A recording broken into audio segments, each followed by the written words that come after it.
Hi Irina, Privet. How are you?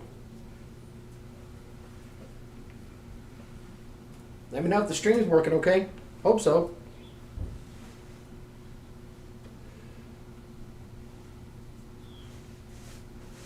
What's up, Keith? I guess this thing I did get it to work. Let's see.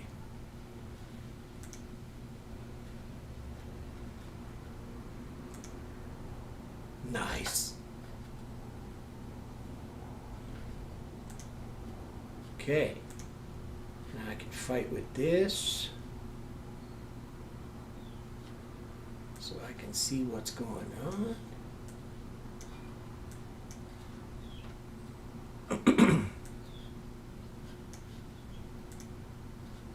It's working. What you working on? All right. Straight and to the point. I like it. Ready to go to sleep. It's almost midnight. Well, have a good night, ain't you now? Sleep well. What's up, Land Raver? How you doing, man? Everybody can see everything all right? Is this format weird? I don't know. So in the midst of cleaning everything up, I figured out that, well, let me change that camera a little bit. Hey, there we go. Now you can see me a little bit better, man. Good day to you, Mr. Tom. Hi, Julie. I had my tool here, my adze. Those of you that aren't familiar, the ADZE.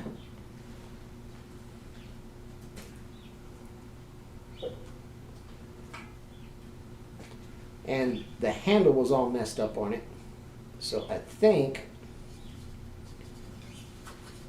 the top of it cracked, but I got this cross section out of there. Can you guys see that okay? Sorry. No problem, New Roots. And I figured I could use this in conjunction with a couple old scrap pieces of walnut trim I had. Make myself a new handle, and we'll get it mated to this, and we got to get this thing sharpened up. So we're good to go. Yes, please. Thank you for the likes.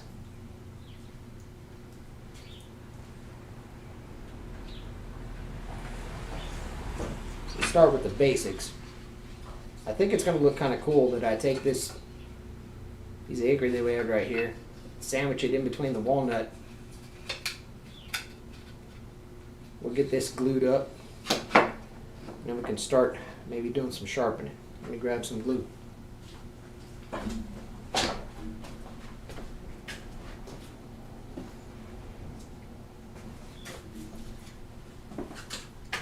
New Roots, I'm sure trying, dude. Try to do something a little bit different than what you guys are normally used to. Somebody just turning on the camera being boring. Not that anybody that does that is bad, I'm just saying. It's all about trying to make you guys a good product. You know what I mean?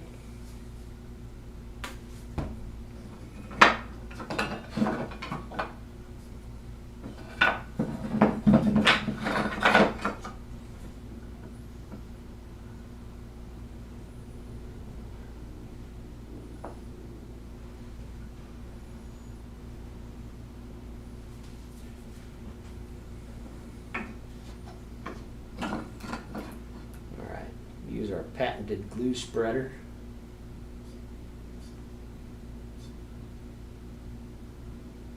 Some people will sell you those silicone brushes and all that mess. Nothing will ever do as well as the glue spreader the good Lord gave you, in my humble opinion.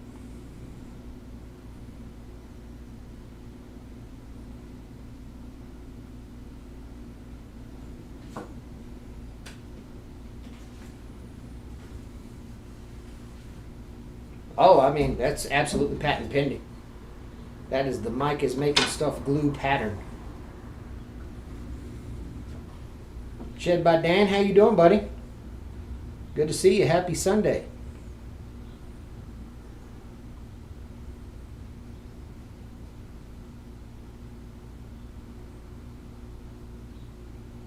You'll be hearing from my lawyers, Keith.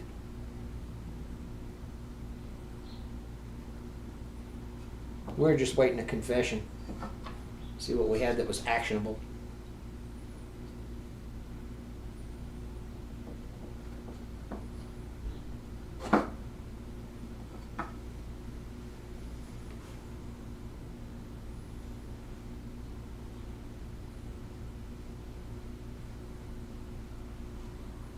Got to protect your interest these days.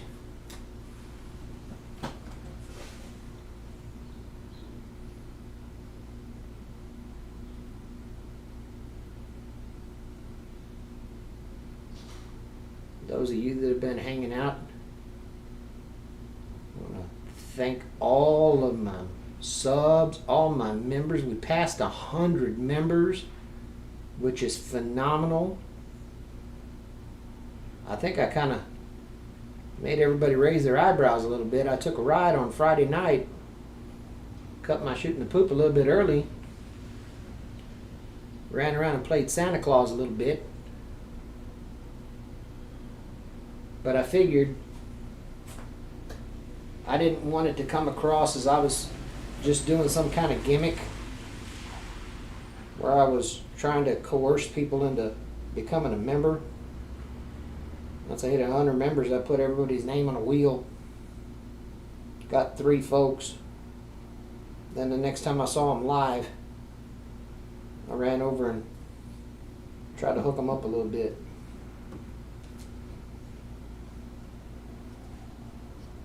Super chats and cash donuts, stuff like that. Ended up giving out, well, pretty well over $100. I think that was all said and done is almost 200.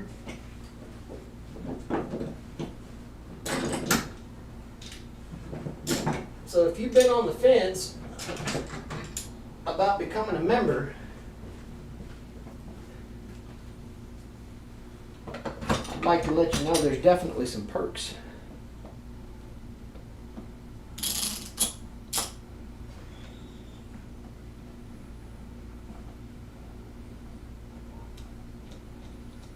Not too bad of a weekend. Good deal, Dan.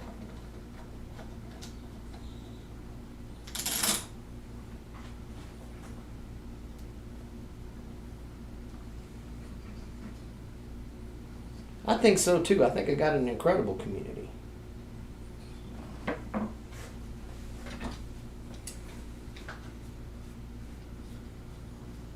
Am I zoomed in too far? Can you guys? I know sometimes people raise all kinds of cane about the fact that they can't see things close enough or whatever.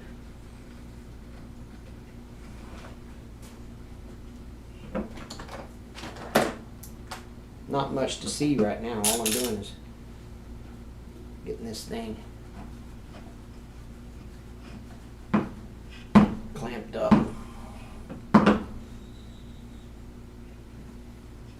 Absolutely you will. New Roots, you're already part of the fam, brother. Don't worry about that. I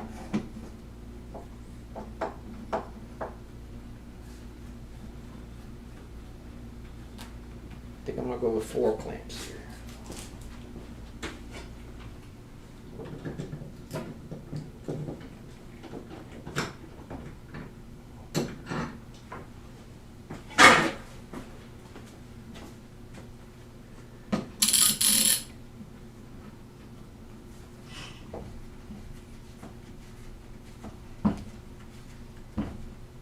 Oh yeah, it's coming together nice. You know what? You know what they always say, you can't have too many clamps, right? Let's put a 5th one on there.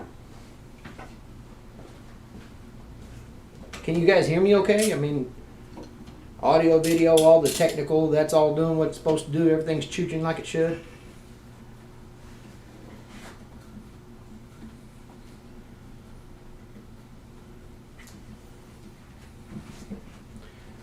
New Roots, that is funny that you said that, because I am simultaneously casting over on Twitch right now.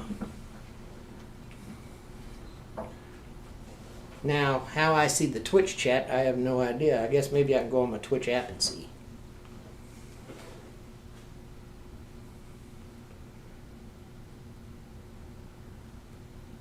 But I'm only getting going with Twitch. I don't know nothing about it.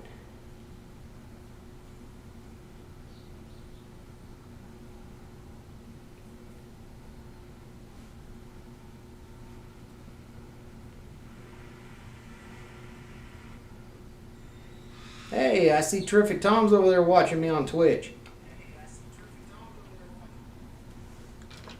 Actually, Meld Studio. New Roots.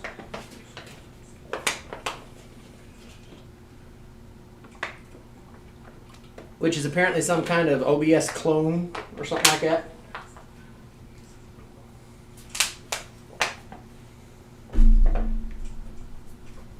If you guys would like, if you were so inclined and you want to help me to be able to develop what I got going over there, it's twitch.tv/Mike is making stuff.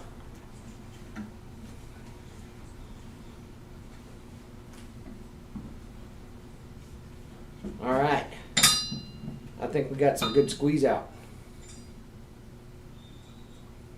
You are, Tom. I see you, and thank you for that.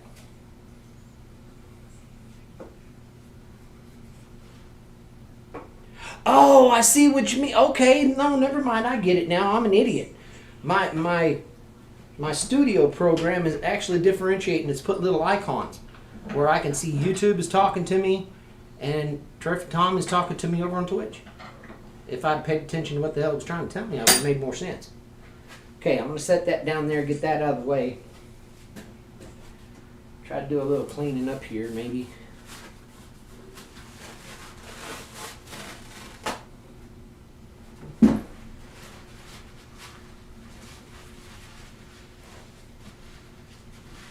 Yeah, it's running everything in one chat box, which is awesome.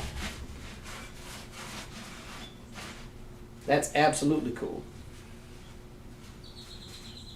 See, Batmosphere just followed on Twitch. Thank you, friend. Appreciate you. All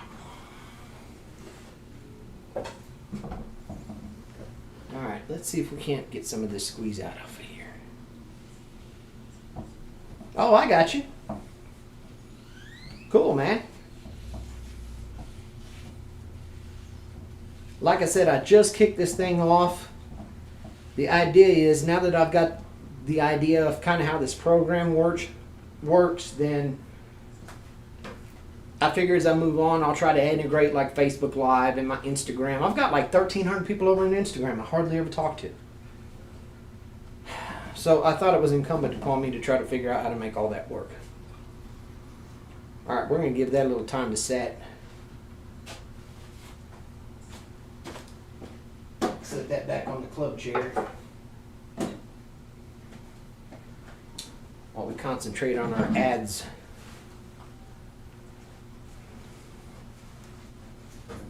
Now, for those of you that don't know, if you're familiar with spoon carving at all, then I'm sure this will look relatively familiar, like a spoon gouge or a chisel gouge.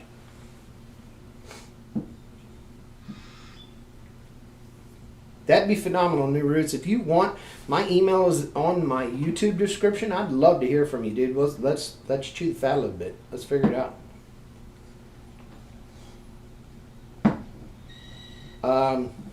But as I was saying, this is a tool called an ads. And basically what it is, it's the 90-degree version of your hatchet. Notice I got this old one here. And this runs perpendicular. So you'll be kind of chopping the other direction. And this will let you wallow out holes and chunks and let you do some really large concave carving on large timber. But this thing certainly is a challenge to try to get it sharpened. So I think I'm going to try to fabricate some tools to make that happen, and I've got a couple of ideas. First one is we can use just a plain old file.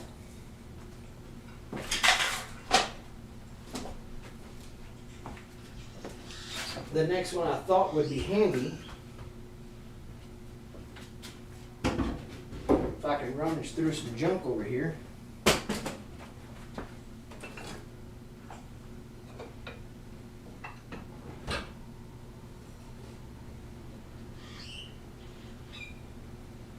Is that I got some triangular files, but I don't know how well they're going to work.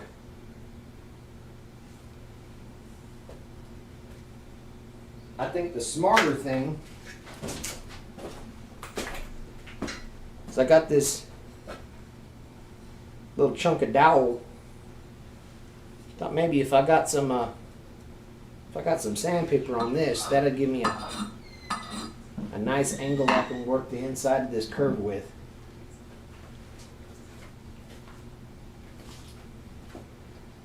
Let me scrounge around through all the things here.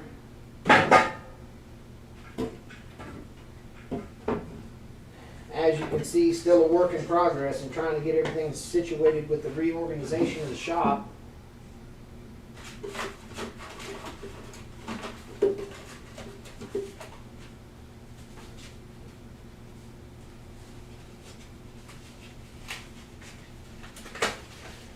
Six-inch adhesive sanding pads.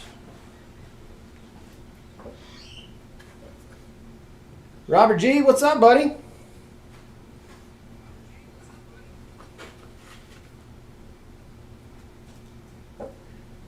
Ragnar's Carbons, good to see you, man.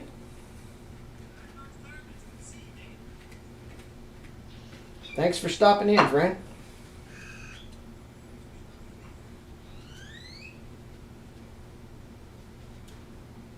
Forgive me if I'm still getting the hang of this multi-stream on different platforms kind of thing. Most of my community is most certainly on YouTube. So, Ragnar, please forgive me if I end up becoming a bit neglectful. I don't mean to. But I'm going to keep on keeping on.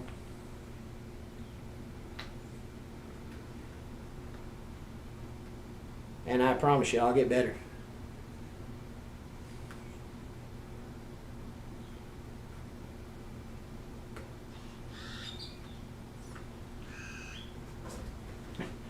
No, I'm not going to hollow out a canoe. I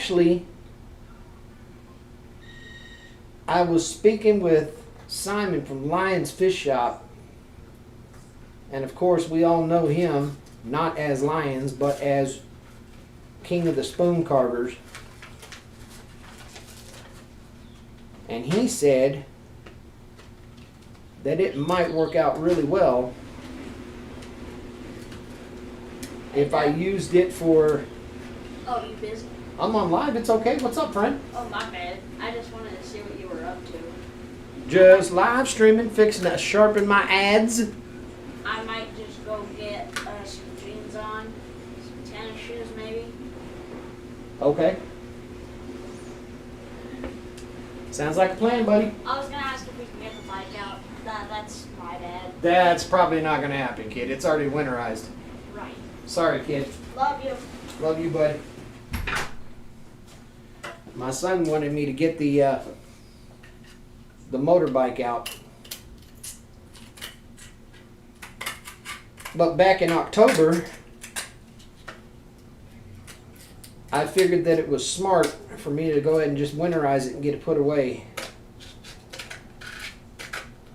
And of course,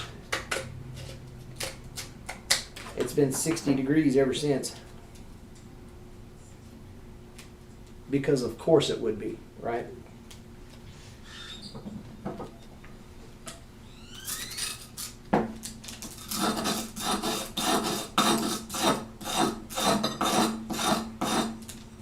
It seems like it'll work relatively well. I think I have a screw clamp.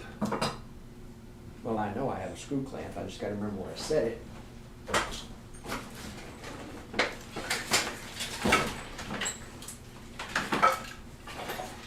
I can maybe hold this thing upright.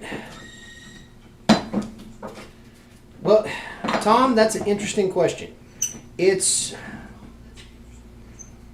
cover that asshole. Hey. Here we go.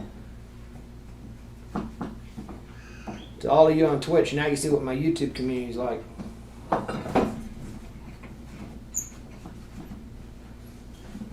It's a crapshoot, Tom. It really is. What it do, Boobaloo? What's up, brother man? Cedar Grow Box over on YouTube. Good to see you, man. We are simultaneously live streaming here and our new friends over on Twitch. People on Twitch don't see the YouTube chat. Sorry about that, man. Cedar Grow Box is on our way out the door for baby Cuzzo's birthday. Happy birthday to the baby.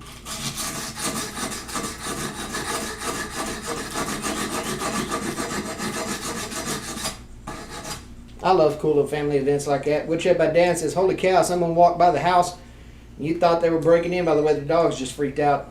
Oh, God.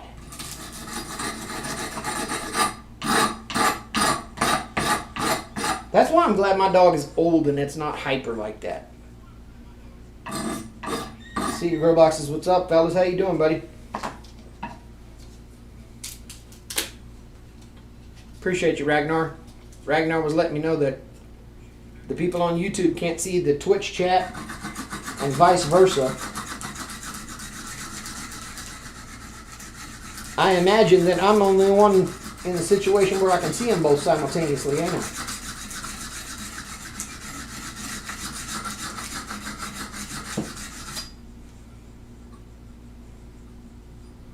I appreciate you doing that, Ragnar. Living somebody's dream, exactly. I can't tell you how many times I say that in my day-to-day. I'm living the dream. It's somebody's dream, I promise you. But ever since I heard that, it was so humbling, you know? Ragnar's Carving says, you can make it so the streams can see the other chats. It's just a pain to do. God, don't get me started. I barely even figured out how to get this thing around. But I'm sure as we progress, I'll be able to continue learning and growing. I'll figure it out.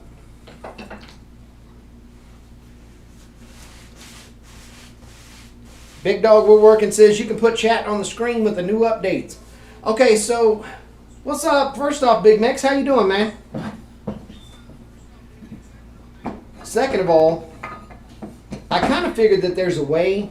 I'm just too stupid to get it figured out. Dave from Old Guy Hustle, what's up, buddy? For those of you that don't know, Old Guy Hustle, today was day 102 that he's jumping out every morning and walking 2 miles a day. I'm so proud of him, man. Absolutely a phenomenal dude. Over on YouTube, check him out, Old Guy Hustle. That man is out tearing it up. I don't care what the weather's doing. He's getting his steps in, man. He's killing it.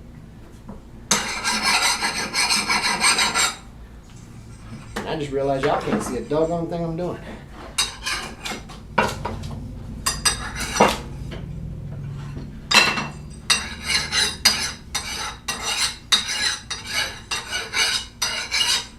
$103 now. My fault. 102 was yesterday. You're right.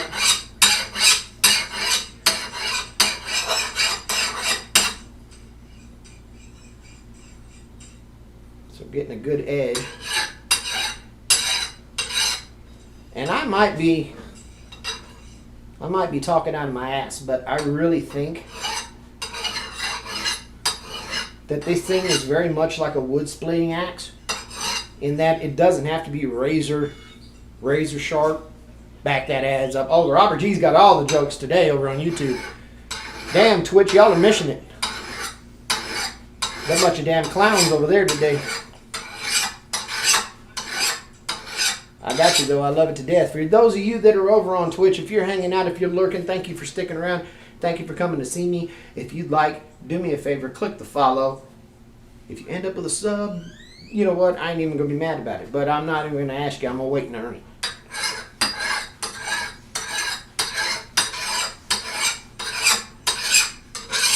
But I think that very much like an axe, you don't need to be shaving hairs with this thing. I'm sure it'll help.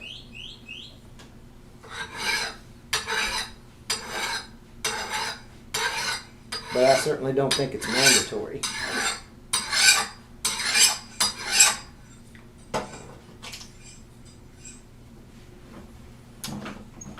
All right.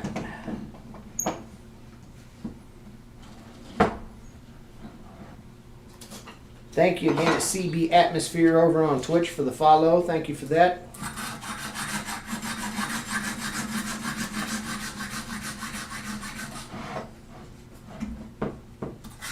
Y'all are going to have to let me know in chat because I get to hyper-focusing on what I'm doing. If I come out of frame or something, I need y'all to scream at me and tell me I'm being an idiot.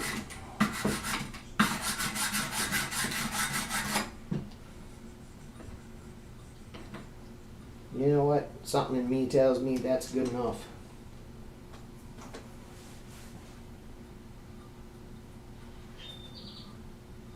I don't even know if you can hear that. That thing's raking through the ridges of my thumbnail, or my skin.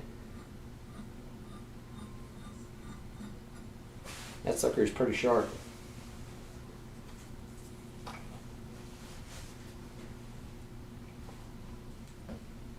This is such a pain in the neck. I'm trying to... Okay.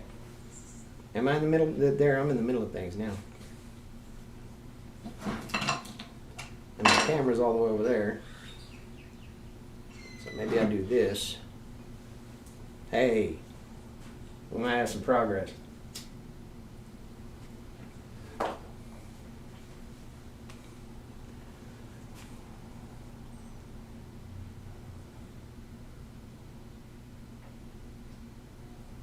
Has disabled rewards. I don't know how any of that works. For those of you that know something about Twitch, I ain't got a damn clue.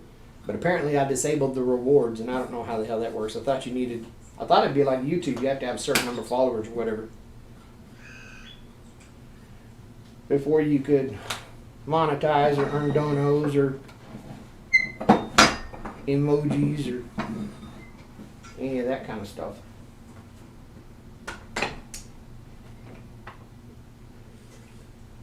I have some plane irons you can shave with. Yeah, I got a few around here too. Which may be another thing I could do. Let me move 1, 2, 3 mice for all the computers that I got. Ragnar's Carvings followed over on Twitch. Thank you, friend. I appreciate you for that. This right here is actually a pretty good secret if you guys don't know. These people around that will do stone and marble countertops and stuff, if you'll ask them for a remnant or a test piece, they'll give you a piece of this, and it's incredibly flat. So that will definitely do us some good in being able to do some more sharpening. If you guys want to see that, I've got, oh good God, let me see. I got a Stanley number 4 right there we can sharpen. Let me see.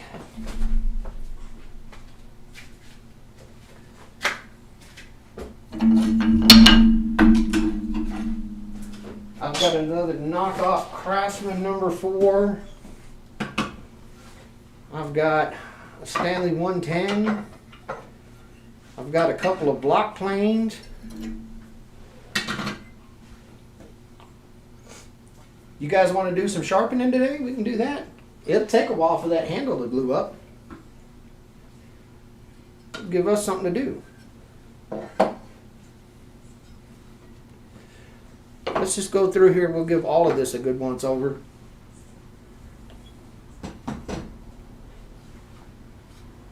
We'll make all of these nice. How about that?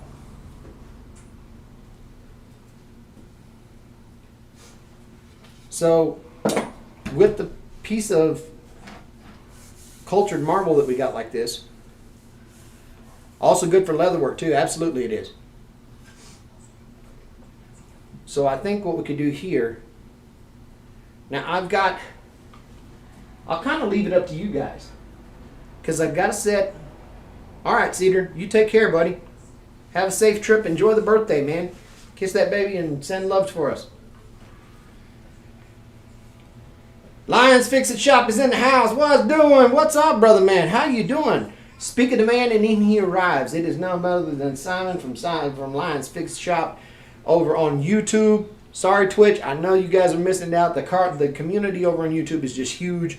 Thank you for hanging in there with me on Twitch. I'll make sure you guys get all the love. Lions, I am backing that ads up, as Robert G. loved to say. I have the handle split. So what I decided to do is I gave this a good sharpen, and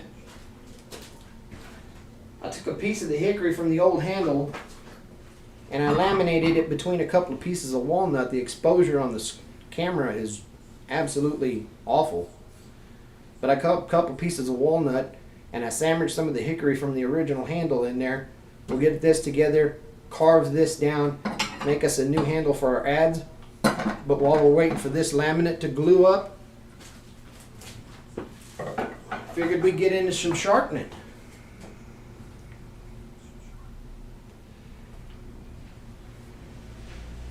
And the entry level to sharpening, of course, like I said, is doing these things, like your hand planes. All of these are pretty easy to do, and the reason that they're easy is because they're all flat. They don't have a whole lot of profile to them. But we can absolutely dig into and learn together if we need to. Let me open up the drawer over here.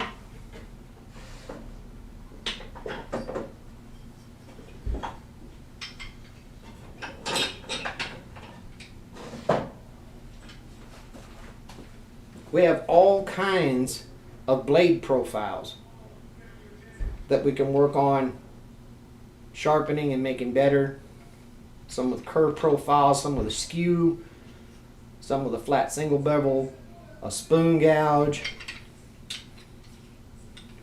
We got a ton of them we can work on today. The ads is very, very related to timber framing and timber carving. If you imagine this as a 90-degree version of a hatchet. So your two most common hand tools you'd be using is the hatchet and the adze. Because this is going to work on your vertical plane while this is working on your horizontal plane, and it's got a little bit of a curved profile for it. So you're scooping out material. Hey Ducky Petrie, how are you over on YouTube? Good to see you. So it's sort of an axe, but it works almost, when you're implementing it, you're using it almost like a hoe. And you're digging and scooping out and chopping out material in order to make an indentation or a concavity into a piece of wood. So that's going to take a while because it's not very hot here.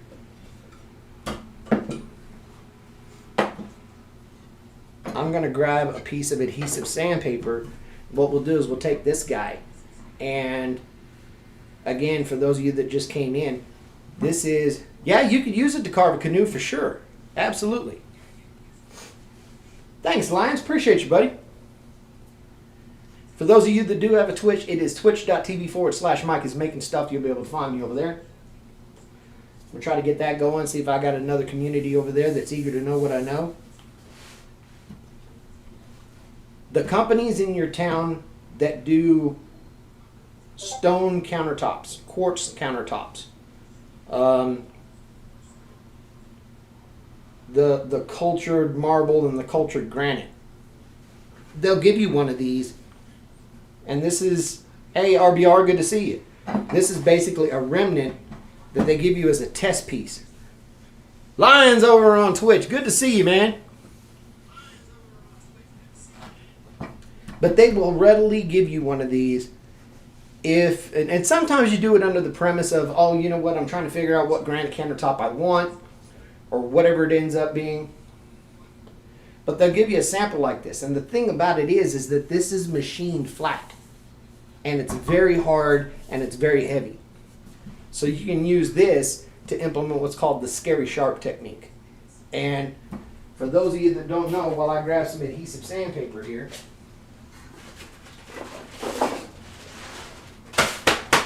Scary Sharp is a very inexpensive method of being able to sharpen things using some type of abrasive paper like sandpaper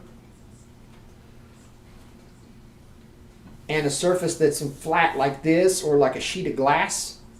That'll let you be able to true up and get some really good sharpening going on. We can do this. I've got the whetstones we can go through. Hey Jeff, what's up, buddy? Whatever methods of sharpening you want to do, like I said, we're going to have a wow. This handle is going to take a hot minute to glue up.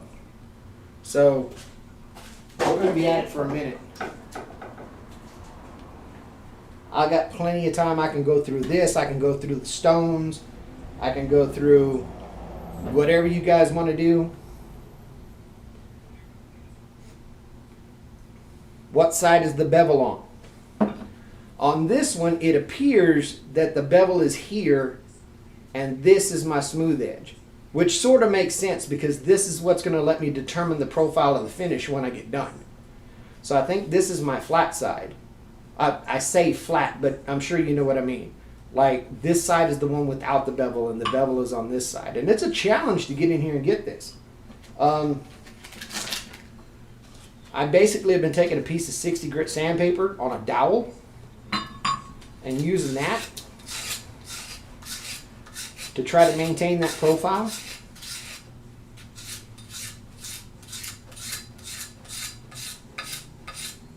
And it had some success. Say I'm actually feeling that I got a burr on this thing. And I don't know if I need a burr on it because like a hatchet or an axe or something like this, it's for very rough chopping. You're not really going to need some kind of razor, you know, shave your arms. I mean, you're not going to need that. You're not going to need that at all. You just need something that's getting you a good bevel edge. And I think once you've got a burr, I think just knocking that burr off, you're probably close enough for whatever rough work you're going to be doing with this.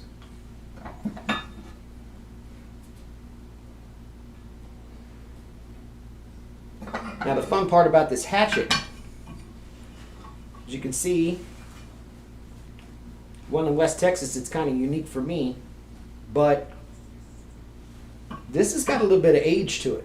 I don't know how long this thing's been around, but this is most certainly not something you picked up down at the Home Depot. This has been around for a hot minute. And the part that I think is so cool about this is that this is called a hewing hatchet. So this is single bevel too, because the backside is completely flat. How crazy is that? I don't know if I could, there we go. Maybe I can give you a peek of the profile there.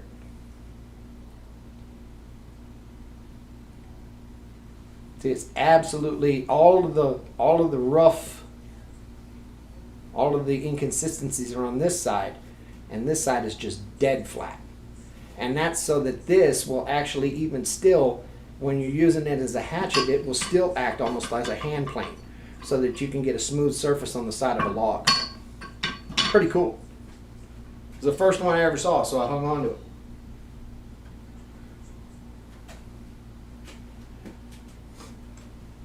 And I will admit, it was kind of embarrassing. It was the first time in forever.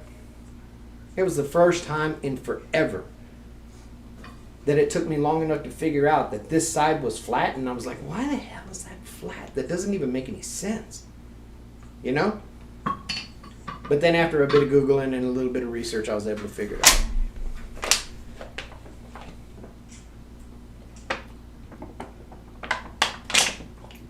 Lion says that's a real nice chopper. Kent pattern, he says.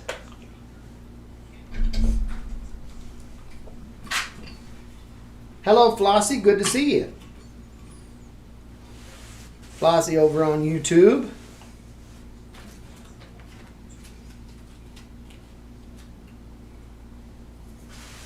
All right, so we got a ton of things going on here. I was going to show you guys Scary Shark using this first, and then we can go back to the stones if we need to.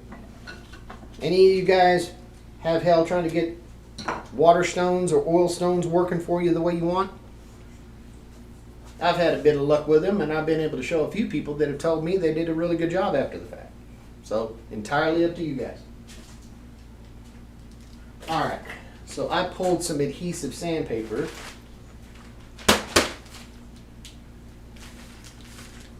Which is the U-Tool Mart 30-piece sandpaper disc set.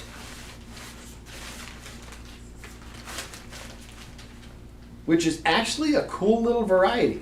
Like, they give you 180, 220, 240, 400, 600, 800, 1000, 1500, 2000 grit.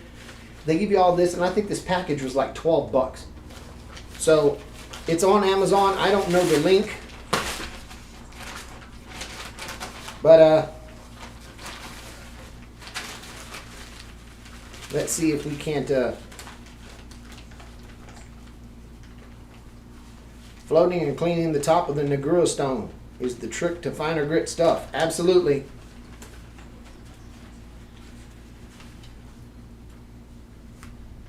Terrific Tom over on Twitch says, hello to Flossie.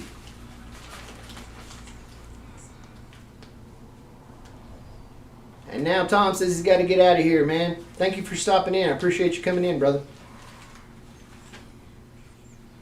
For those of you on Twitch, if you're just joining in and you're lurking, welcome. Thanks for hanging out. If you'd like, I'd appreciate the follow if you think I've earned it. I won't ask for subs yet because I'm just getting started. That looks like a good grit. What did we pull out here? We ended up getting 600 grit.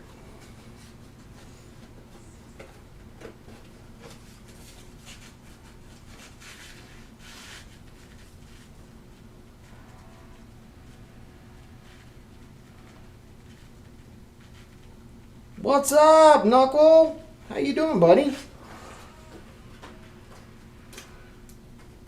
Knuckle Numbskull over on YouTube has decided to join us. We're going to make ourselves a scary sharp stone. Go through some sharpening while we wait for our handle for our ads to dry.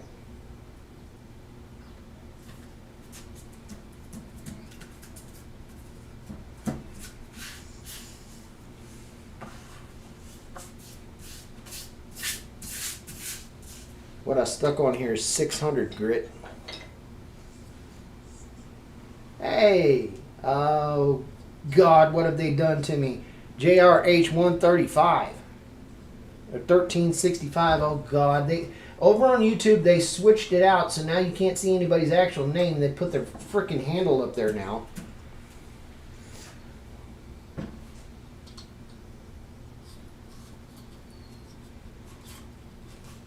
Thank you, Dan. What's up, John?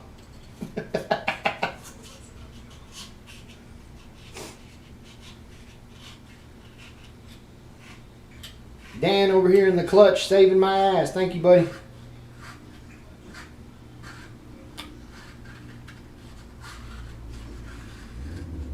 I don't know why the hell they do that every once in a while, man. They just switch back and forth between putting somebody's username up there or putting their actual name up there. That drives me up the damn wall.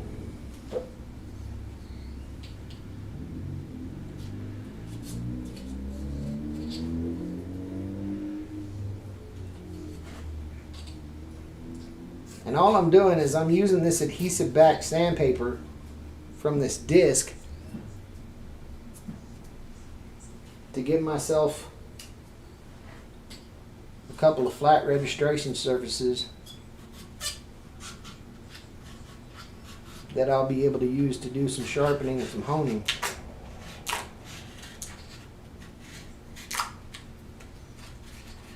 That thing really didn't want to stick.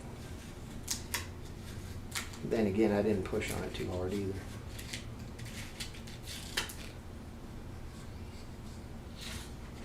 Yeah, I don't understand why the hell they do that, Dan. That's why I'm glad that I made my handle pretty much the same as my channel name. Thank God, so you can actually, you know, keep track of what the hell I'm doing no matter which way they decide to flip-flop with it.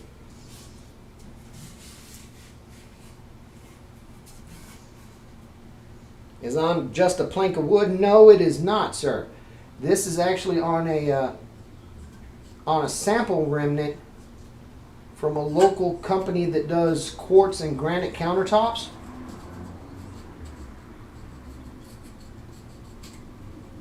That was a good tip that you guys could take advantage of. If you guys go talk to them, then they'll be happy to give you one of these remnants. You use it kind of like a paint splotch. They give you a little piece of stone like this so you can go set it up and do I like that countertop? Do I not like that countertop? But then after that, you've got a fully flat good piece that you can use for Scary Sharp sharpening. Lion says warm it up.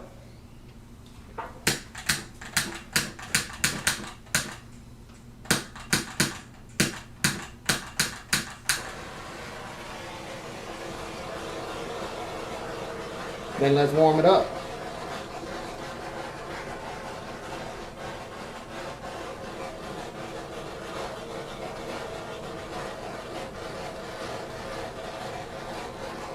Oh, they're going to lose their minds. The moderator is like, fire.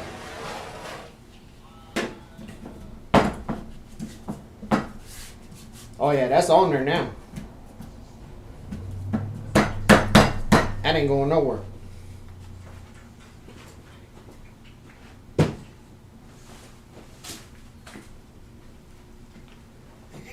Fire.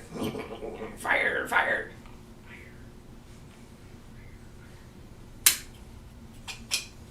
Okay. So let's start with, for the fun of it, we'll do something simple. A Stanley 110. And those of you that don't know or are not familiar with hand tools very much, this is your standard run-of-the-mill, what's called a low-angle block plane. John, why in the world would I need a damn hairdryer?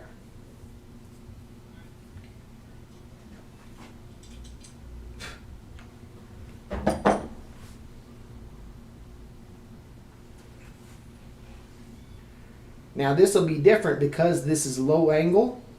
This right here, now I'm going to say this, but as soon as I do, I'm going to give you guys a caveat. Let me grab a tool that will be useful for you guys if you're just getting into sharpening. This is a honing guide for your plane blades and chisels. But because this is low angle, we'll be setting it at 25 degrees. Right here. 25 degrees doesn't matter.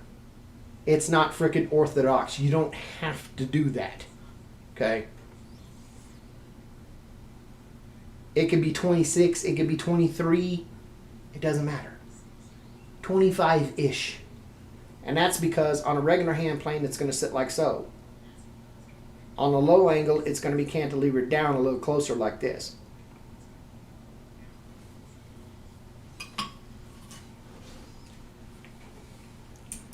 But we'll use this, and as you can see, we've got some incremental measurements on there. I don't know if you guys can see it, but that's 35, that's 30, and that's a 25. And I'll show you guys how this thing works. Basically what you do is you loosen up the clamp, put it bevel side down, and then what you're doing is you're lining up the blade with that notched portion so that you know you're at 25. Tighten these down.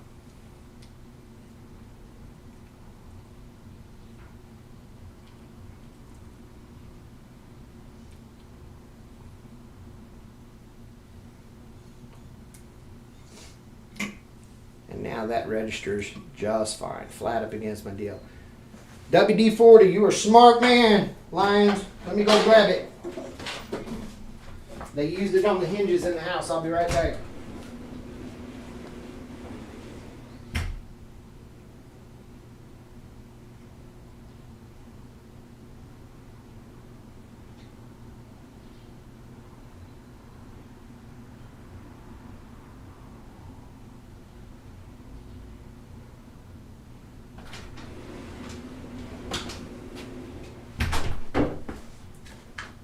Alright.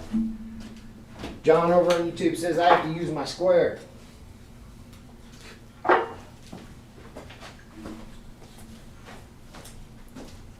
Alright. See what we got going on here. Alright.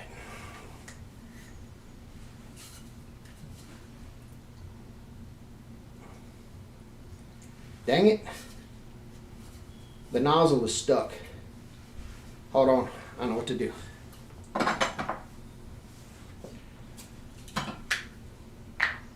Take my emergency WD-40. Spray the other WD-40.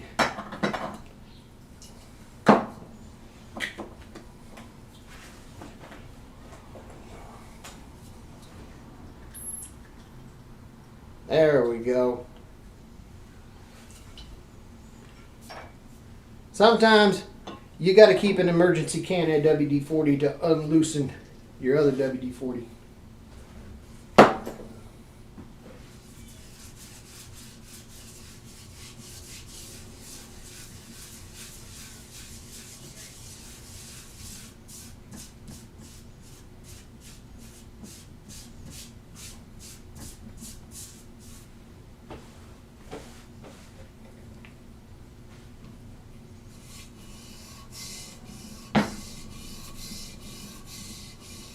Oh yeah, that's working great.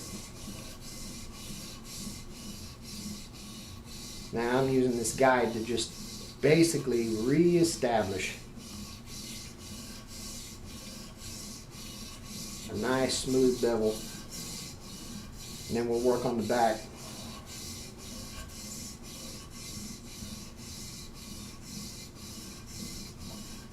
Now the reason I call this the Scary Sharp method is because at the end of the day, you really don't have to think of sharpening as crazy difficult as a lot of people try to make it.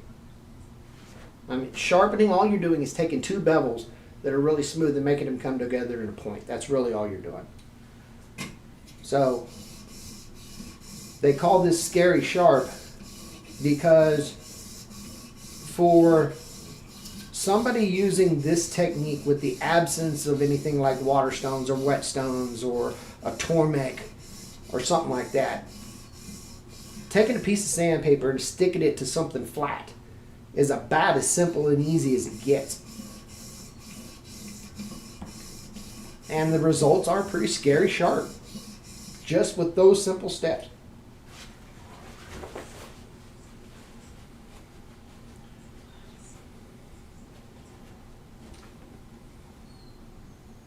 Wait a minute, you guys don't keep a backup can of WD-40? Sometimes your main WD-40 will not squirt. You just saw it. You need to keep a pocket can so that you're good. Look. Right there in the pocket. Ready at any time.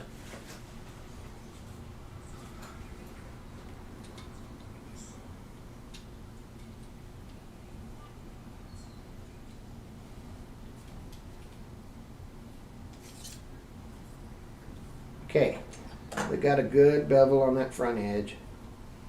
Let's work the back side. And remember, this is just us taking those two bevels and getting them to come together in a point.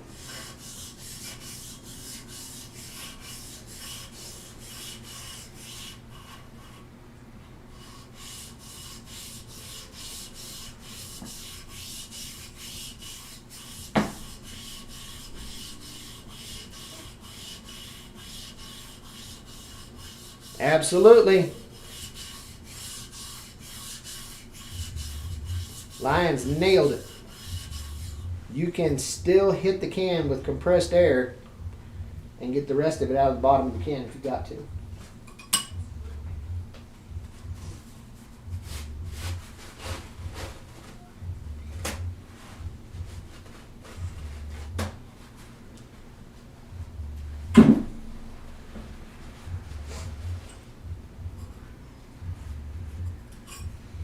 The easiest way that I've seen, John, is it involves a tire stem gauge that you take out of an old car tire or a bike tire.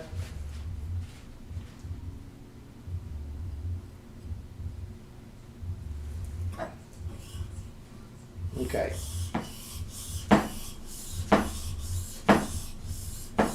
Now I'm doing the back. Now one of the things that I think is so difficult,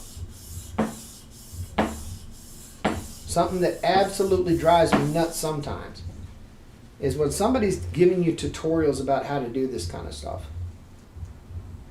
They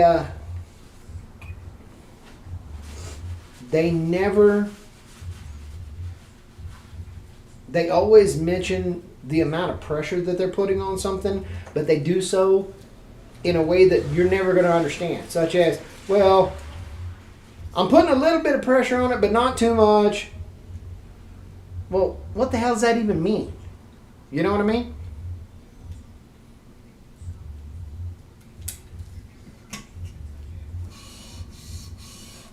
So, this is going to sound silly. I hope that this translates to some people. When I'm pushing this along the abrasive, the amount of pressure that I'm pushing down is about as much as I would use when I'm kneading bread. So I'm kind of putting a little bit of my ass into it.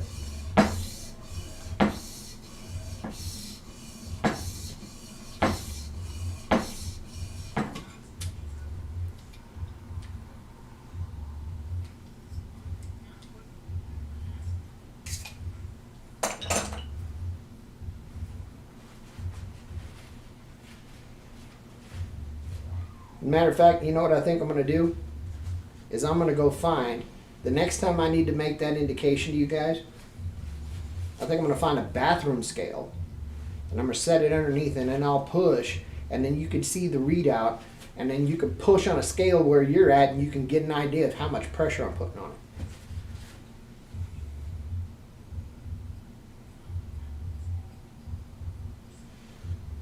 Oh yeah, that sucker's going to jump up and bite somebody.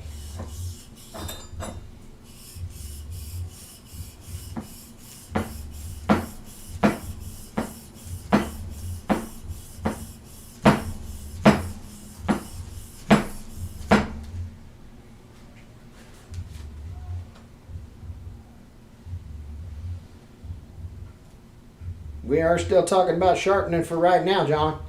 Unless you want to talk about something else. I mean, that's entirely up to you. Just saying.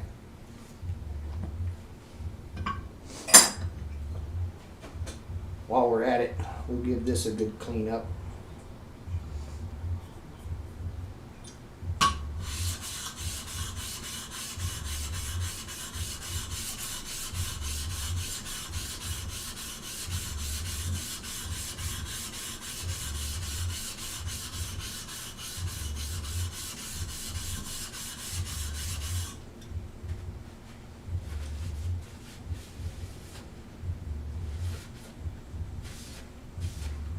Oh yeah, that's looking a lot better. Now here's something interesting I want you guys to see. I'm going to try to get the camera angle. Do you see this circle right here? I don't know. Can you guys see that okay?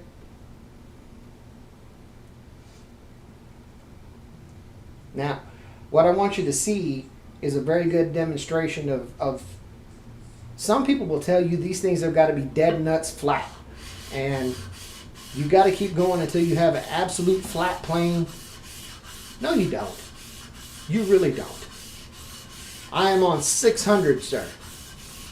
So basically a polishing plane. Or a polishing grit, really.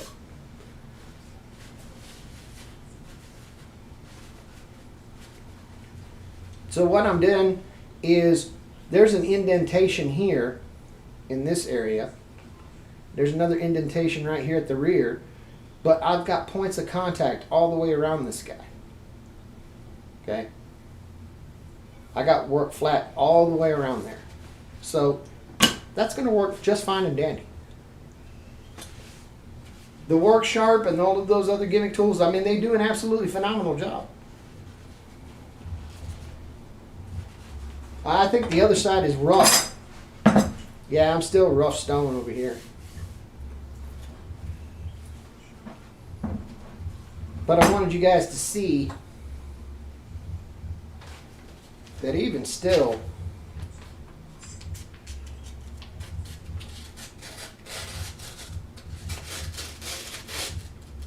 that guy will get plane sharp enough just off the 600. And there's some people that will go absolutely nuts. Oh, you got 3,000, 8,000, and 600 will get you there just fine. As long as you got two planes that are meeting together with a good bevel, you're going to be good.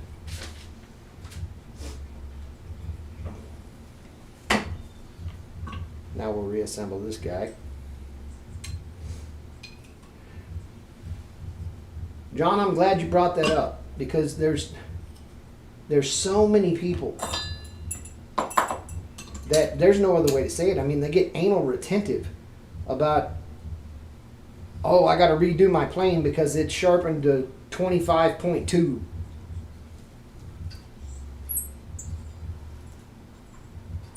You know, you don't got to go to 25 point anything. You could just run the damn plane.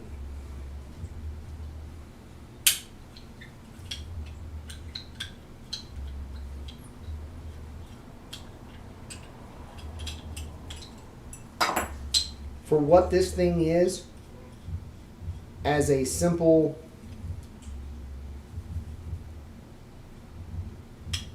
block plane,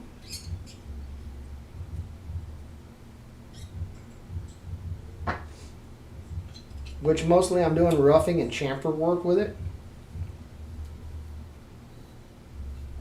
I don't need Ninja Katana. You know what I mean?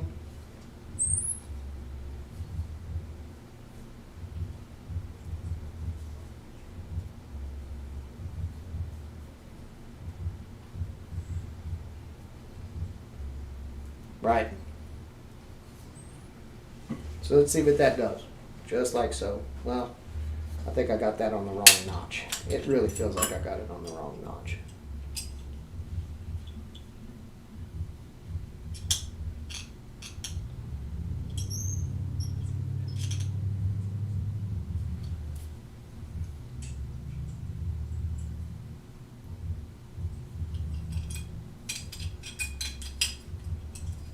I don't like that at all.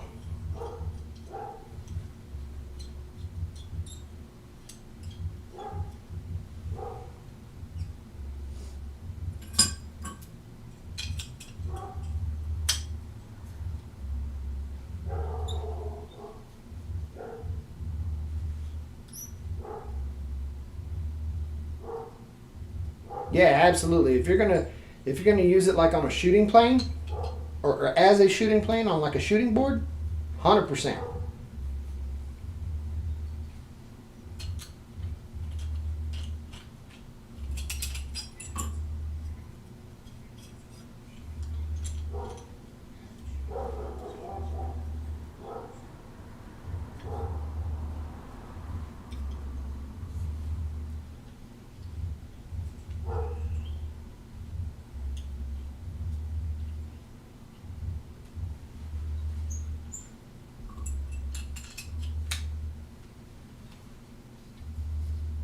RBR, thank you for coming in, friend.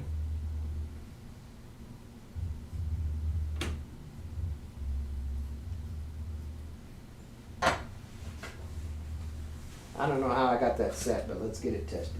See what happens.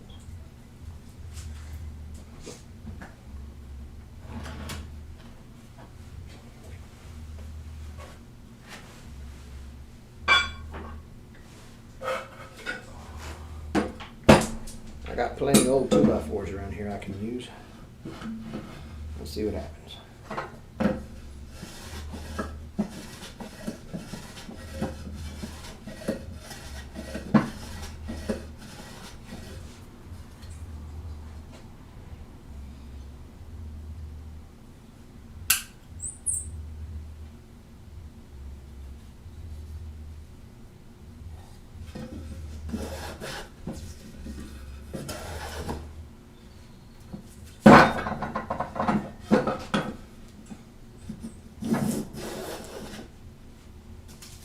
think that's running the shavings.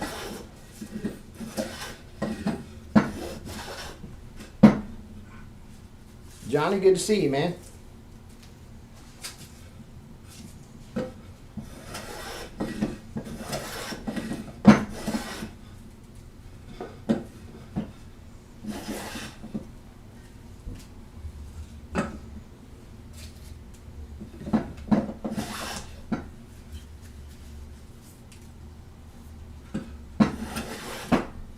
I think I'm happy with that.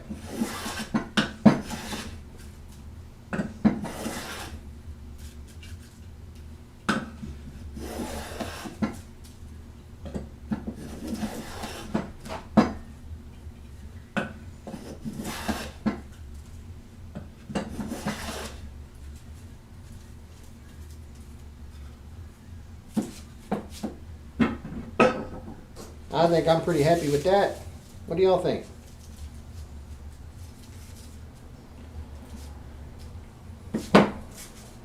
Looks like we got our low angle set up. Getting good shavings, which is cool.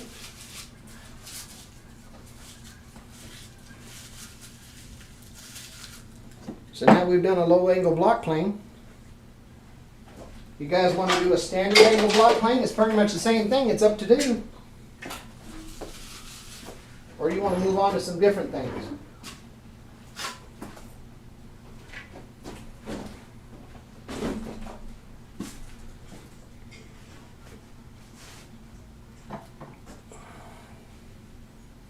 Yes, it's definitely cool. Definitely cool. We've got some standard angle block planes to work on here. This is the Stanley 110. This is what the original one was.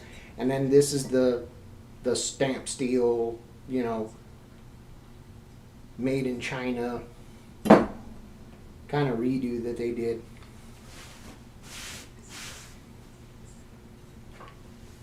Or if you don't want to do these, or one of the larger planes, then we've got all kinds of other blades that we can work to. These all need some attention.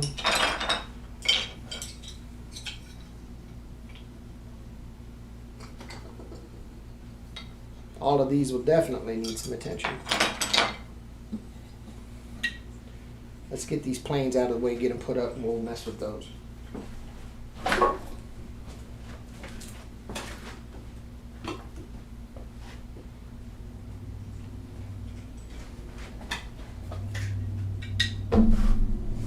I set up my iPad so I can use my scroll saw and watch YouTube, says John. Hell yeah, buddy. Land Rover says, hey, Lions. Hey, Dan.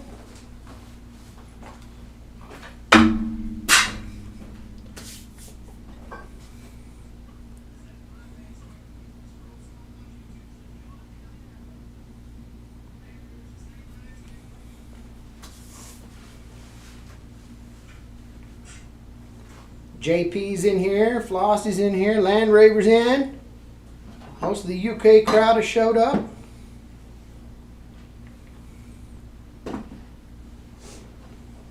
All right. So tell you what we'll do. We'll go back to the Scary Sharp method and see how it works on these different profiles here. Now this one's going to be a challenge if you guys can't see. And the exposure on this is ridiculous.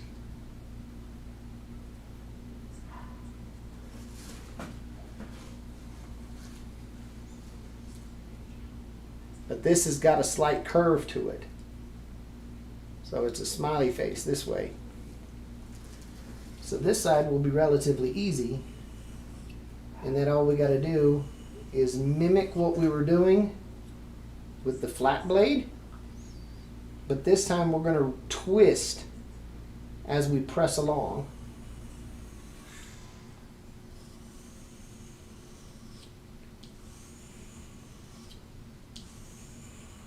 To preserve our curved profile there.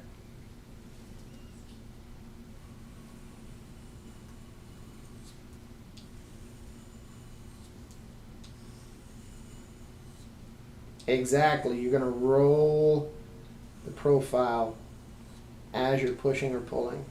And I originally recommend pulling, because until you get the feel for what you're doing, you could accidentally do this, gouge right through the paper, and then you've messed up all of your sharpening and you tore up your paper.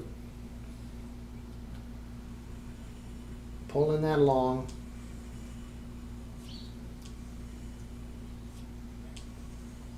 Carrie, how are you? Good to see you, dear. Carrie's in the house, long time friend of the channel. Thank you for showing up. Just turned afternoon. Oh God, it did just turn afternoon, didn't it?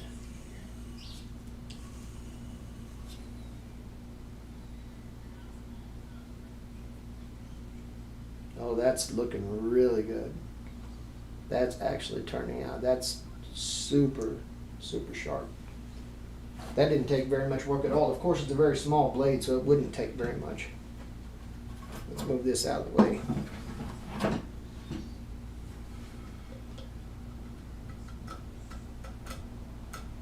Now, I mean, that's just going through there like butter.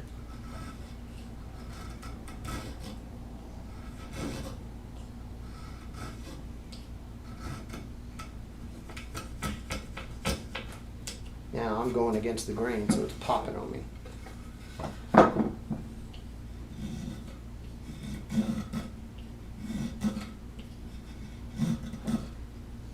That's working phenomenal. Now, you can also take a very small piece of wood.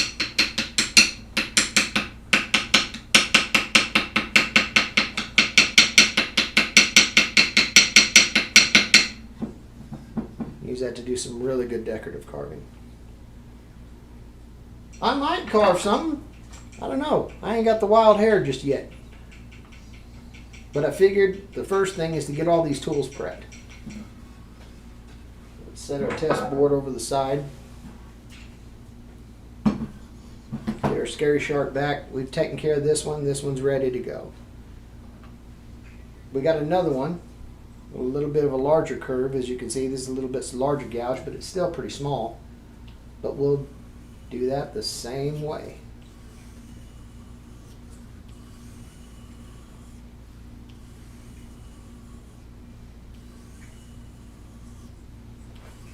And some of you may be watching my hands either on the right of your screen or at the bottom, depending on which orientation you're watching. But watch what I'm doing on the top, because I'm not actually moving much of my arms at all. What I'm doing is I'm locking my arms into position and then moving my body. It is sandpaper, yes ma'am.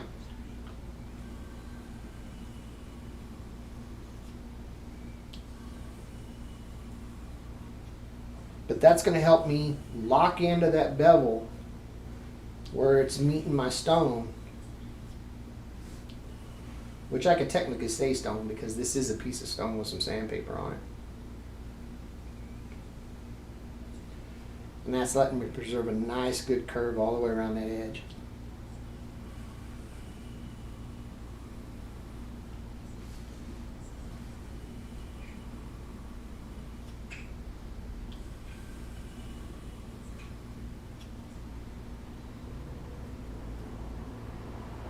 Oh yeah, that's great.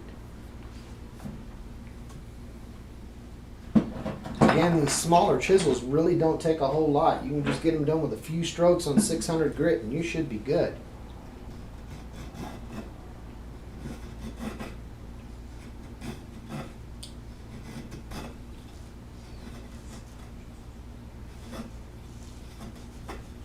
Yes, thank you, Lines. Yes, it's adhesive sandpaper stuck on a flat piece of marble. Well, cultured faux marble from the granite countertop place. No, Carrie, it's actually, all I did was I squirted it with a little bit of WD-40 to give myself just a little lubrication. All right, this one is a flat profile this time. I know it's tough to see, like the exposure's nuts. But what I'm going to do is I'm going to rock that, and if you teeter-totter it, you'll feel the point where the front and the back of this bevel are both touching. And then when you lock in there,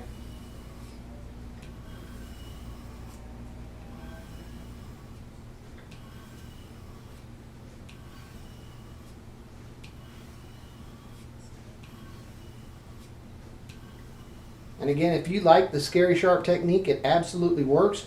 If you guys would rather see me do it with whetstones, I can certainly do that too. It's all up to you. As Bob Ross says, this is your world. You can make it a happy little whetstone, or you can make it a happy little piece of Scary Sharp sandpaper. Whatever you choose. I want you to feel how, when I say Scary Sharp, I'm going to put this next to the mic, and I'm going to rake the grain of my fingerprint across it.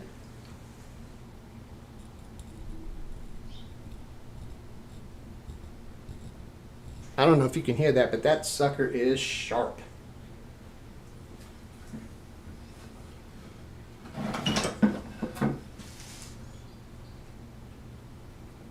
Oh yeah. I barely have to do anything and I'm gouging all the way down in there.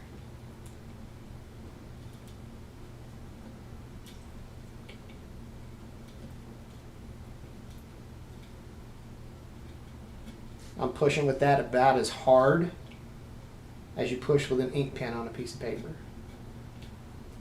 And it's just popping chips right out of there.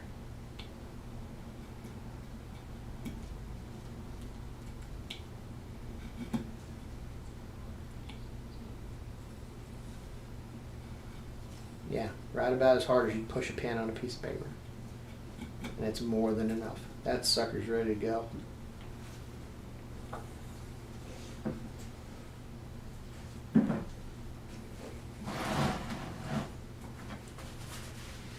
Hope you guys are getting something out of the content. If you are, like, subscribe, become a member. I appreciate all of my members, all of my subscribers. I thank all of you for tuning in. If you guys are hanging out, love you to death. Shout out to everybody over on Twitch watching what's going on. Oh. Let's keep on keeping on. Now we've got to our large gouge, which is quite a bit bigger than the other two, but still the same principle. Let's give us a little more dub.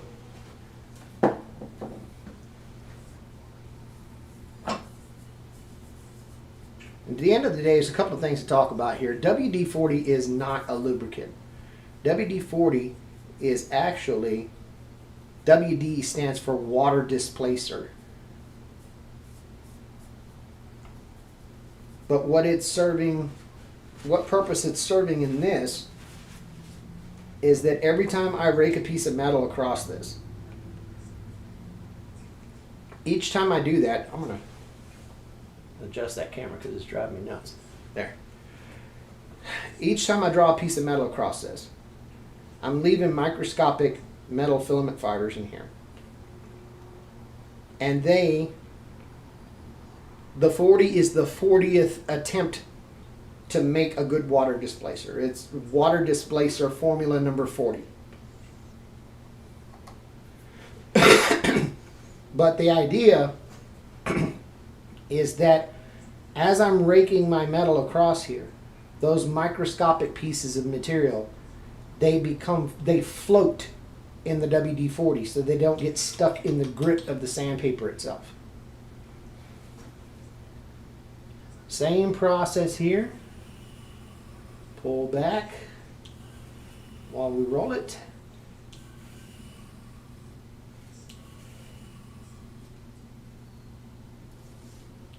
Oh yeah, we're getting a winner.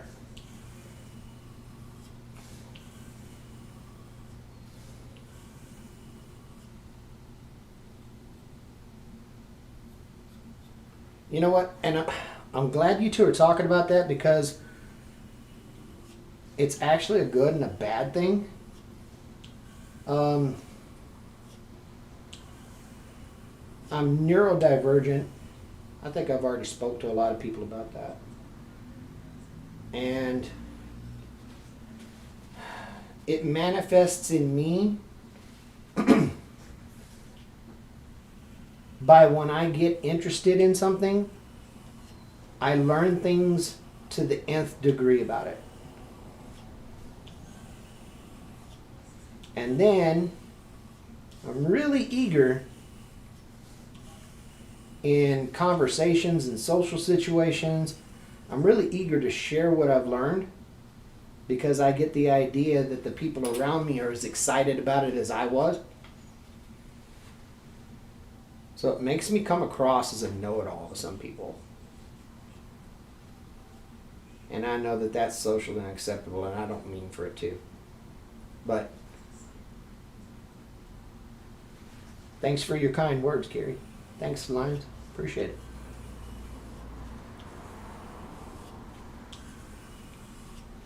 Also, let's be perfectly honest. In the interest of being diplomatic, I will say this: that some people are absolutely terrified by people who might know something more than they do. It disrupts their perception of themselves. It rocks their self-confidence.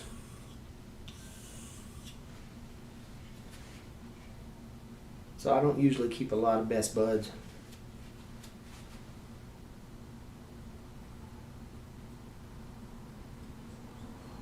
Alright, that's looking really good. Let's hit that with the test piece too. What the hell am I doing now, Dan? I am waiting for my handle to dry for my ads. And in the meantime, we're going through the scary shark technique and showing just how well, if you run down to the place that sells quartz countertops, granite countertops, and you tell them they want a sample, then they'll give you this beautiful, super flat piece of stone. In this case, it's granite that I could use sandpaper on, and I can use the scary shark method as my sharpening for my tools. So far, we've pretty much done 2 different blade profiles. Dan's Homestead, thank you for joining in. Another wonderful supporter of the channel. If you guys ain't subscribed to him, you damn well missing out there too, because that guy makes stuff that makes me look silly.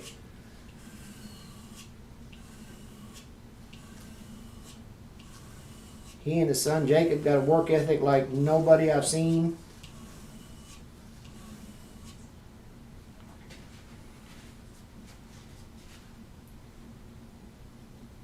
Great people. You'd be doing yourself a huge favor being part of their community too. Oh, forgive me, I didn't tell you what I was up to right here. I'm actually doing pretty much the same thing, another straight blade, but this time it's a skew blade. So we're working at it at an angle. Remember, if you watch on the left of your screen and you watch on the top if you're watching on shorts, lock in and then move your body. And that's going to help you keep that same angle all the way through. Oh, good Lord.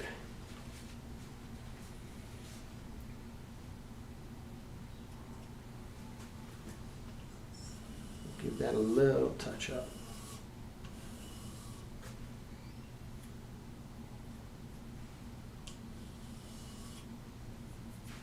All right, let's move this out of the way.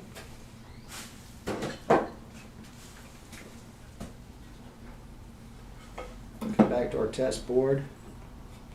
Just with the pressure of a pencil.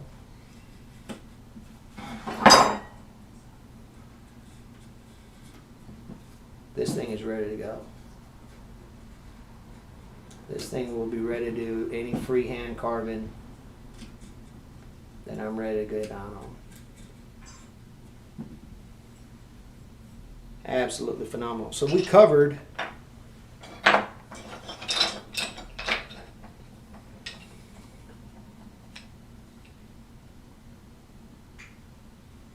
we covered essentially all of our different profiles that are convex. And look at that, the scratch pattern is key. Yes, because I don't know how the hell I'm going to get this to show. I doubt I'm going to. But what you'll see is that there's a consistent, even pattern all the way across here. And if there's a flat spot that you miss, it will stick out like a sore thumb. I promise you, if you're first time sharpening, once you get in there, let's try this camera. Maybe you can see it better there.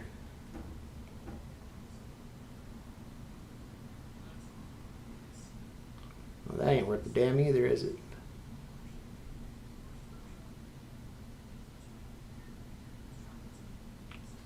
The point is, any flat spots or any places that you miss is going to stick out like a sore thumb. You'll spot them in the moment you take down and look. And if it's not a flat plane shining with the same surface, it'll stick out at you and you'll see it. It will be so easy to address.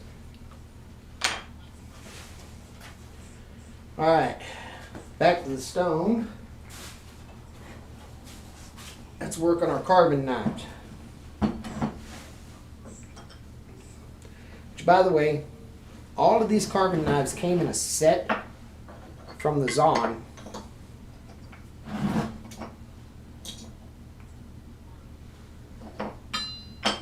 And they work well enough. I would recommend them. They came in, I think they were like 20 bucks for me to get the whole thing, and it came with those. It came with a half a dozen of these chisel carving tools.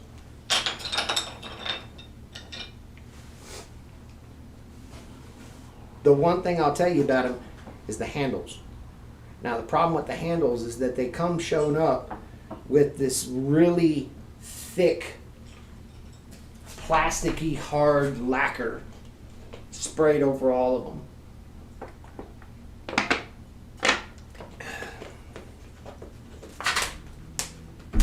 And that's all well and good, except that intuitively, when you stop and think about it, this set is supposed to be made for beginning carvers. And that's fine. It's not like they went through a bunch of German precision to put these together. As you can see, they blew a hole in the end of it and then they pounded the blade down in there, whatever. But the problem that I had with it is the way they came was that this handle was super slick. And if you were to hand a brand new wood carver a super sharp blade with a super slick handle, you're just asking for them to hurt themselves. So my first recommendation, if you're going to get these, which I'm saying if you want to, please do. If you don't have a set of carbon knives that work for you, great. Get that finish off the handles. That'd be the first thing you do. And then I came back and I covered them up with Danish oil, and now here I can get a grip on that sucker and get a good purchase on it. It's not going to slip and fly out of my hand. That'd be the only thing that I could say. Is if you're going to get those, please just treat the handles before you get going. All right. We need a little bit more WD-40 on this side.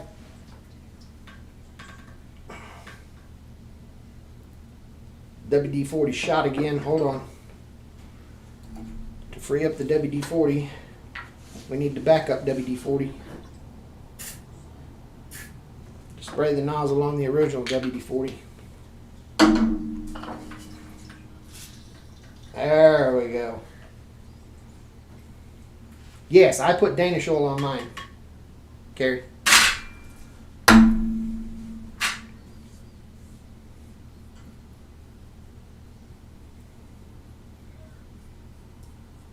Yes, ma'am. I actually took sandpaper, and I'll tell you how I did it, the whole process. What I did was I took this blade and I covered it up with tape, right? I covered this whole thing up so that I could get here, and then I hand sanded this whole thing down to bare wood, and then I came back and covered it with Danish oil.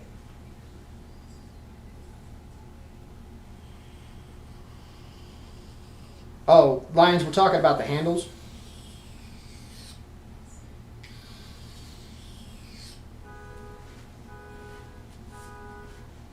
Because the handles on these blades are just ridiculously slick when you first get them.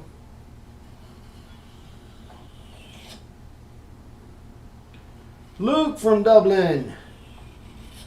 Good to see you, buddy.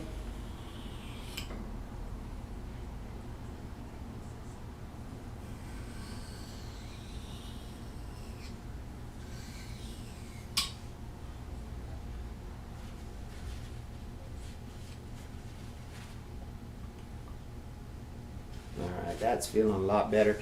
And even the smallest amount of carbon that you do with one of these, seems like you're going to have to go in and give that blade just a little bit of love.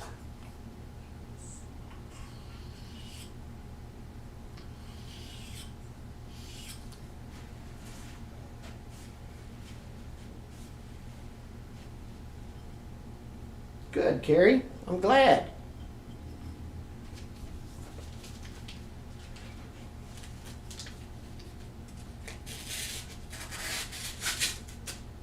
Oh yeah, these suckers are good to go. This knife is back on track.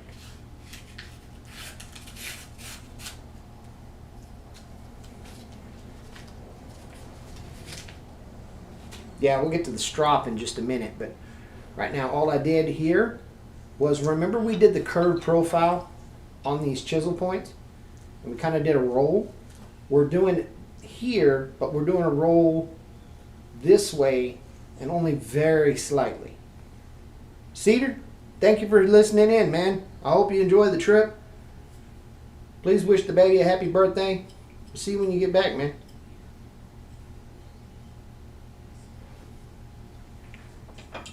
So when I'm sharpening this, as I pull, I'm very gradually turning my arm so that the part that I'm grinding is traversing from this side to this side and it follows the curve. And then I'll do the same thing in reverse. And I wish you had the angle of light like I do, because something that will help is that I'm watching this layer of WD-40 that I've put here as the blade traverses over it. I can see the point that it's moving the WD-40 out of the way, and if I create a straight line as I move up, then I know I'm moving straight up the blade evenly.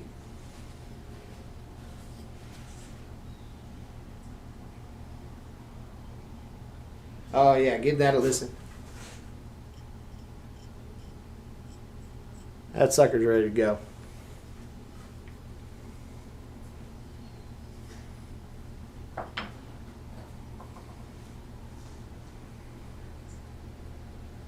Now this one has a double bevel, so we'll need to do this a little differently, and we'll need to work both sides.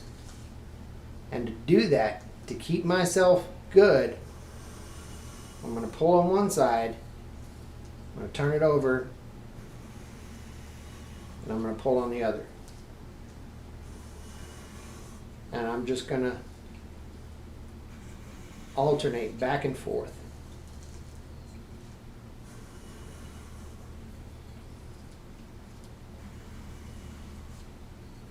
This way, of course, I understand that I'm working as much on one side of the blade as I'm working on the other.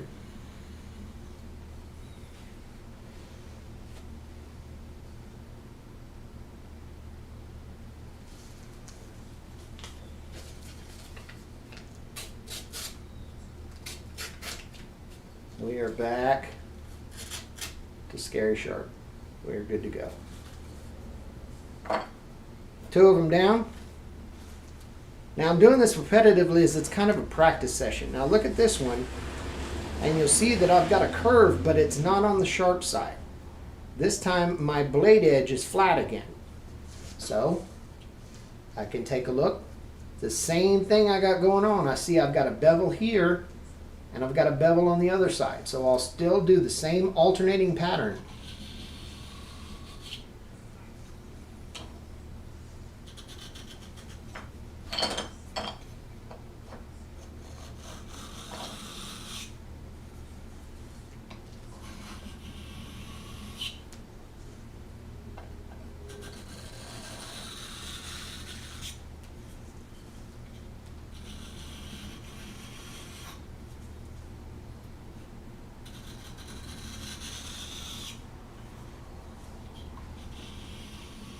Again, flip-flopping back and forth from one side to the other. Now, I did it from one side of the stone to the other, but I'm sure you can imagine it's just as easy. You'll get the same thing doing this, turning the blade over, going the other direction. But I didn't want what I was doing to be lost because you didn't see it visually. One side, the other side.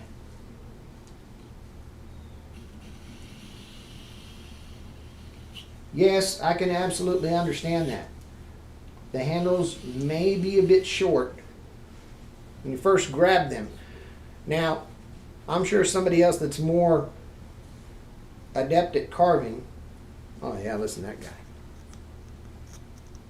That guy's ready to go. Will tell you that originally, yes, it feels like they're a little too short. But I also found out that this, especially if I'm carving something larger, I want to be able to get into that tighter space. And I'm not going to cause myself any issues that way. Hey, Francis, good to see you.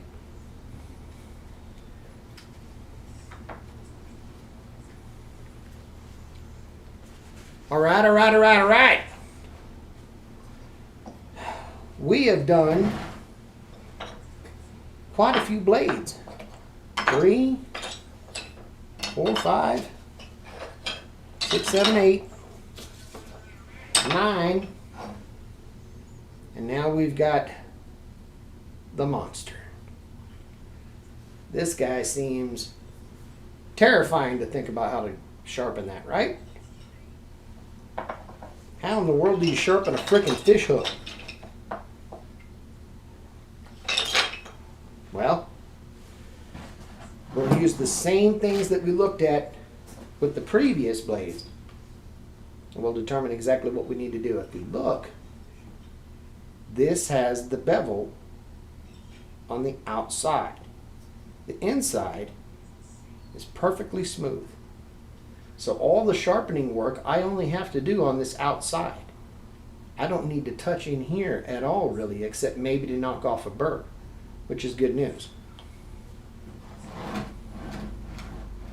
Now, this means, hold on a second, I got to adjust things. This means I got to change my angle of attack just a little bit, okay?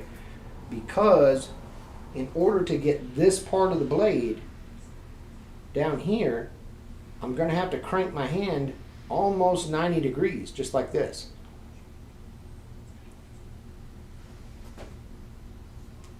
So now I register like so. And you know what I did? I overguessed and I just cut right into my sandpaper, so I ignored the first thing that I said to you guys when I should be pulling instead.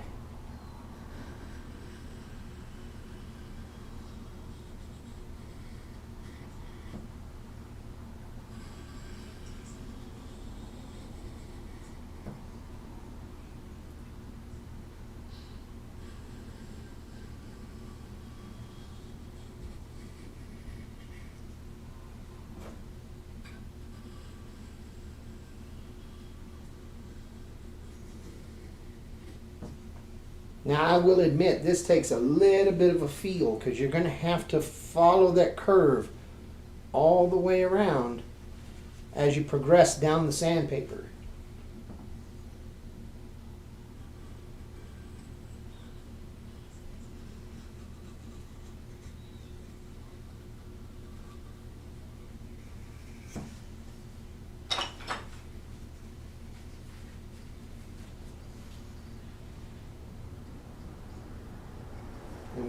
already getting.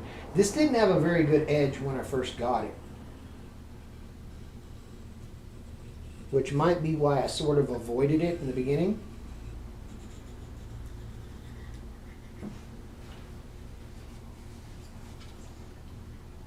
But I'm really starting to see, I don't know if you can see that at all, but I'm starting to see that I'm getting a good secondary on here. That's letting me establish a really great edge profile.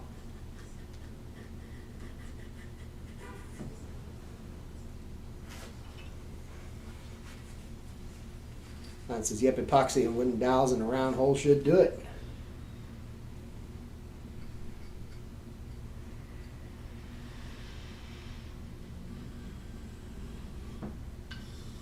Yeah, Luke, I hope you're doing well, man. Thanks for hanging out with me on Friday, buddy.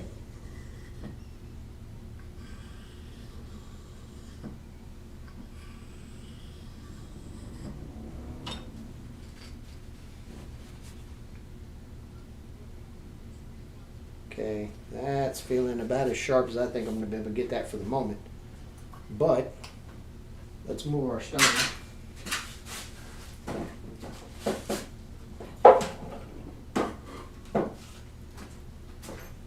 Get back to our test piece.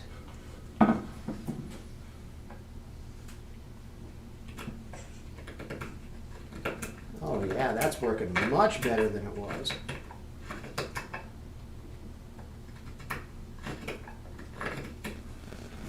I don't know if you can see that. Let me adjust the camera again.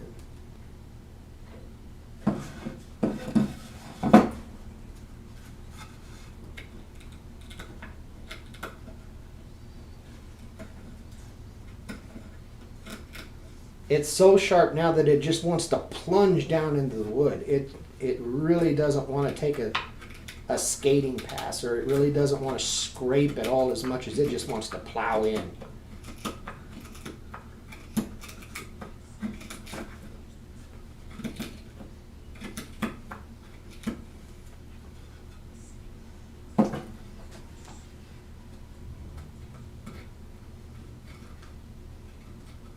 Oh yeah. Lions, be ready, bro. I'm coming after you, man. I got the spoon gear now. Oh yeah, that guy is just hogging it out of there.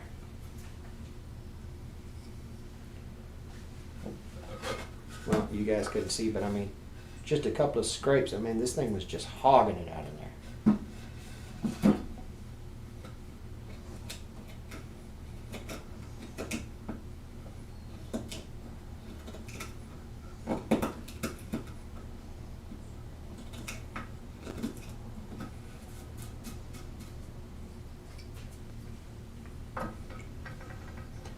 We did a lot of good sharpening.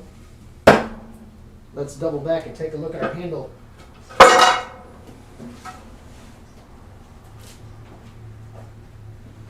See if we're cured up yet. I don't know that we are. I'm still seeing a little bit of the glue being yellow. Line says, let's go, Spoon Army. Hashtag Spoon Man. And now I just committed blasphemy. I know, Lions. I'm over here using my super sharp little chisel as a glue remover.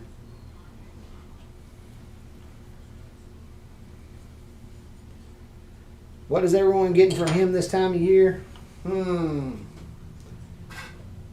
I think macrame is probably what I'm going to guess. I think I'm going to get a macrame owl, you know, with a stick in the feet. A little bead for the beak. I think it'll be nice.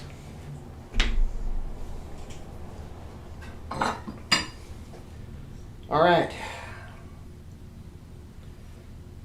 This thing, I want to go after sharpen it again, but I don't, because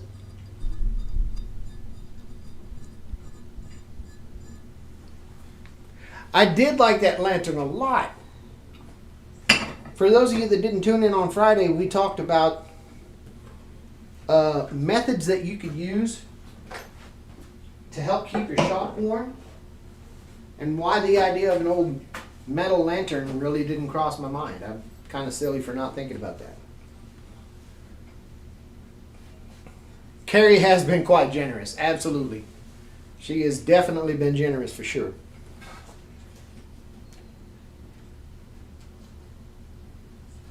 With the combined efforts of her and Dan's Homestead and a lot of the rest of you guys that have been contributing, we have got a pretty healthy sum going together.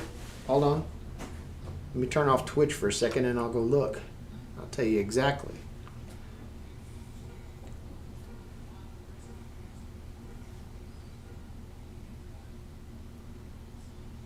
We are up to about $1,472. So coming up on $1,500 that we're going to be able to use to go down to Salvation Army and hit the Angel Tree and buy as many presents as we can get. It's going to be awesome. Keep on chugging along. I've got until December the 5th to rack up as much as I possibly can. Then I'll head down there. Hopefully, if they'll let me, maybe I can shoot a video and maybe I can volunteer. We can help pack stuff up. Whatever we're going to do. Hey, Corey, good to see you, brother.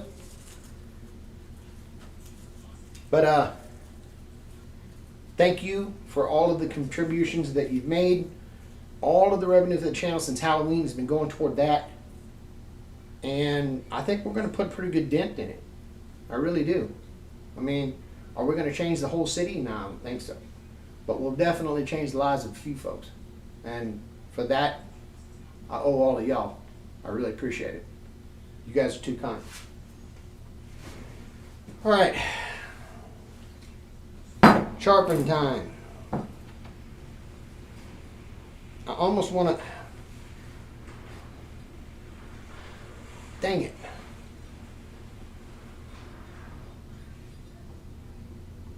I don't know if I want to dig into that any farther and make it...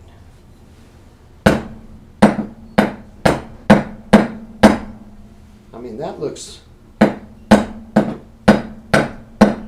plenty sharpened up. I mean, I'm gouging into the workbench with nothing but just my hand. So, I guess what we could do, this is an adze.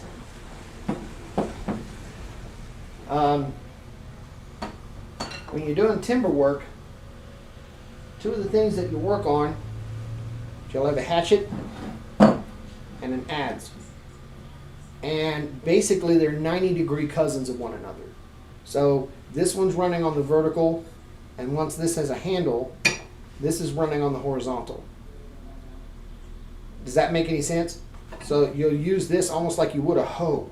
And you'll be gouging out, and while I'm over here just messing up the edges on that, smacking it into the freaking hatchet. What am I doing? But you'll basically use this to be chopping out concavities into lumber and timber.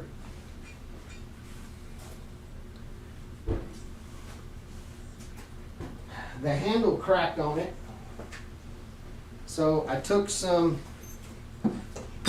laminated pieces here, and I've kind of laminated 2 or 3 together. Nothing like big boy metal on wood, absolutely. POMPPI over on Twitch, man. Good to see you, man. Thank you for joining in, brother. But I laminated a bunch of pieces together. I think I got some hickory in the middle with a couple of pieces of walnut. Then we'll laminate all this together, and then we'll carve that down, make us a new handle for our adze.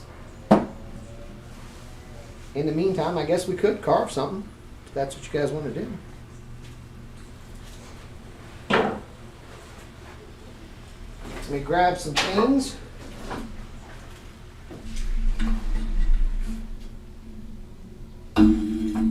Luke, thank you for stopping in, man. I really appreciate you. Luke is an incredible, kind soul. Always been so polite.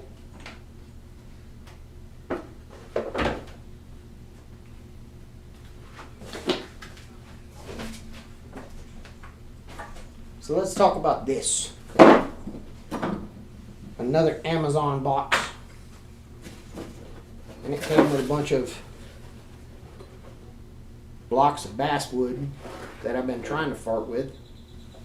I ain't so great with it. Guess we can pick a piece.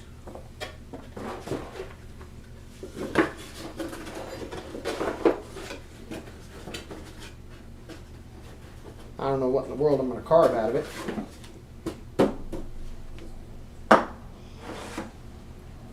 Congratulations, we have a cube.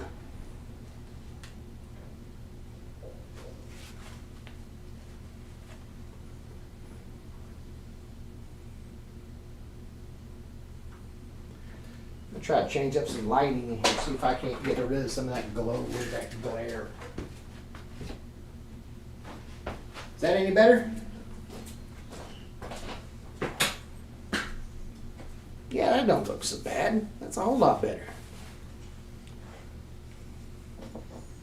Alright, so we got that.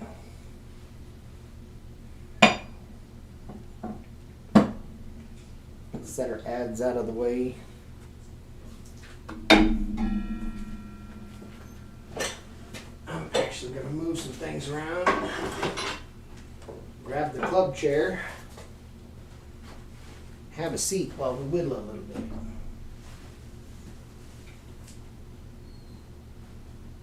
Learning. She called it an ads. Yes, I did. A-D-Z-E.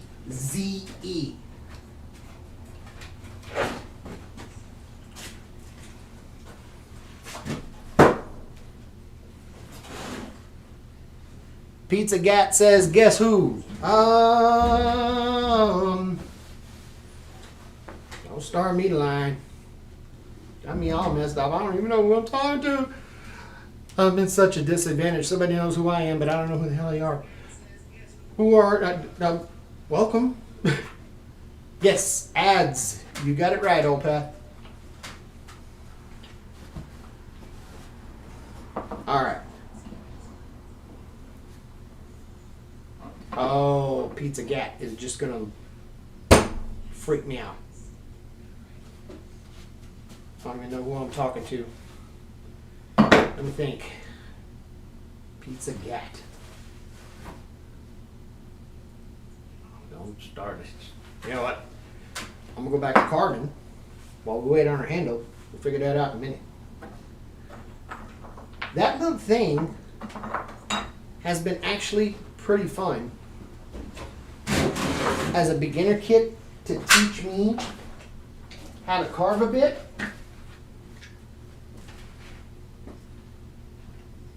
It's the Caleb. Oh, you sneaky sucker.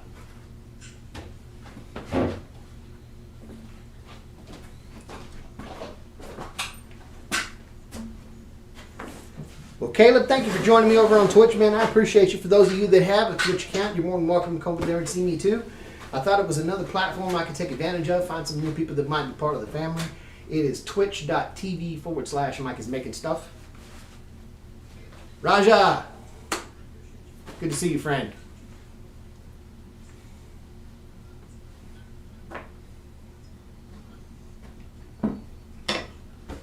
But these little carving blocks have been really interesting, and they've been really cool to. Well, yeah, I gotta.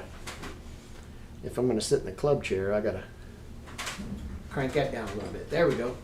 Now we're in a little better spot.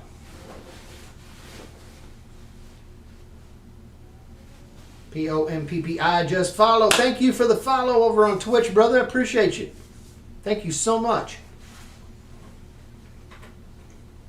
But as I dig in, I use some of those blocks and try to teach myself. Well, for example, I mean, here we go. I did a little bit of a wood spirit here. Took another crack at it.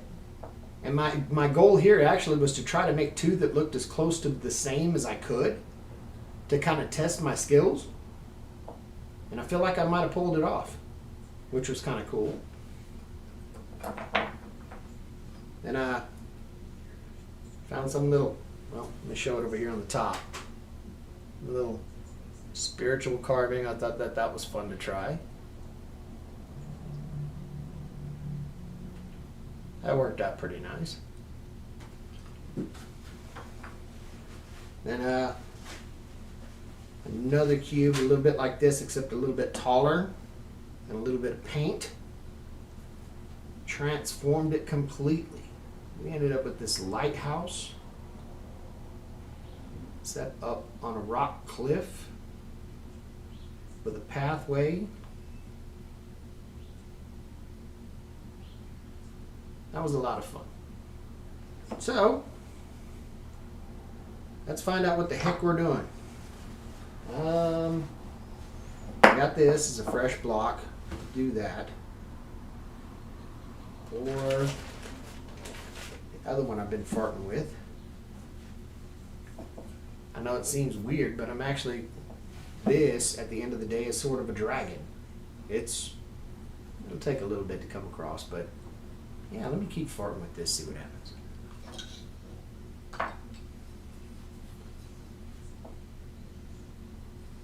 I'm going to try to zoom in some. Let me know if the exposure makes it where you can't see what the hell's going on.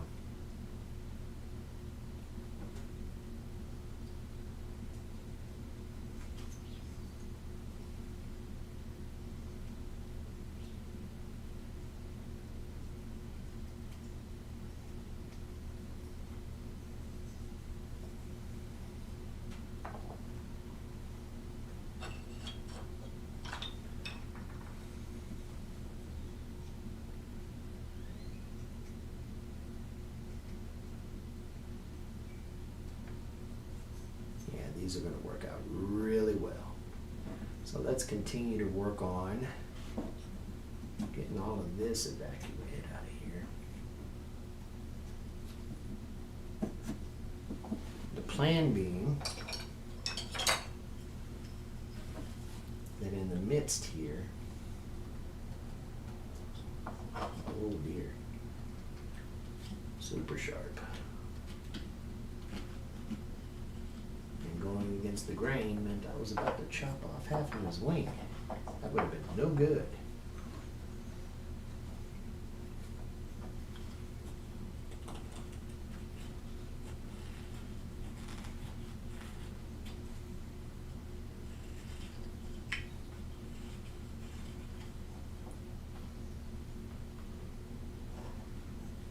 You ever come back and double back to a carbon that you were doing several weeks ago? Stop and remember how the hell you were doing it to begin with. Took me a minute to remember just exactly what I was up to here. The idea is get a writing utensil so you guys can see. So here's his head. So right here.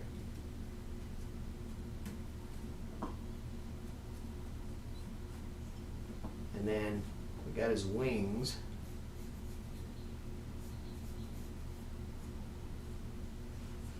Which are sort of like so.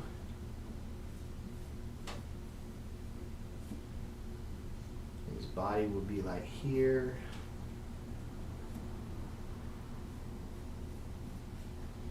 And then the wings come back like this. The head is here. And on the back, the wings will actually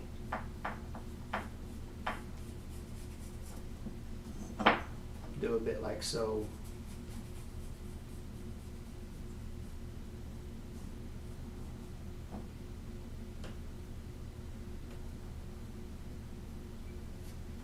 And the back of the wings will be like this. Lady General, good to see you. I am doing absolutely well. Thank you for stopping in. It's been a while since I saw you.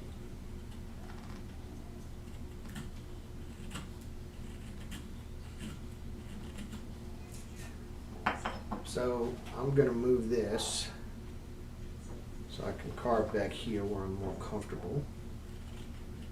We just talk a little bit. How about that?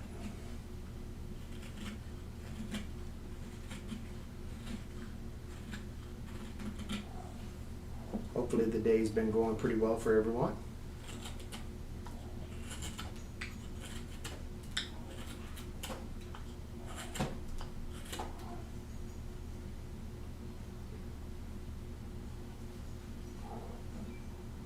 Getting ready for Thanksgiving. I think there's a lot of that going on. I didn't know, honestly, I didn't know if Thanksgiving was as big a holiday in the UK as it was over here. Because it seems like it's kind of a US thing. Or, like, at least the way they teach us over here, the whole thing is. Today is the day that we celebrate that we broke bread with the Native Americans and they gave us pumpkins and traded us furs and gave us all their land after we pointed a gun at them. You know, that guy, or something like that. I don't know exactly if the idea of Thanksgiving translated over to the UK as eloquently.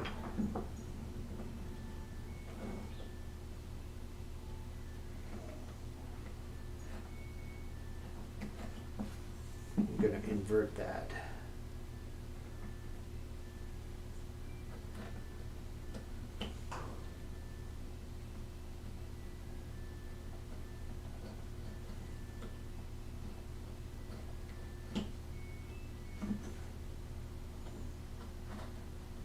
What I'm doing is I'm removing some of the area in between the wings. Maybe I can get a little better definition in here. Kind of get my eyeballs around it a little bit better.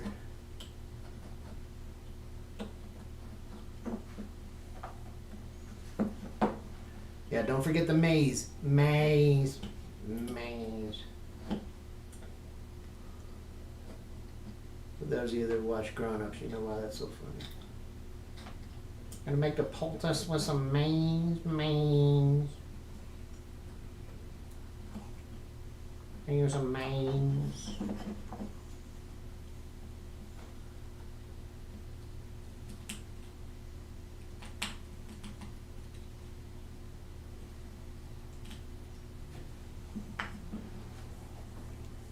Then the general says, definitely a U.S. thing, but we need to support our friends over the ponds and eat delicious food. There you go.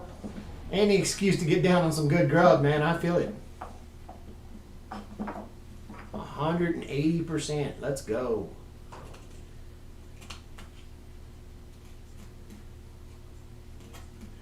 Wait a minute. That holiday involves eating a shitload of food? Yep, I'm down. Let's go.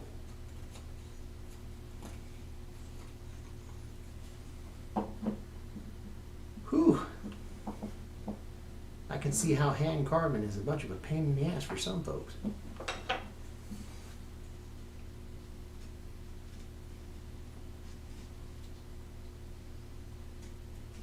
It's alright though, we're going to get in there and get after it. That's what I told her. Did I say that out loud?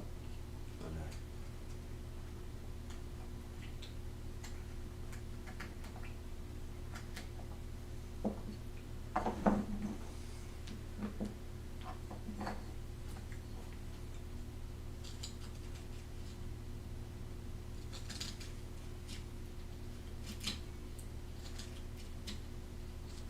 Be ASMR for a little bit while I carve on this. Then we'll check on our handle. And we can mess around and work on that instead of this sculpture thing.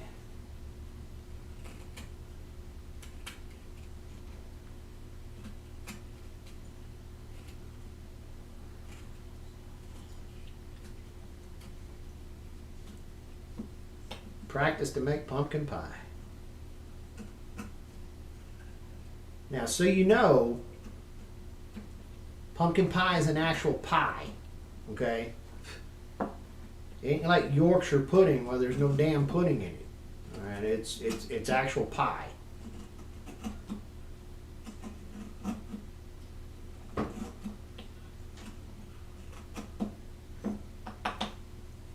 Just wanted to make that clear. Sorry.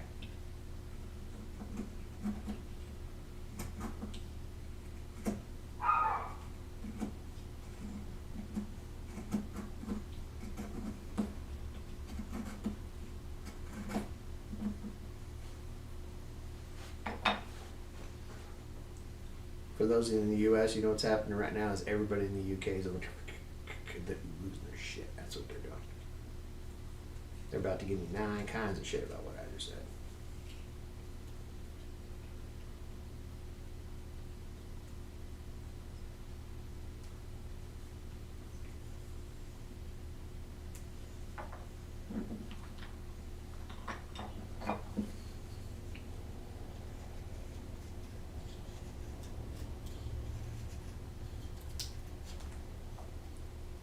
Just a few more days and I'll be digging into a pumpkin pie.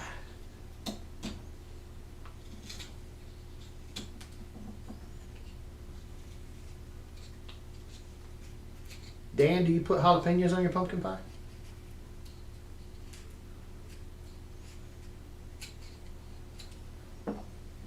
Oh God, I about started it, didn't I? My wife thinks that's the weirdest thing about me, but yes, I put jalapenos on my pumpkin pie. And now somebody's gonna call me a communist or something.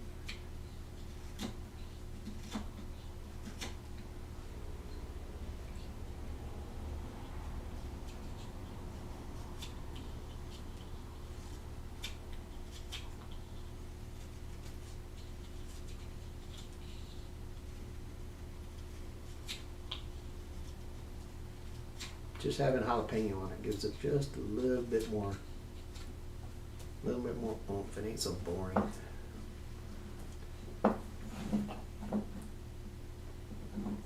Or something.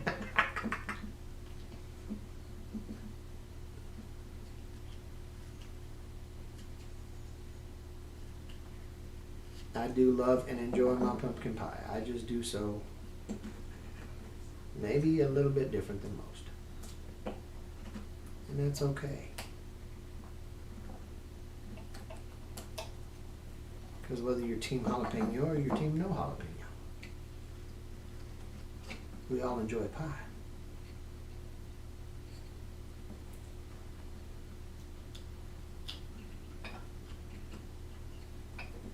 Would you like a little spice in your life? Absolutely. Absolutely. I think life's too short not to eat spicy food.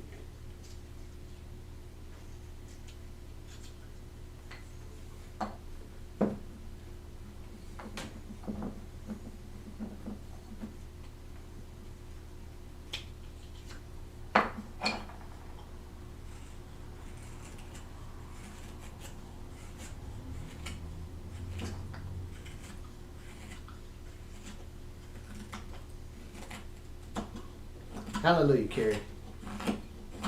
Say it again for the people in the back.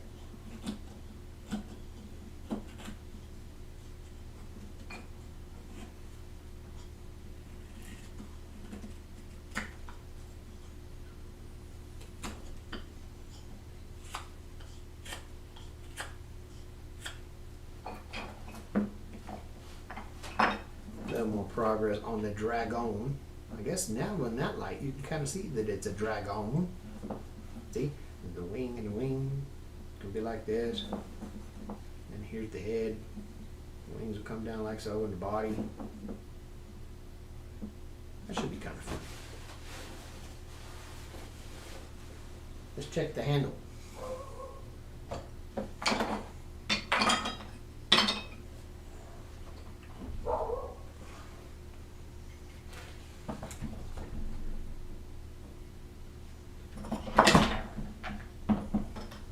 I'm going to try to turn loose with these clamps, see what happens.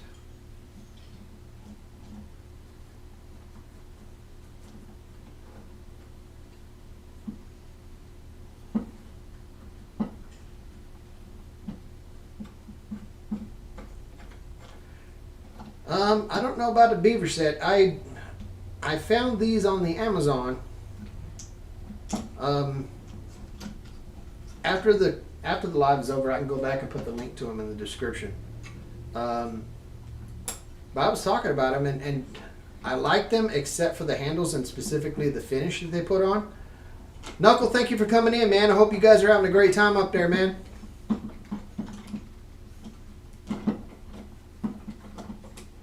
if you guys love people that make, how should we say this?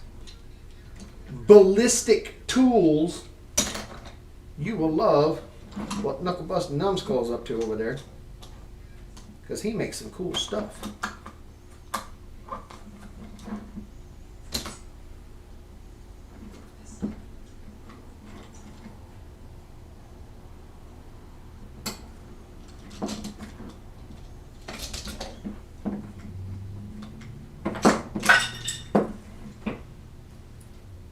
I don't know what I just dropped, but that sounded like it was important.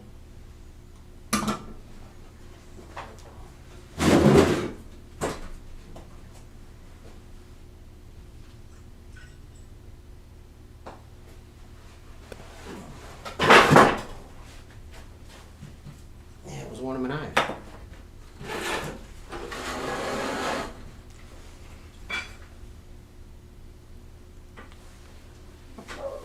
Thank you to the one person still watching on Twitch. Alright, this looks like it's working out. Alright. So, the first thing we need to do is start giving this a little bit of a rounder profile.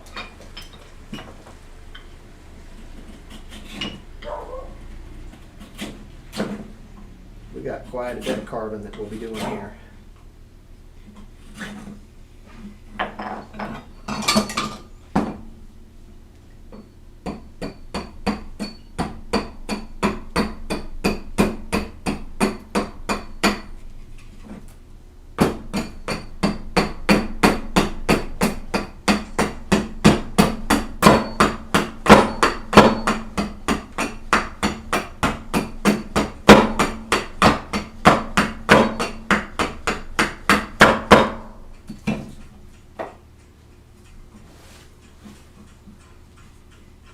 Before we go any farther, I could already hear lions over there screaming from the other side of the ocean.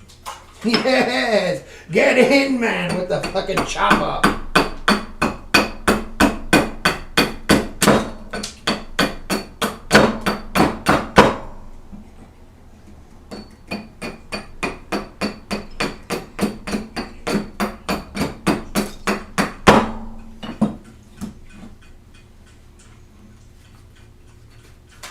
Alright, this is working out pretty well. All I'm doing is basically, these used to be a piece of trim, see? And I'm knocking off these edges.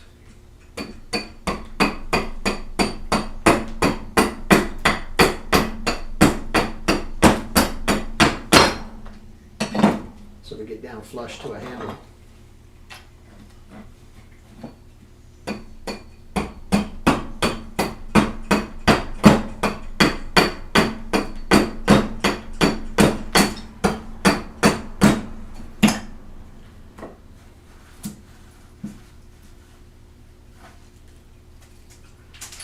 I did, sir. I did.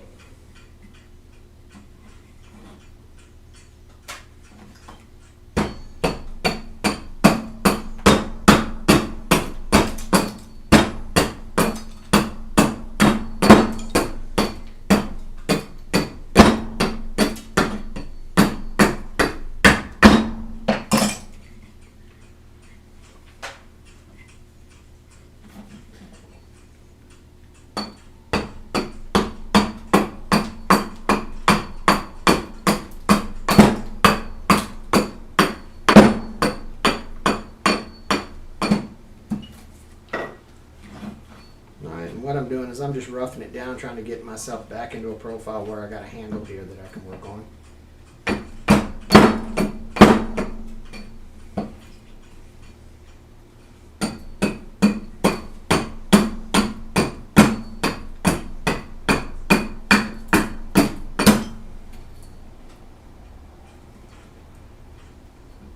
All right, Lily, thank you for coming in. Appreciate you, dude.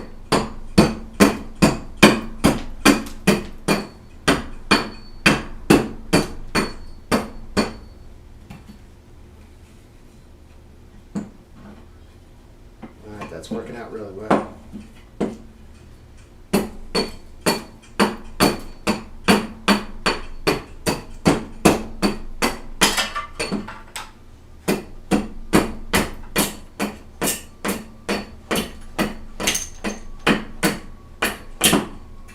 Now I got to be much more gentle this way because I'm going against the grain. As you heard, it was splitting going this way rather than paring away any of the chips.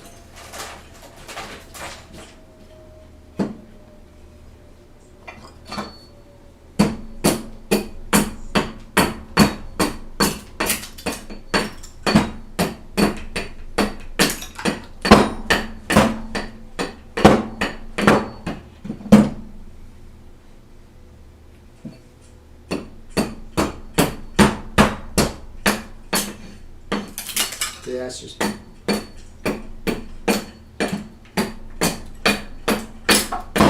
huge pieces of material going, which is good. Now we've got ourselves a little closer. Got some little bit of paring work to do.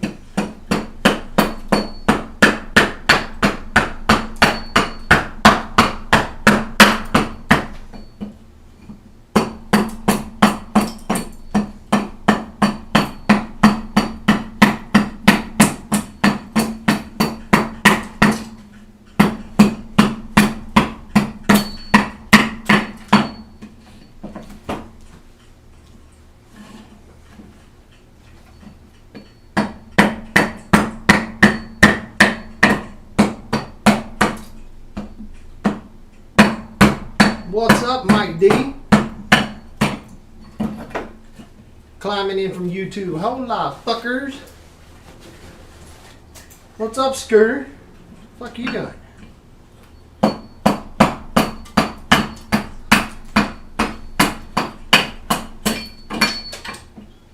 I am getting all fucking primal with it. That's what I'm doing.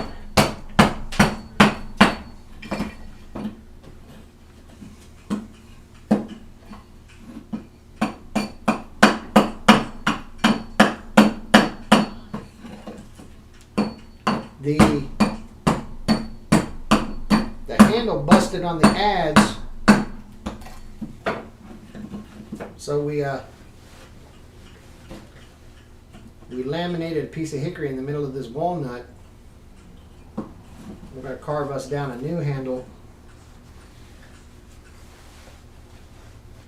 then remount the adze head onto it, which is right here. See if we get us a good chopper.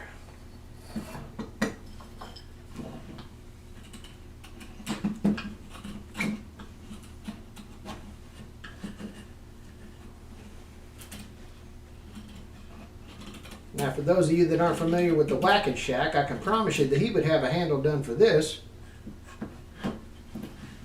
in about 20 minutes, because he would just chuck it up on his masterful lathe and kick ass. If you're into seeing some impressive, very skilled wood turning, callous humor, and comedy hijinks, Mike D over at the Whack It Shack is the channel for you.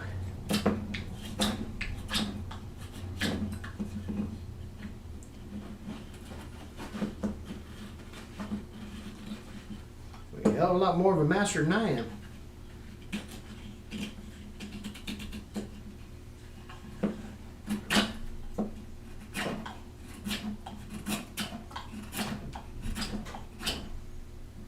I believe he's doing it tomorrow this week instead of today, but he normally does something called Sunday Spun Day.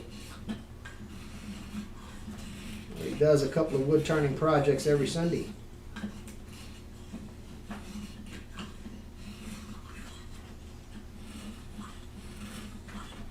Plywood, were you asking me?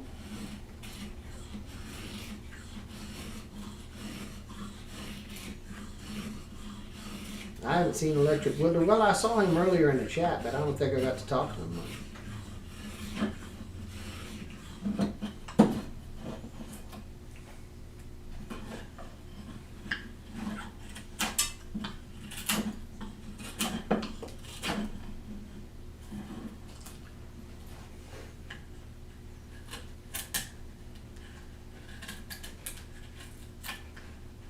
And the good news is, when I laminated these 2 pieces of walnut on here,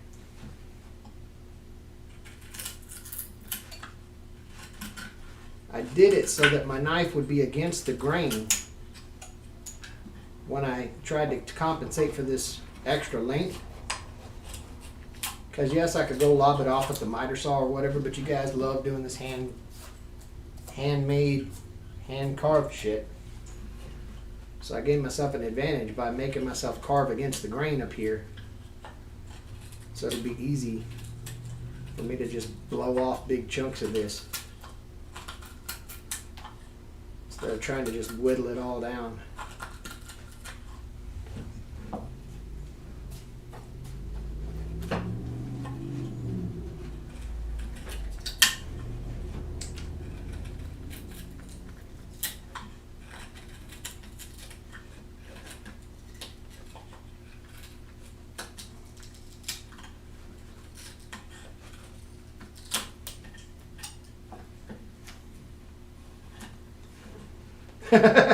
Mike D says he'll grab his ballistic vest. Holy hell.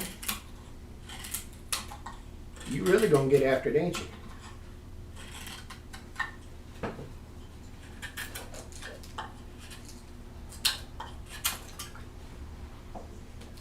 I keep getting wood chips and shit all over my laptop. Do I look like I know what a JPEG is? All I want to do is whittle wood next to my goddamn hot laptop.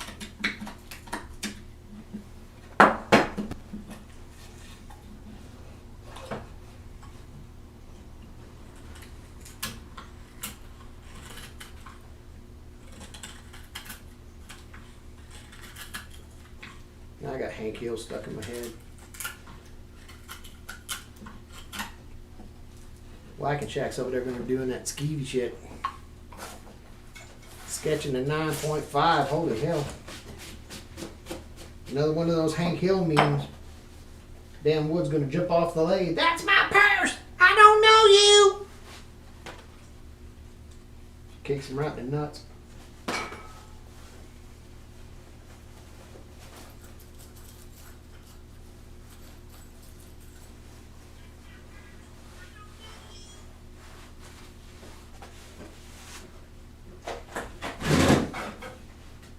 What I do with my damn lighter? Come here. Hold on.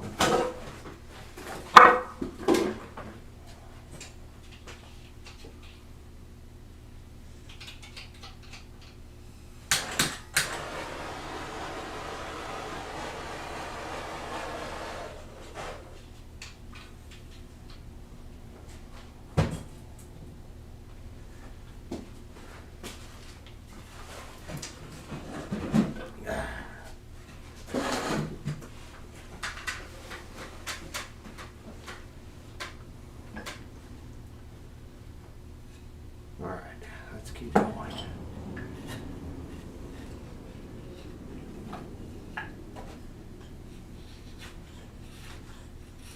Now the next thing, well shit, I guess you guys want to see what the hell I'm doing.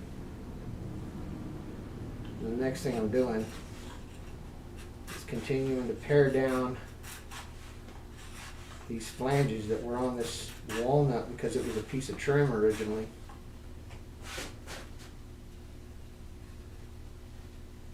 To get myself a little closer to a square blank. And once I got a blank, I can start working on shaping the profile for the handle.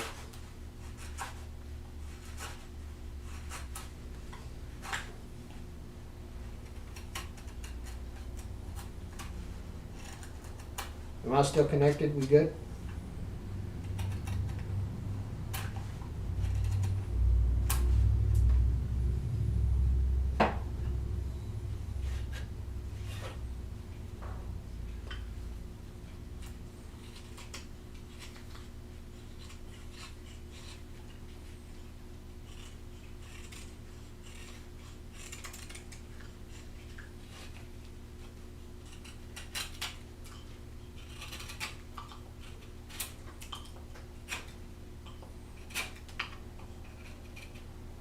Thanks, Gary. Appreciate you.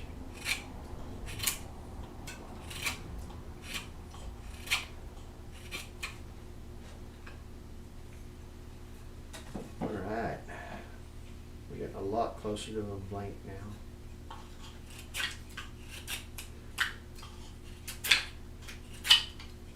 One of the other things we'll have to do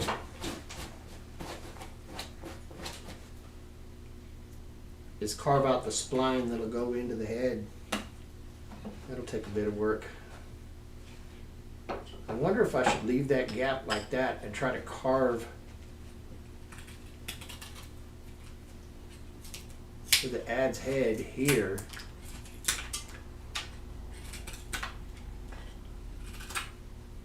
And then that'll give me an opportunity to put a nice wedge in the middle because I've already got the gap. That's smart.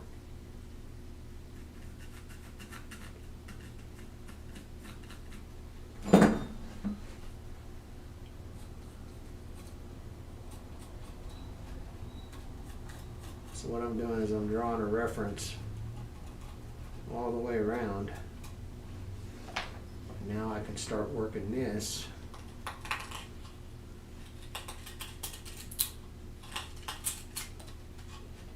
To be closer to what we need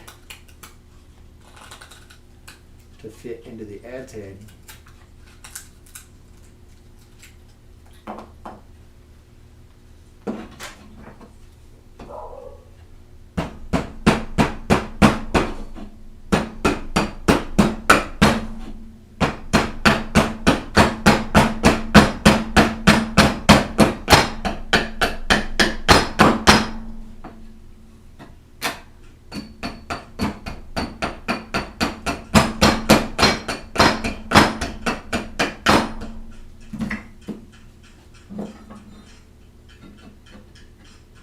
Good. That might be really good.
What I'm doing now is I've got the circular profile for the ad's head. I got it drawn on there. And this will let me kind of pare down the end here until I know I got a fit. And then gradually work it down the taper until the head goes on.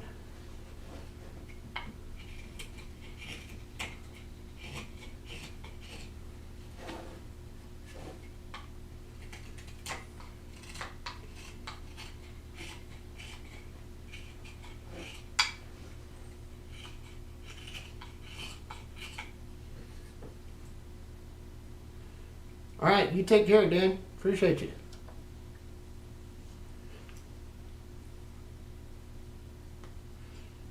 That's fine, Aiden. Thank you for coming in, man. To all of my friends hanging out over on Twitter, or on Twitch rather, thanks for stopping in. I know I'm a new channel over on that platform. Welcome to the family. Hopefully you'll stick around, drop a follow. Only if I've earned it.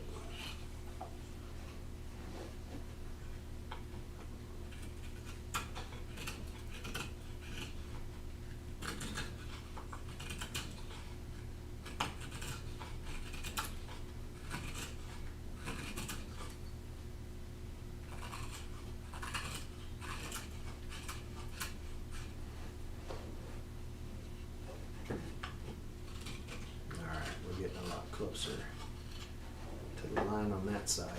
So now we'll work on this other area.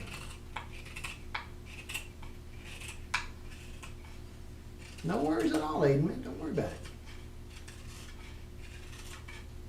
You're always welcome to come and go as you please, brother. I don't know why you wouldn't be, but still felt good to be able to say it.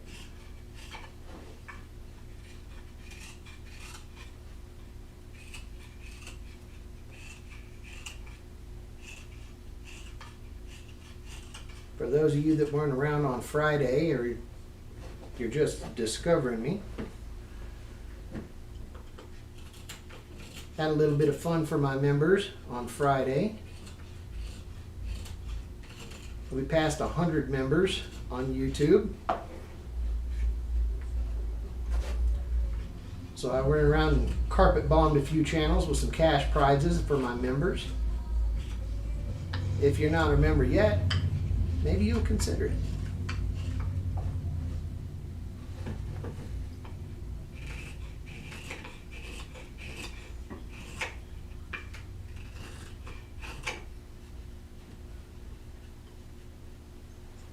Life keeps chained up and not in a good way. Oh hell, that's rough.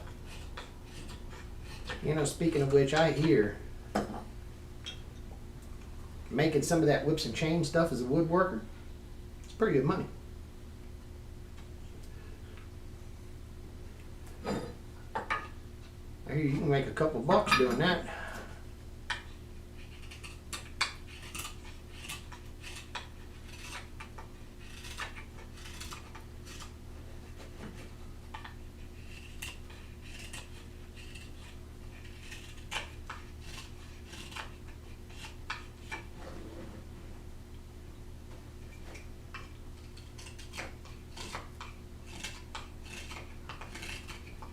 You know, if my fine woodworking ends up in a BDSM dungeon,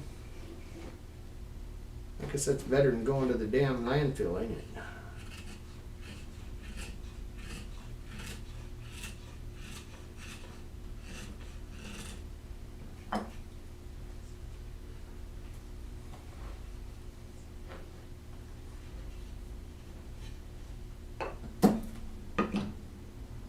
Alright, so we now have a good fit.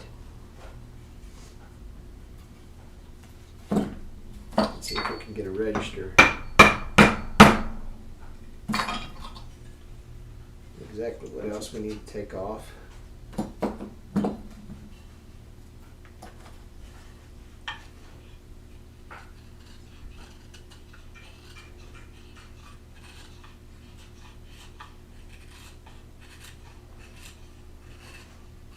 Like I said again, I'm just going to gradually pare this down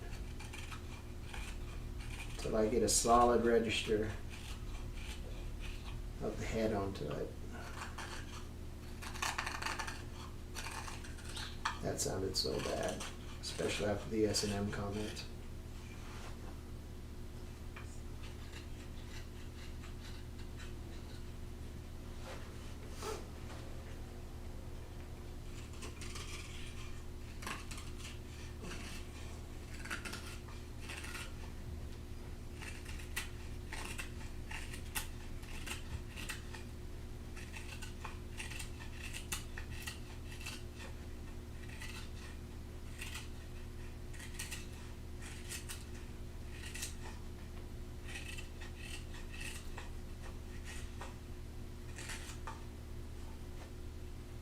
Thanks, man. It's kind of therapeutic, really. It's pretty nice to do.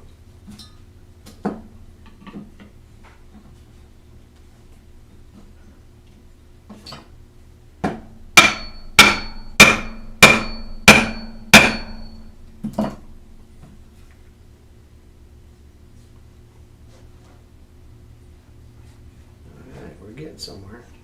I'm certain I'm getting somewhere.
Resonating Art with Amy, good to see you. How you been?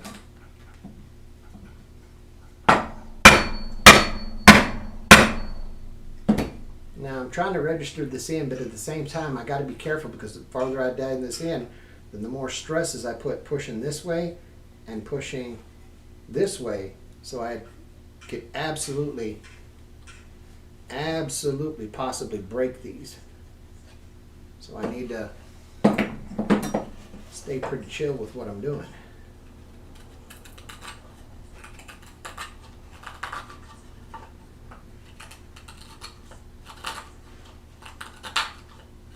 Pat over at Small Woodlock, good to see you, friend. For those of you over on Twitch, most of the people that I'm talking to are over on the YouTube side of things. Like I said, I'm still kind of new over on the Twitch side. But I got a wonderful, beloved community over on YouTube that has been with me for a while, ever since I pretty much got started. So forgive me, a lot of my interacting is with them. Mostly because they're the ones doing most of the talking.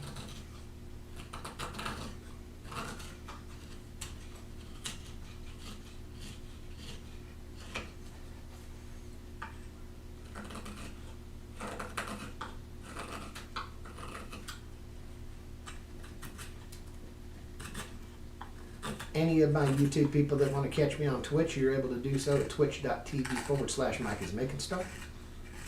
I just kicked it off over there. And so far, I got to say I have been readily received with open arms. They've been very kind. Despite the fact that most people say it's just a bunch of Gen Alpha gamer types. Zeuner! Hi there! Good to see you, man. Appreciate you coming in, brother.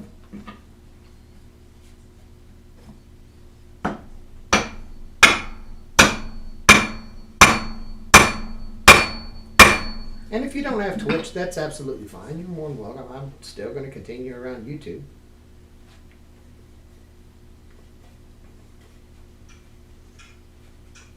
But a couple of people were kind enough to let me know maybe that's a community that I wanted to talk to. That's a good question, Zenner. I'm actually making the handle for a tool called an adze. An adze is sort of like a hatchet, but you would use it 90 degrees. Here, I'll tap this back on so you can kind of get an idea of what we got going on.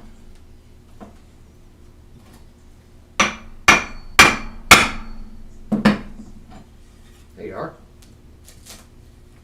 So an adze is something that you would use to chop concave portions into timber. And today we're making kind of a fancy handle for it.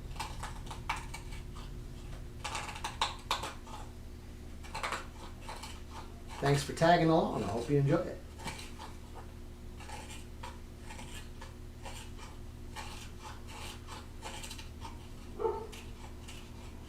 And for all of the older folks, the boomers and such, the idea is if I can successfully stream to multiple platforms, which I obviously, thanks to people like Zimmer, thank you. I've determined that I'm able to do so. Now I can do the other platforms that some of the older folk are used to, like Facebook and Instagram. I can do some live streams over there too.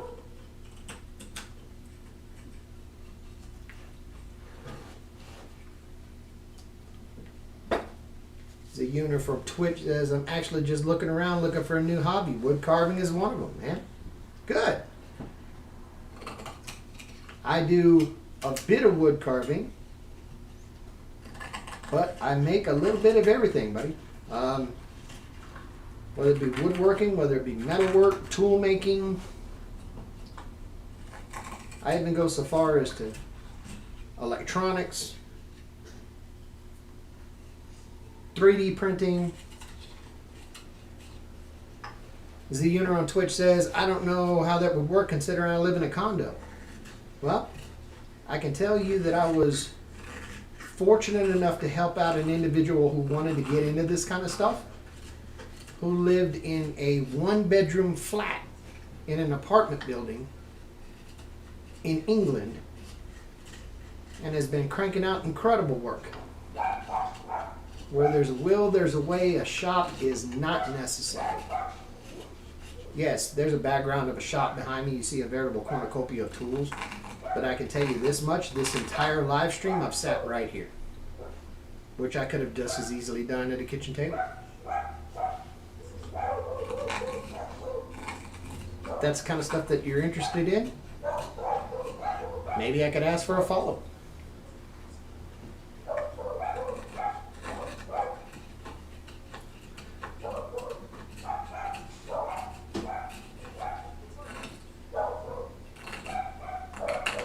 I'll be glad, as always, to share all that I know. Z Uner just followed over on Twitch. Thank you, friend. Appreciate you, buddy.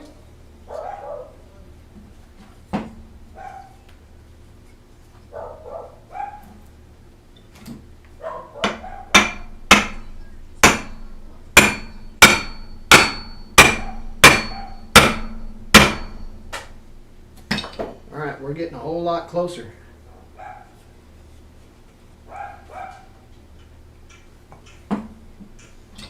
All right, Aiden, you take care, buddy.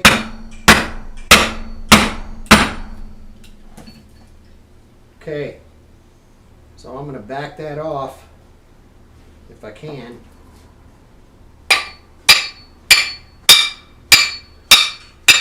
Yes, thank goodness. Because I got it seated and it got really close to getting seated, but I heard it begin to start making those telltale signs like, oh, you better back off, I'm finna crack, dude.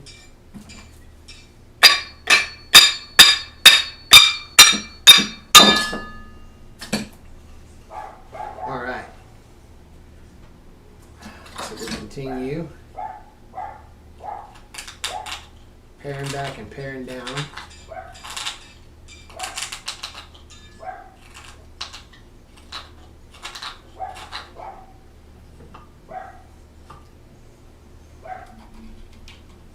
Let's see, let me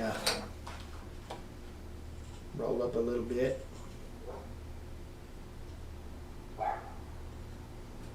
Carry over on YouTube, Z Uner. Wanted to let you know, absolutely carves at the kitchen table. Not a problem.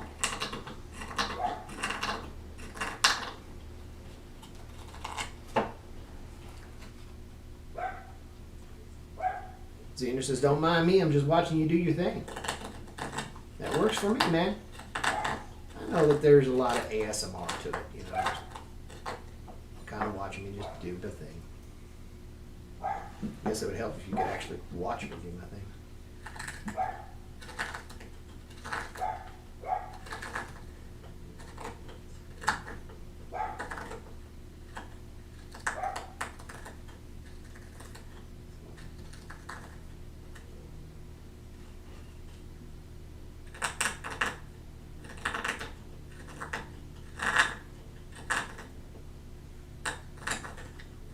Z Uner says I might do it in my bedroom. Folks would kill me if I make a mess in the kitchen. Carrie from YouTube says she has a little tarp that she puts down to catches all of her stuff and cleans up the mess after the fact that way. Where there's a will, there's a way.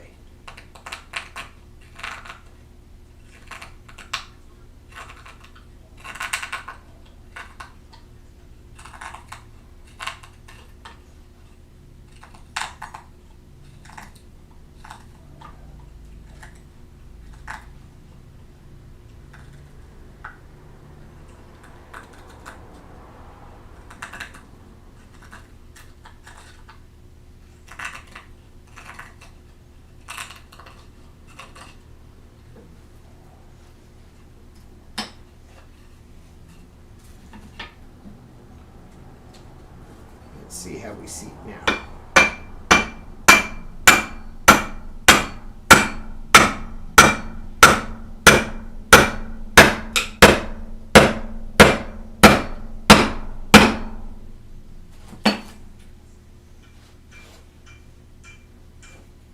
I think we're in good shape.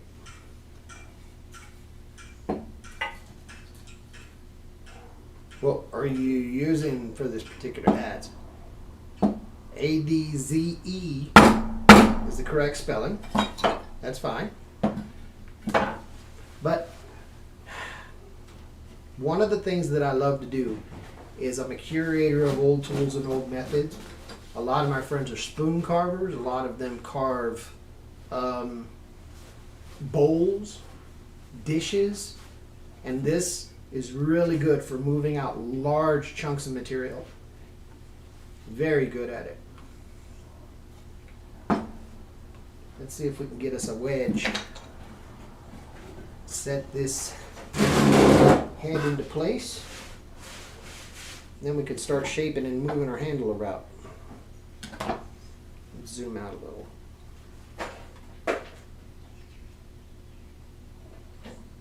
There we go. Yeah, give me just a minute.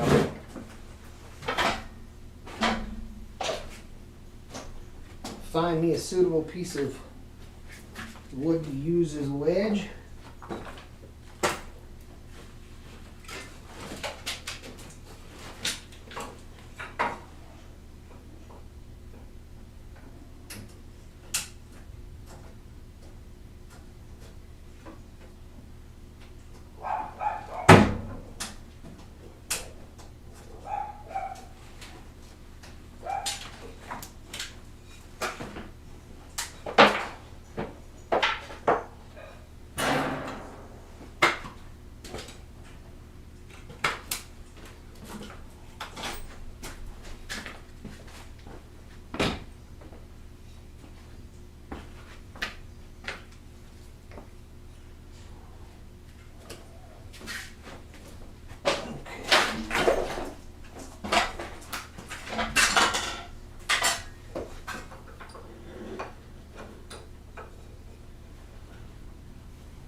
This is a cross cut. Let me get a rip saw.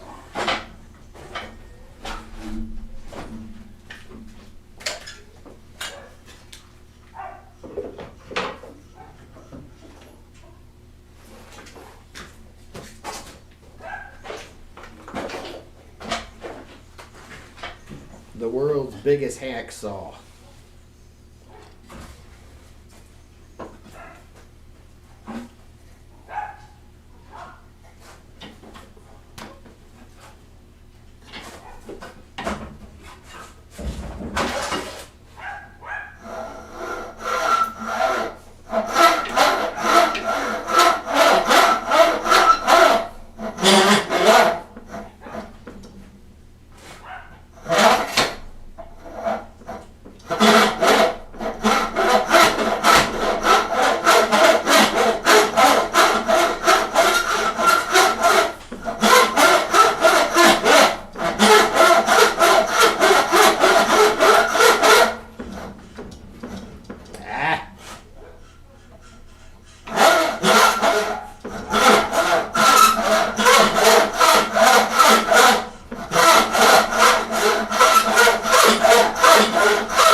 have a little bit of hacksaw envy.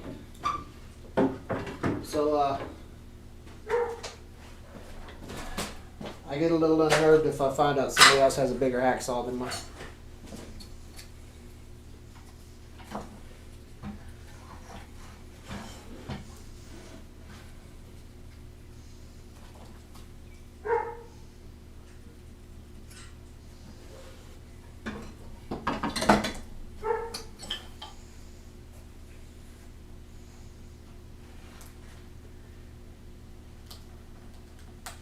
Well, you are a very astute young man,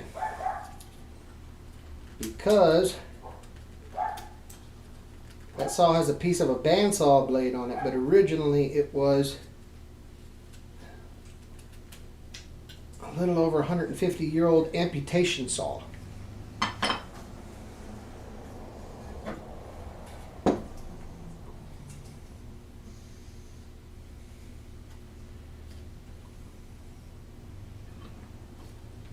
Did I mention that I'm a purveyor and procurer and a curator of old obscure tools?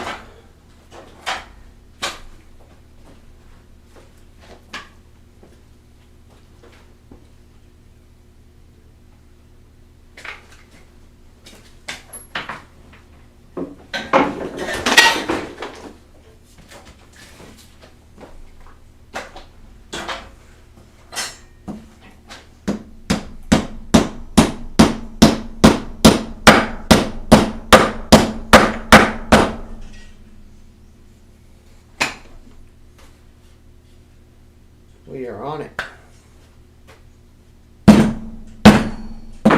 Perfect.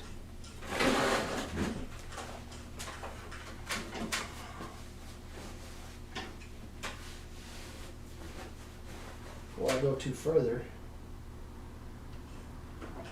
I go too much farther, I should say. Try to find me a cable, as my phone is almost dying. 2 seconds, guys. Take a little break, talk amongst yourselves. I'll be right back.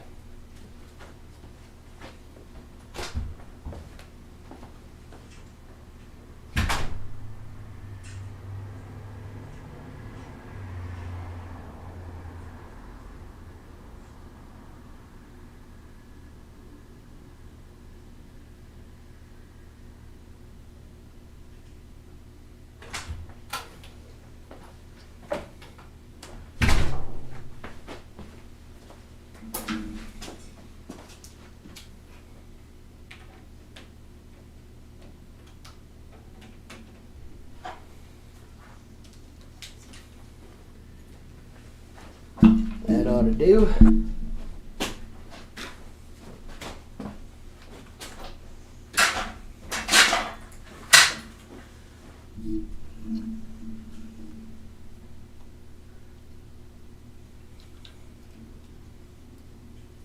Let's get plugged up over here. Yes, much better. Sorry about the intermission, guys.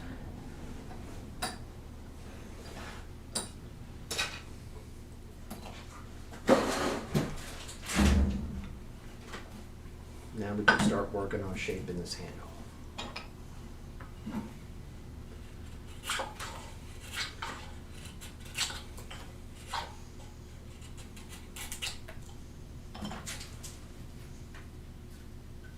Now again, I think a lot of you really like the ASMR slowed down version. Thank you, Carrie. Appreciate you, dear.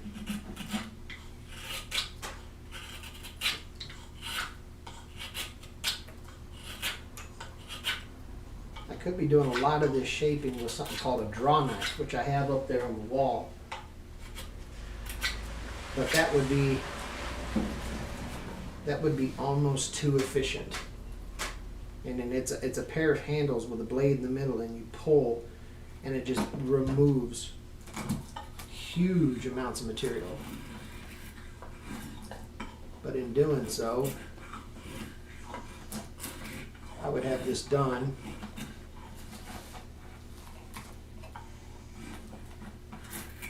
Yeah, most of them haven't. Yeah. And don't get me wrong, I have tools, I have machines. As a matter of fact, one of the things I do is actually build some of my own machines.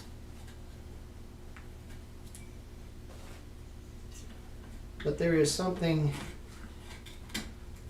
very interesting about this thing being made by hand.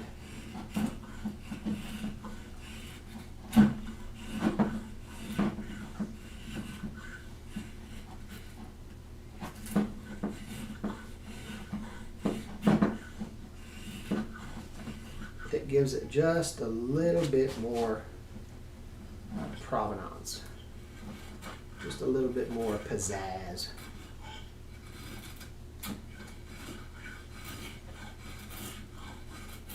As the young kids would say, saying that I cut this whole handle out with a knife is a bit of a flex.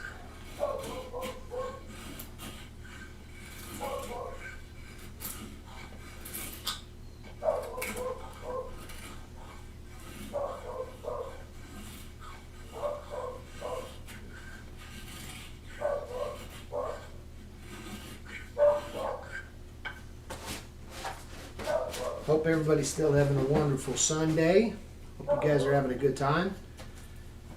Again, for those of you on YouTube, not to sound like a broken record, and I know that I sound like I'm just here trying to solicit you guys, but I have until December the 5th to finish up the fundraiser for the Salvation Army Angel Tree.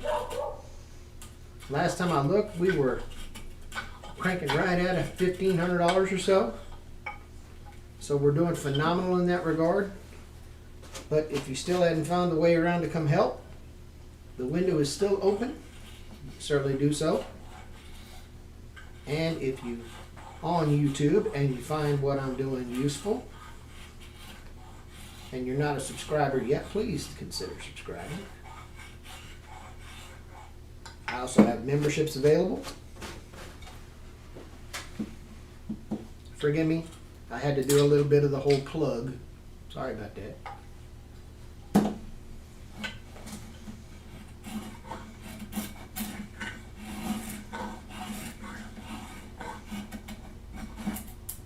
More than anything, I guess the thing I would say is if you're looking for an incredible community to be part of, you're not going to find very many better than the people that I have around my channel.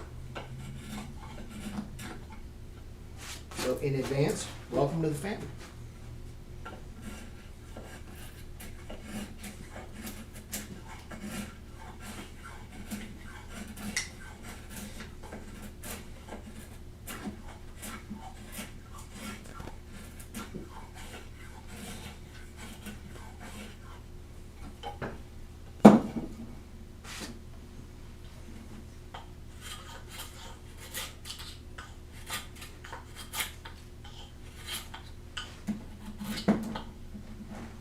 I think this is turning out pretty nice.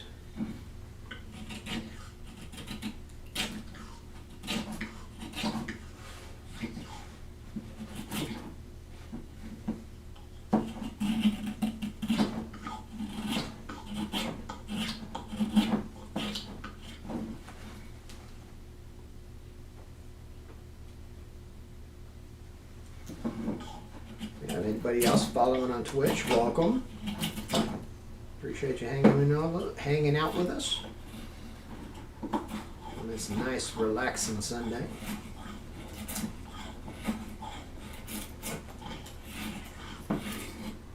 Sitting around watching me carve a handle, it sure beats the hell out of watching the news, I guess.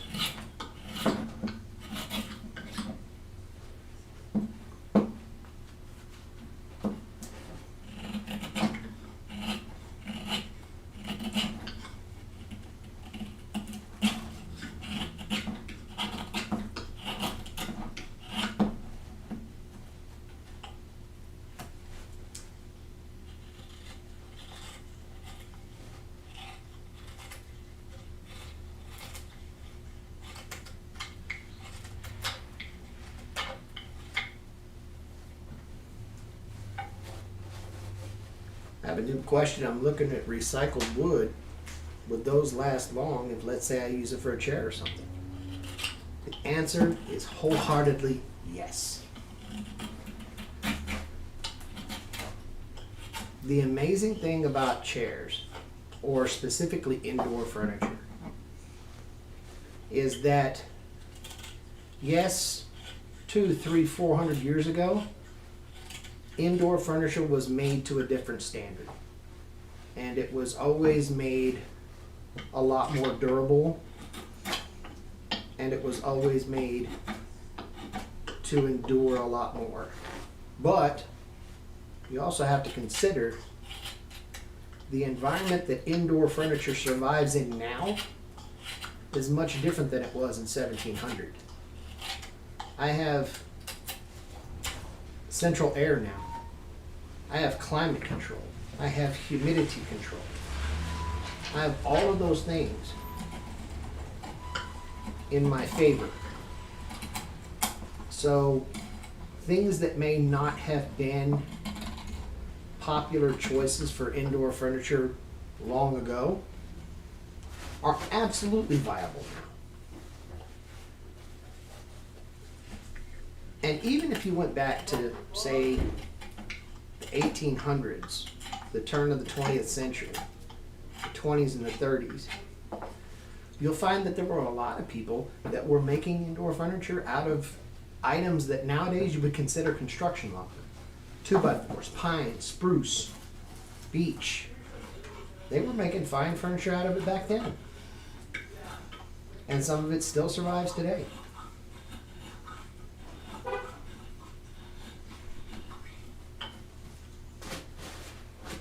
There is, if you'll find me on YouTube, Zeuner, I have a video where I actually made a Victorian drop leaf pedestal table out of a chunk of plywood, a piece of laminate flooring, a table leg, and a 2x4.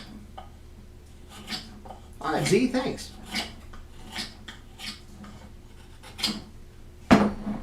You can absolutely do that. It is 100% feasible and absolutely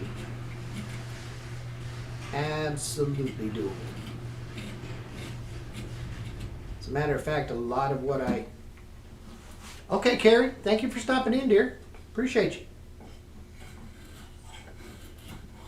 One of the things that I like to preach, or that I like to try to teach on my channel, is being able to use just those materials you're talking about, the thrown away stuff, to make just about anything you want. The handle that I'm making right now is made out of a couple of pieces of trim out of an office.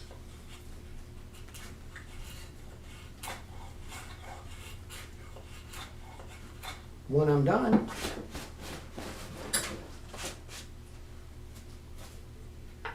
if the fates smile upon me, Z, I think it'll look great.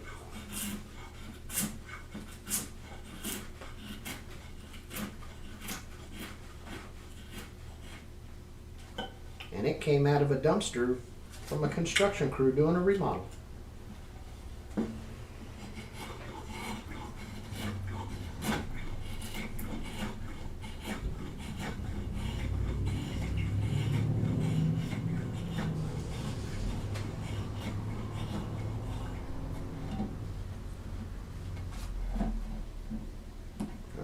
Getting closer. We're getting much closer.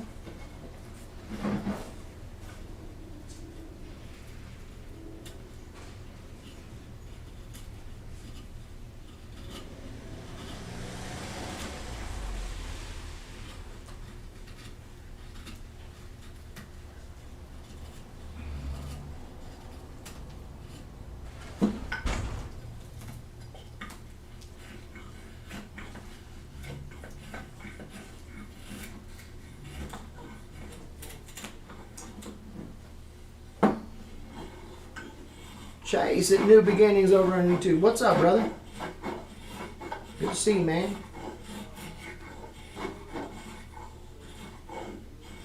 Carving us out a new tool handle today.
How's your day going, man? I hope you're doing all right.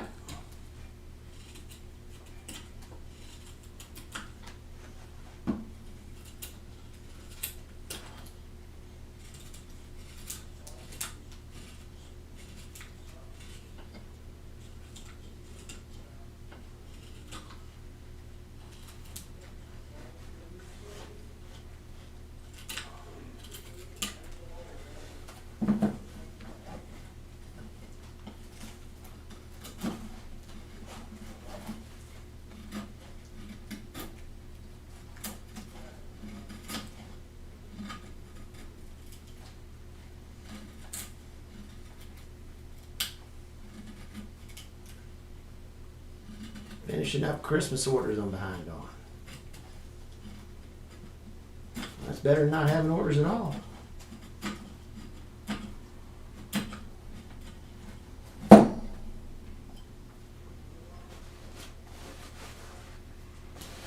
Who needs IKEA when you got Mike teaching you how to do woodwork? Says Z over on Twitch. Yes, sir.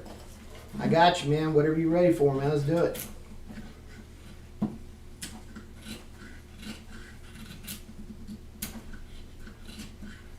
I can't remember the last time I went to a store to buy a piece of furniture. Honestly, I can't remember the last time I went to a store other than for groceries to buy much of anything.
Starting to get a good shape on that now.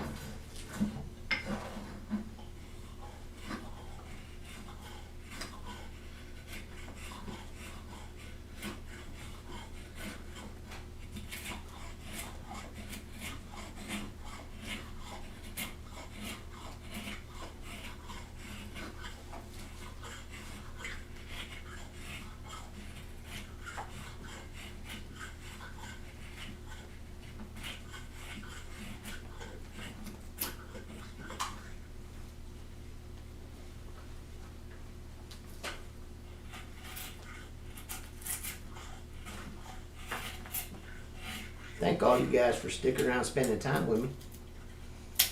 I know there's about 1,000 other things you could be doing today.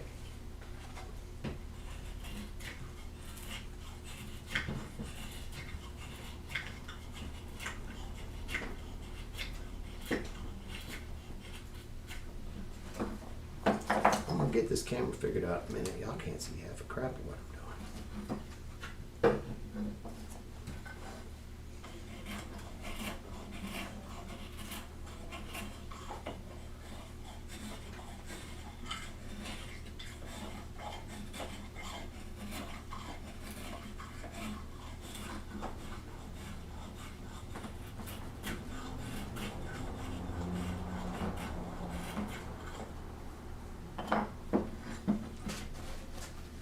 Z over on Twitch says, for me, it's a learning process. Absolutely, man.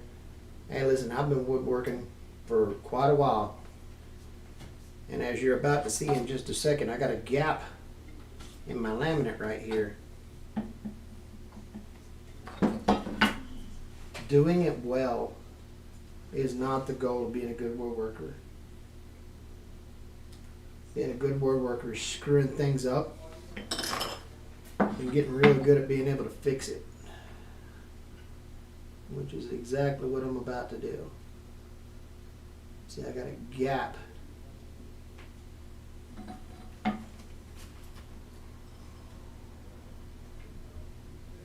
right in there.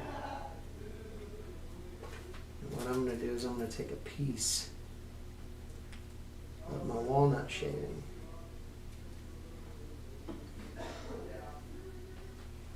And I'm just going to tap that in there to hide my crime.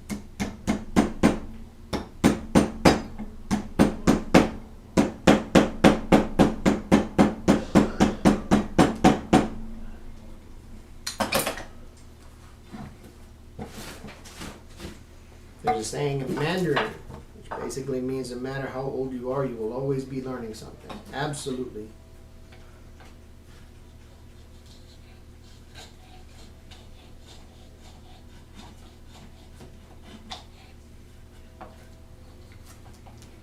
This world has so much to teach you. If you're not curious as to what it has to say, then why bother? What's the point of even being here? In my humble opinion.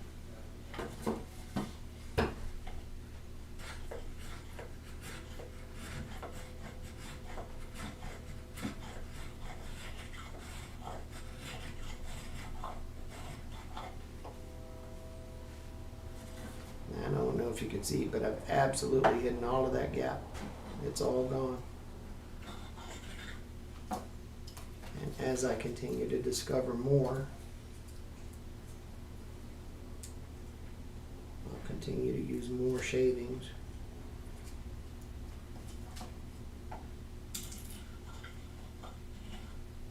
Just like that.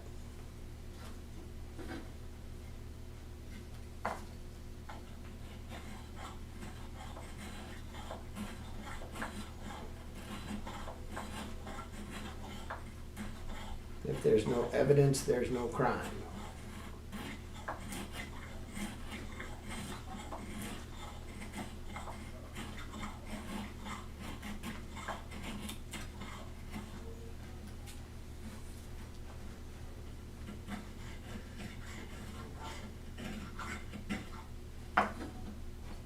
And I don't care what master woodworker you ever talk to. I promise you, if they try to convince you that they don't know how to hide their crimes, then they don't know what they're doing. And that's the truth. Because if you're egotistical enough to try to convince somebody else that you never make a mistake,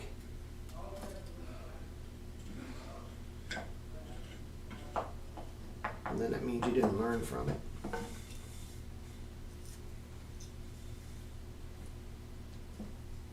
Looks like we learned from it fine.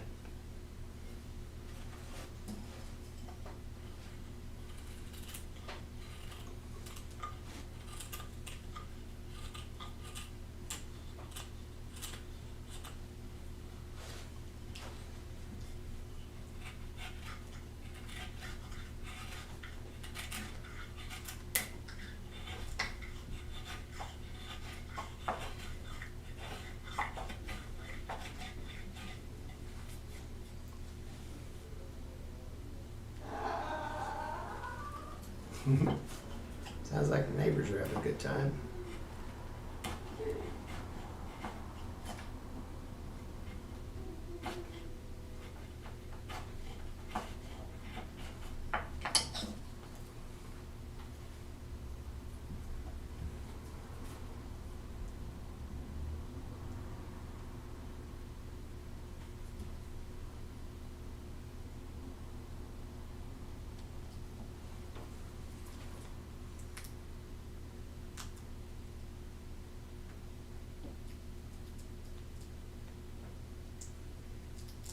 Now some of these are so small, I'm having hell finding a shaving small enough to fit in there. What other things do I do? Asks Z. I build furniture, I repair things, I build machine tools,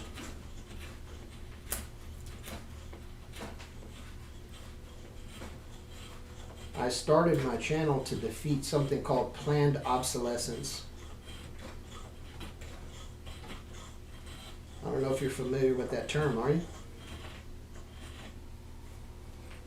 I did steel fabrication after the Army for almost 15 years.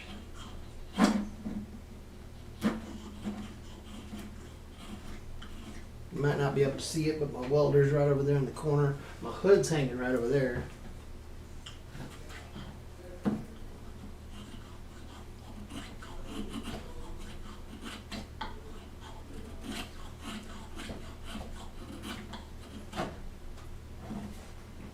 I'd like to say I wouldn't ever tell you that I'm good at any of these things. I'm a good student at all of these things.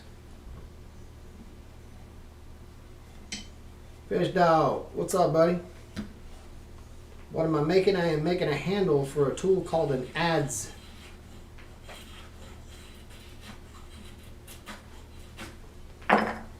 Here's the head of it here. The adze is the 90-degree counterpart to your timber framing hatchet. The handle broke on this, so we're going to make it as a fancy hickory and walnut handle to go for it. And I thought hand carved seemed like a pretty good little flex.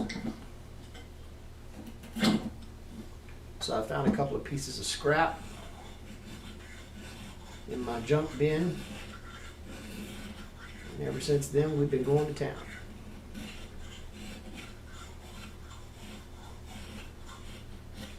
Sorry, YouTube. Fish Dog and Z are over on Twitch talking to me. For those of you who don't know, I have a simultaneous stream going here and on YouTube at the same time. I'm not a very big channel over on Twitch, but I have the most wonderful community following me on YouTube.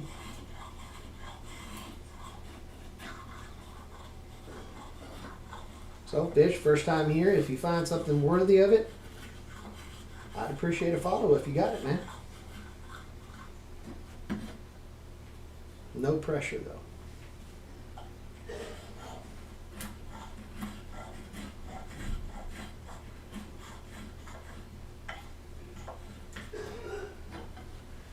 What about you guys? Z, Fish, do you guys make things yourself?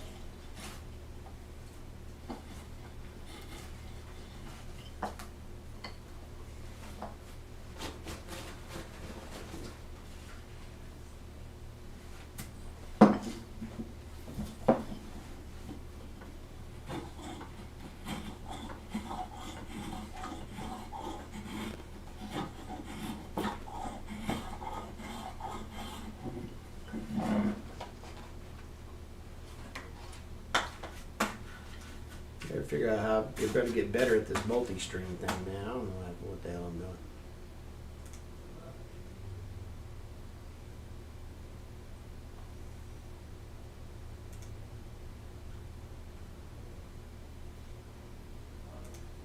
Got 2 or 3 people over there watching on YouTube.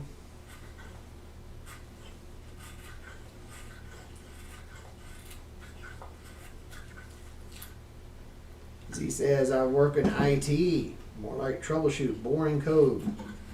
Yeah. It's all still quite useful, man. Matter of fact, one of the things that I've been playing with myself in my off time, that sounded awesome. One of the things that I do in my off time, though, is I'm investigating, programming microcontrollers, getting used to things like ESP32s, vibe coding in Python, IoT automation. I got another buddy that's actually a whole lot better at it than I am. But it is definitely something I'm interested in. IT makes the modern world go round, buddy.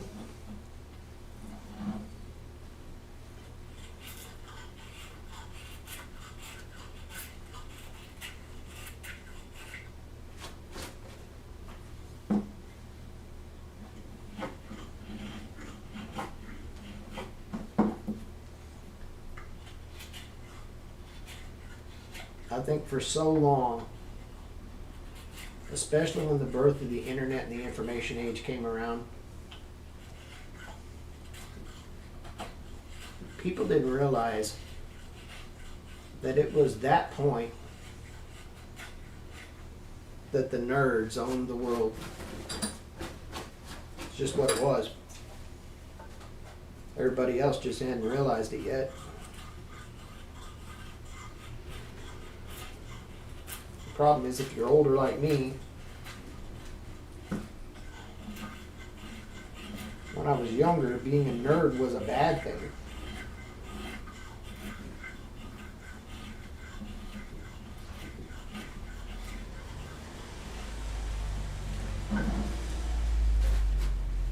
Right. You're absolutely right, Zeke. And now, I think everybody's a little more mad that they can't make it through the damn day without somebody from IT helping them.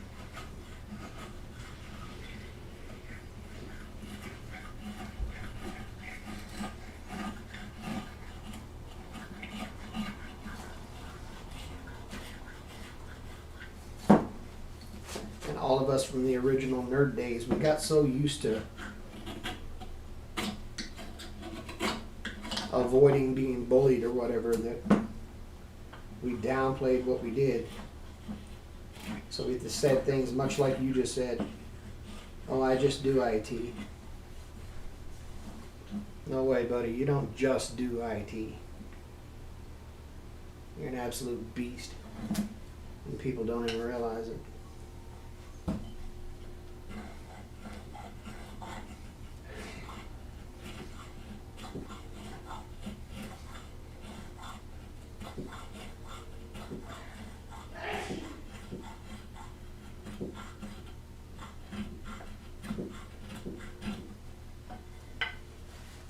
I think one of the best ways I ever heard it said was, the minute you don't appreciate the IT guy, threaten to fire the guy with the source code. Watch what happens.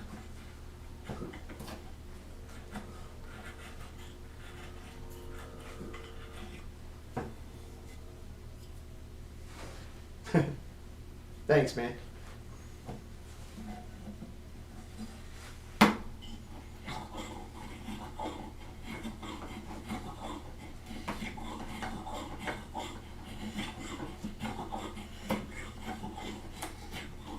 Thanks for letting me know that. That actually tells me that my audio, my mic is actually doing phenomenal.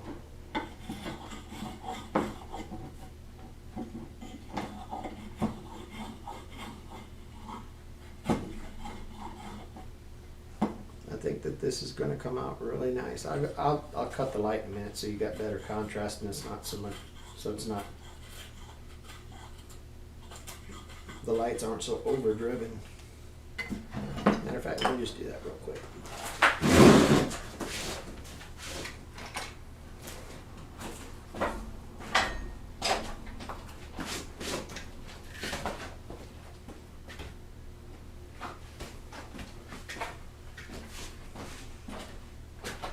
If that helps out some.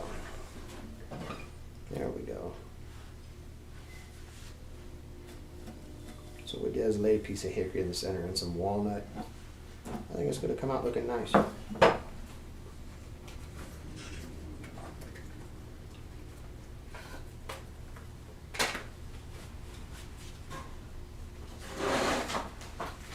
We have some more crimes we have to hide too. We got some gaps. We'll get them though.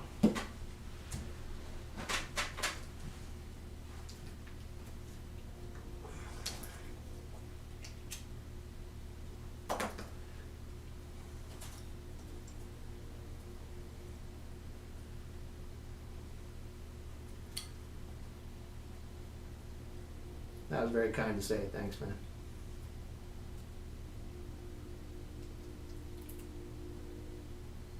Appreciate you, Z.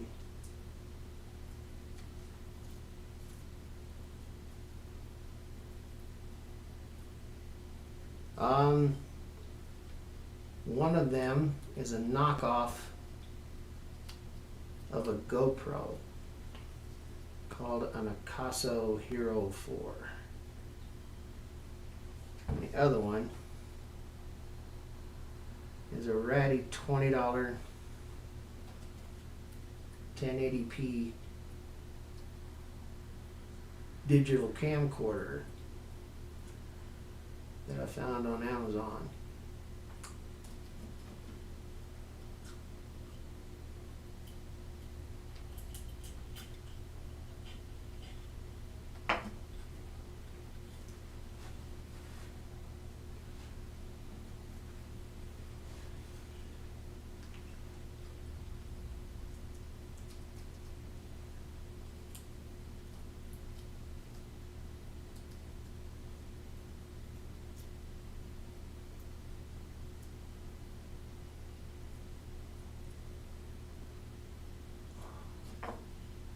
I don't think either of them are set for 1080 or for 4K or anything right now. That might be why it's not showing up.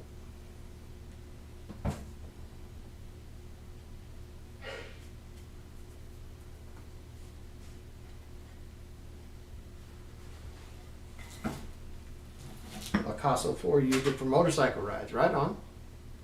It is a pretty handy little camera. It's not too bad.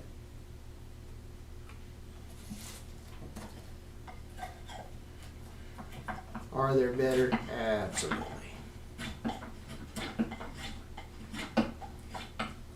But for an old guy in a workshop, I think it does the trick just fine.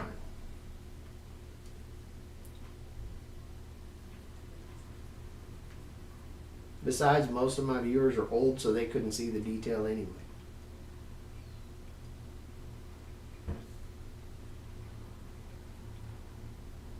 No offense, guys.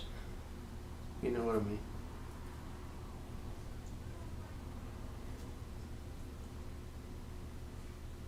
You guys are about as blind as I am. You don't give a damn if it's 4K or not.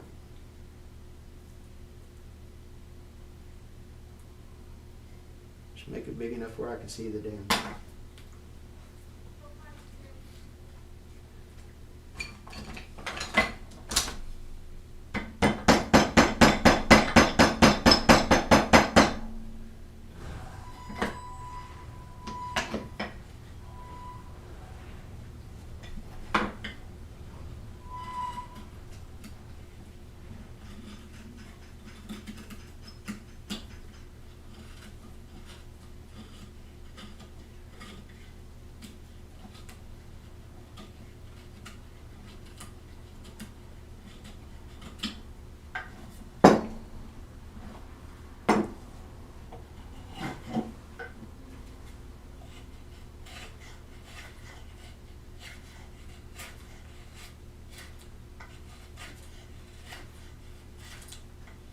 Now I'm just a bit at a time refining this into the shape that I want.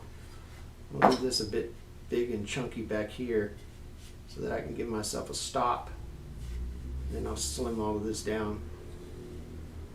It'll work out.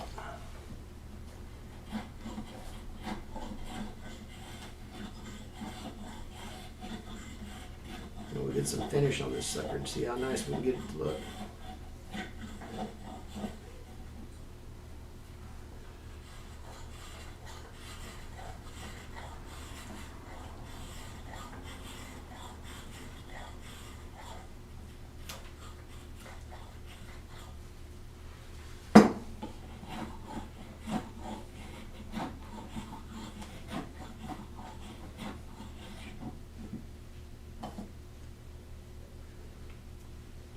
Well, I could sand it down, but one of the benefits of having a really sharp carving knife is that it actually leaves a really nice surface finish too. Sometimes, when you get really good at your finish carving, you won't even have to sand at all. You'd actually make the surface worse.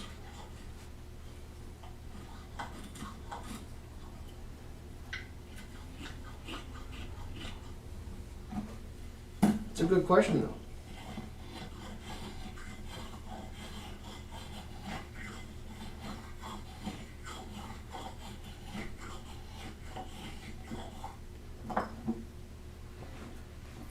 Now, one of the things I can do, remember I talked about hiding my crimes and the little gaps and little microscopic cracks that I could see here in my lamination? That's another trick that I could use, is I could actually apply some glue there and then sand, and the sawdust will stick to the glue and it will fill in those cracks and they'll be invisible. So there's a chance I might actually hit it with some sandpaper, who knows?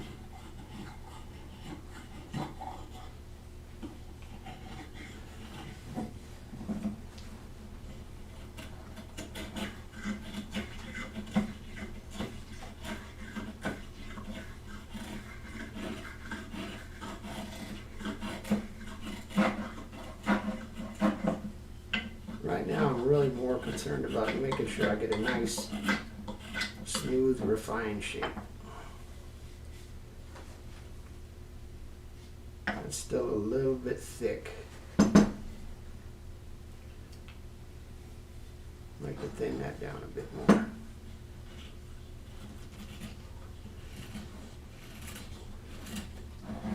What I might do is cut on some ambient light here, because the sun is starting to set where I'm at.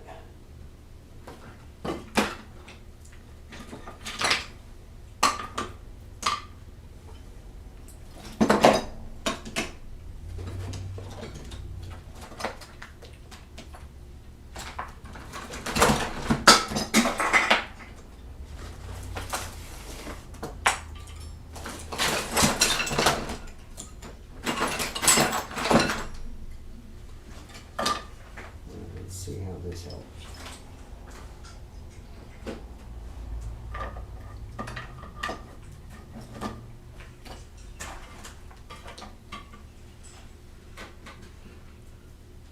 Put that just off camera some.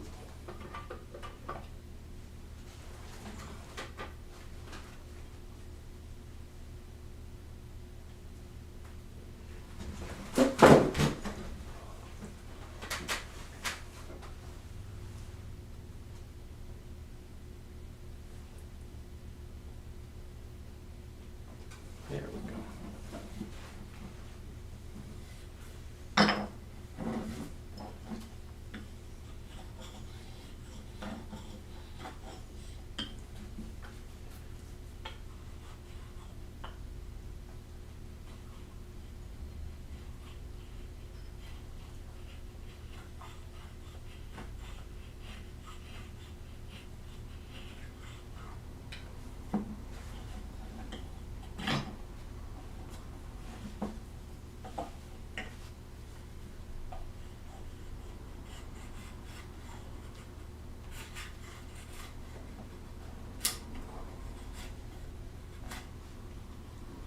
That's not good.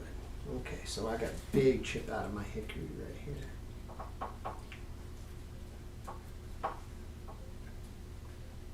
I'm gonna try to save that.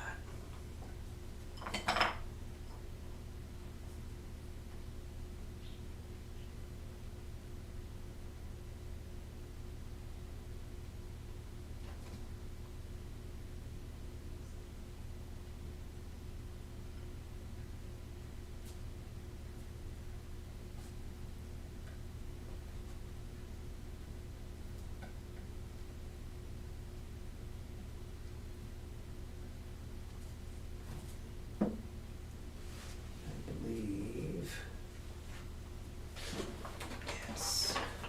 I have some CA glue. I'm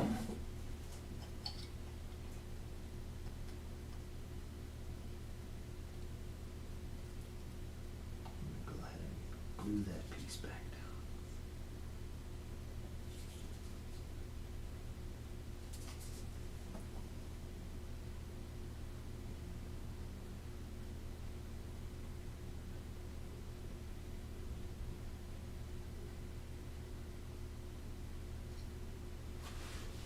Give that a few minutes and let that cure.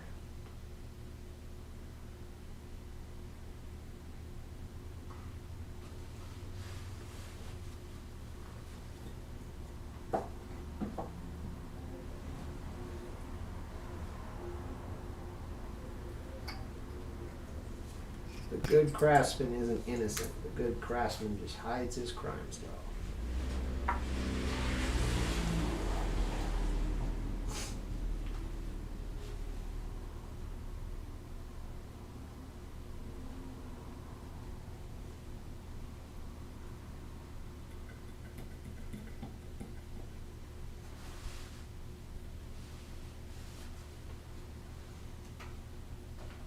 Let that sit. Move on to another section.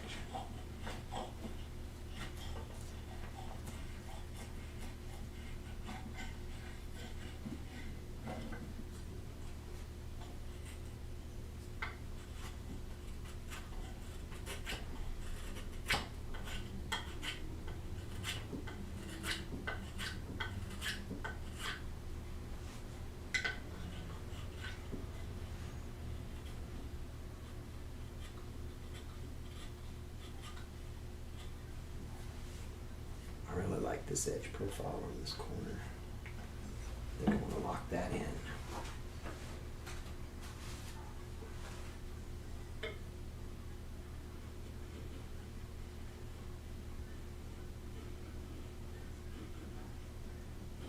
Now what I'm doing is I'm making very controlled cuts.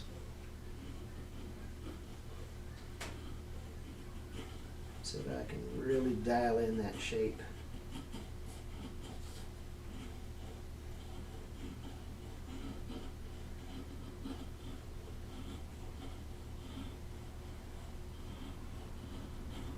So where before I was chopping off pieces, now I'm more like I'm peeling potatoes.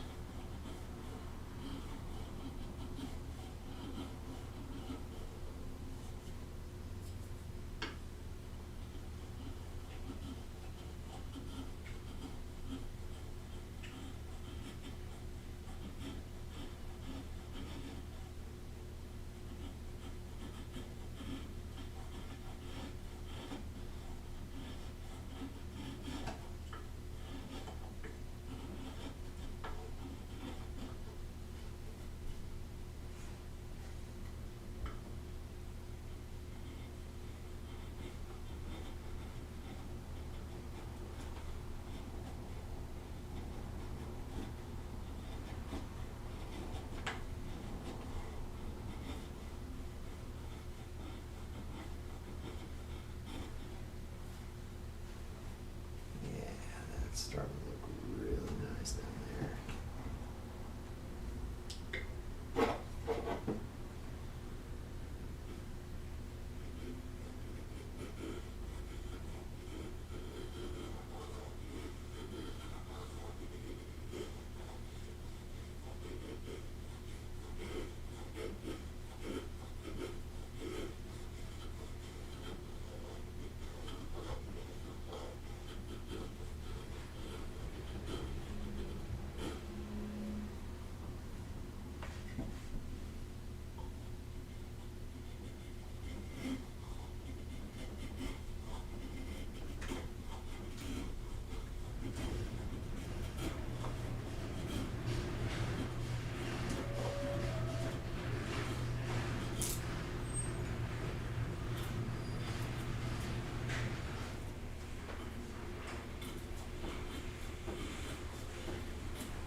Now I've got a hold of the blade and I'm using it like a miniature draw knife. I was speaking about it earlier. A draw knife would have a pair of handles and let me just pare off large amounts of material, but this gives me a lot of control.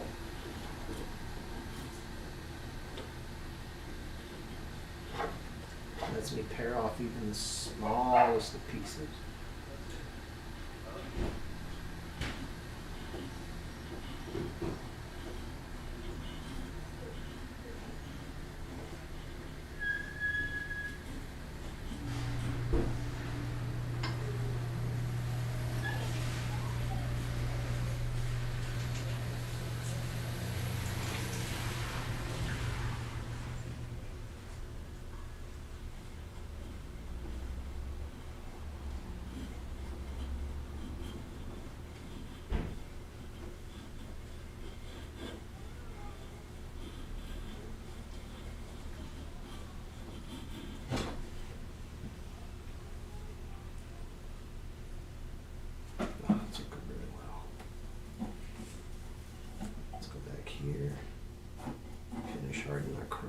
here.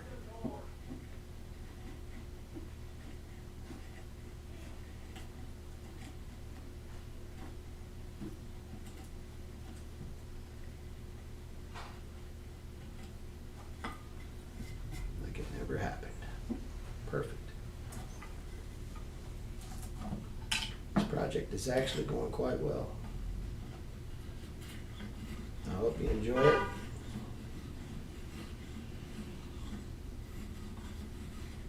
If you're watching over on Twitch, I appreciate the follow.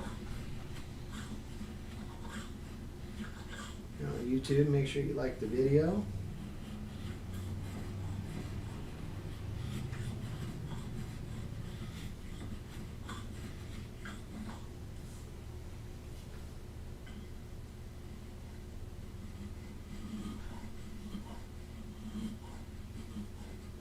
Hope you guys are still having an amazing, relaxing Sunday.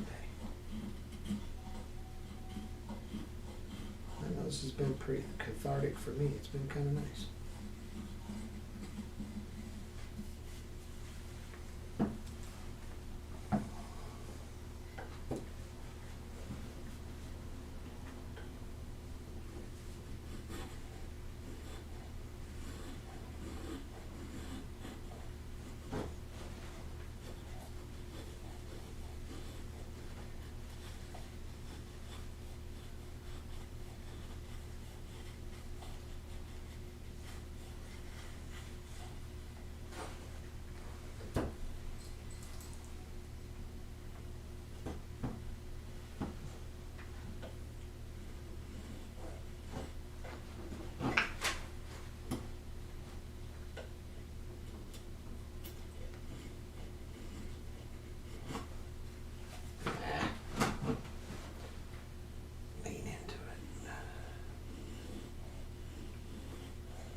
be any better. I got a nice gentle rain coming down. It's pretty nice.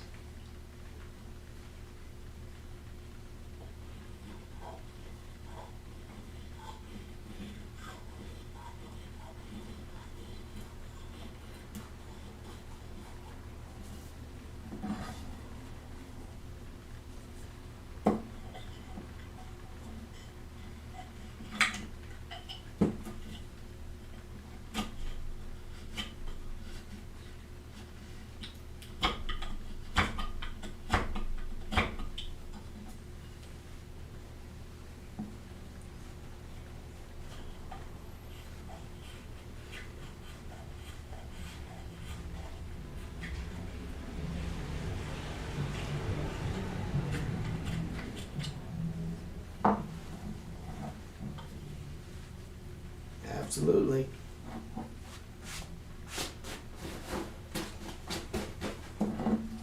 First tool you need for any of this kind of stuff is patience.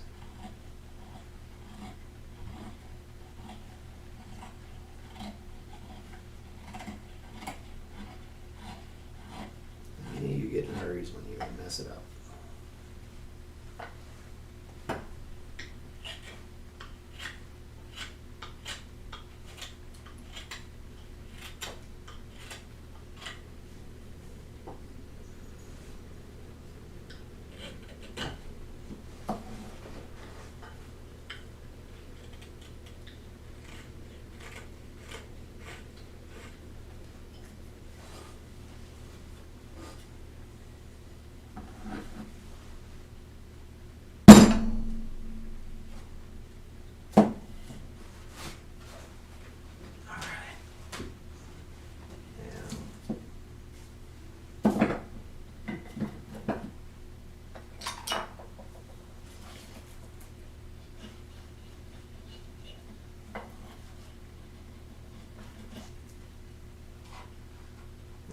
On some of the slower detail stuff.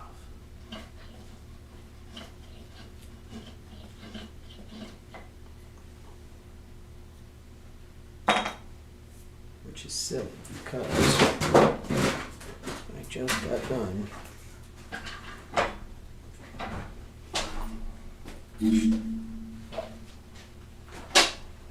sharpening down a hand plane that will probably help.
This is a low angle block plane.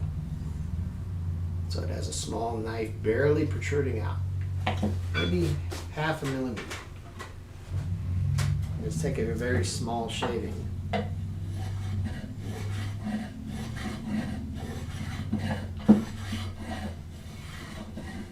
more importantly, it's flattening the surface.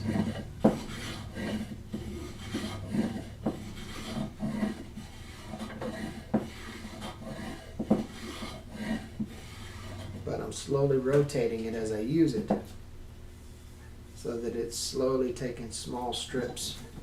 And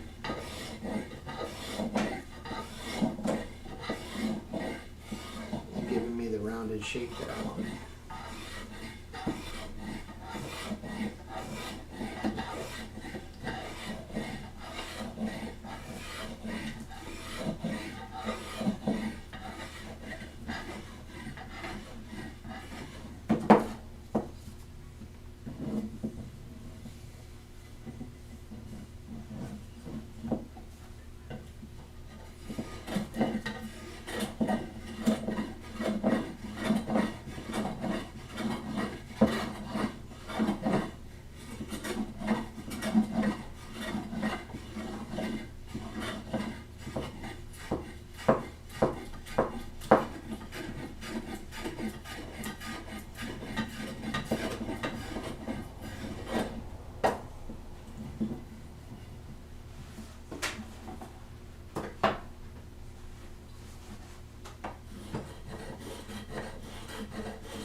What this is doing is, every once in a while when I use the knife, it's nicking out a small portion, so this is taking out all the microscopic high spots and smoothing out those places where the light knife has left a mark.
Hey, Pilato, what you doing, buddy? Pilato over on YouTube. Good to see you, man.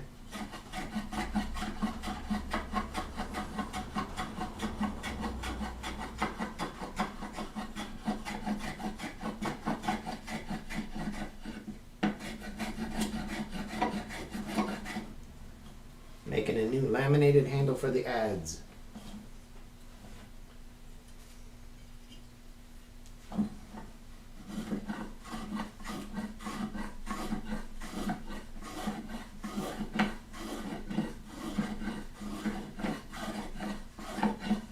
Absolutely, man.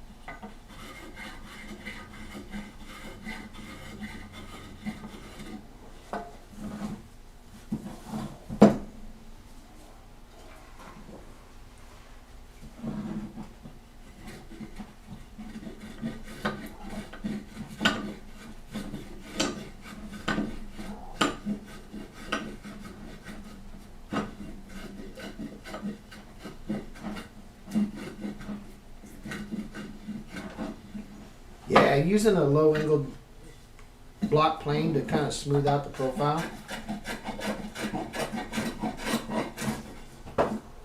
Give myself a uniform line.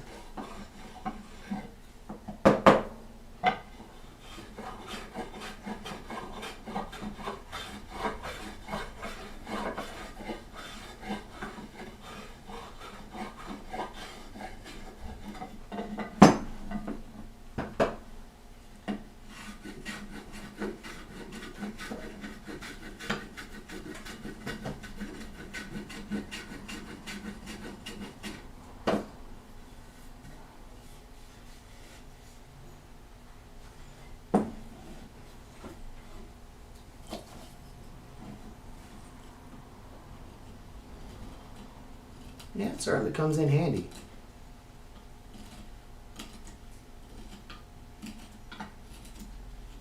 I don't think many people use it the way I use it right now. I'm using it to profile this curved handle. Most people are thinking something flat when they reach for the block plane.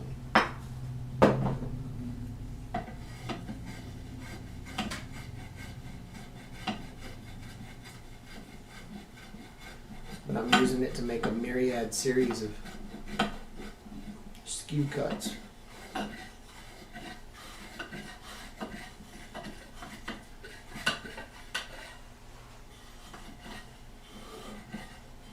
There's a sort of joint over the top of my knife carving, so they can skip plane itself down until it gets smooth.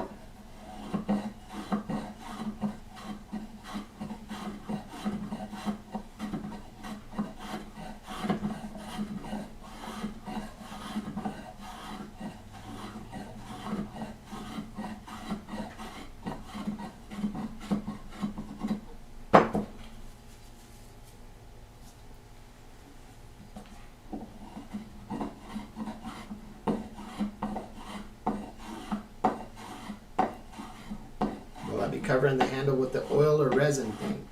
So lots of people love something called epoxy resin. I will just be using regular linseed oil when I'm done. I think you'll be happy with the result. Z. Sorry, Pilato, I'm talking to Z over on Twitch.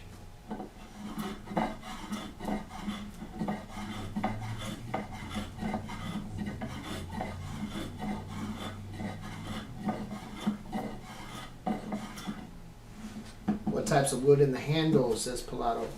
It is hickory in the center and walnut on the outside. What kind of oil, says Z?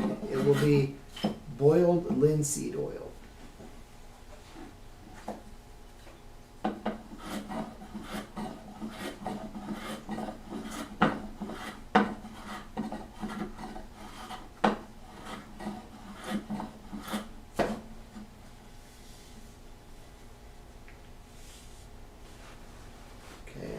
give this a chamfer all the way around the handle.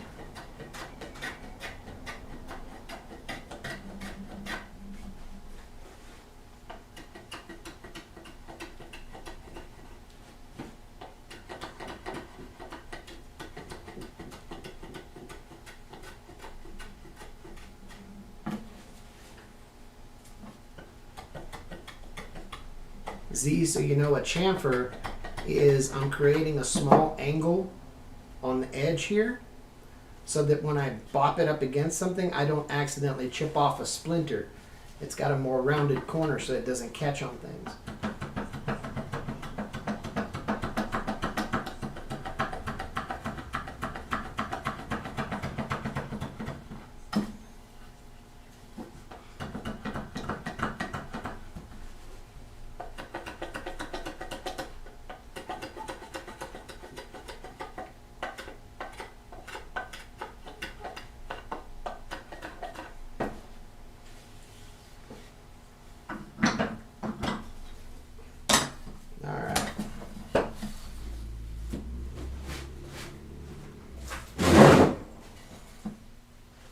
Let's turn the main light back on, even though we got some glare from it.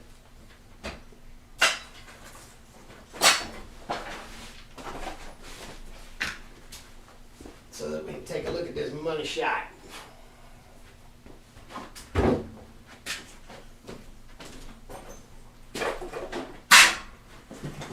This is what I'll be using, boiled linseed oil. Yeah, it's not too bad.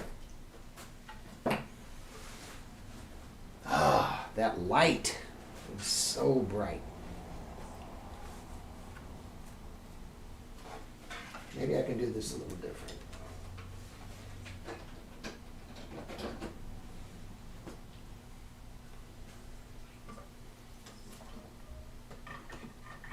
Let me try it a different way here.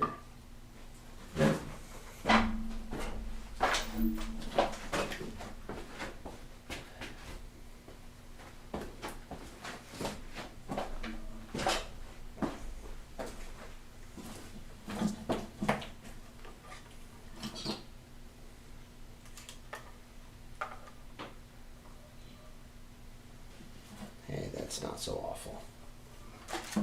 Well, that went different in my head.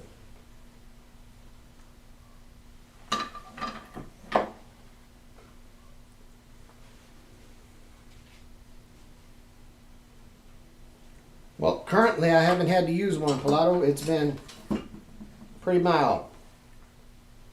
Caleb, what's up, buddy?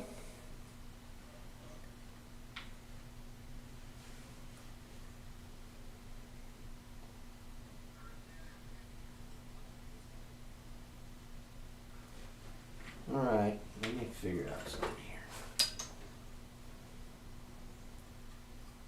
Yeah, if I slip that down there.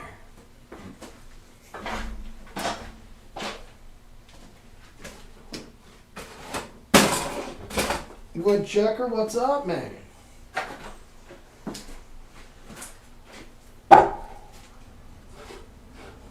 Stand up a piece of wood right there. Set a light on that. Yeah, that looks a little better. Let's go ahead.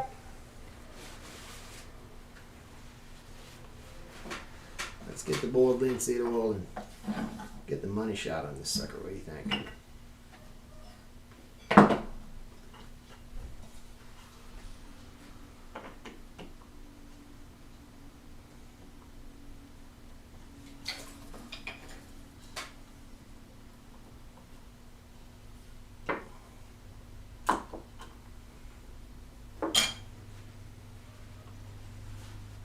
Little BLO magic.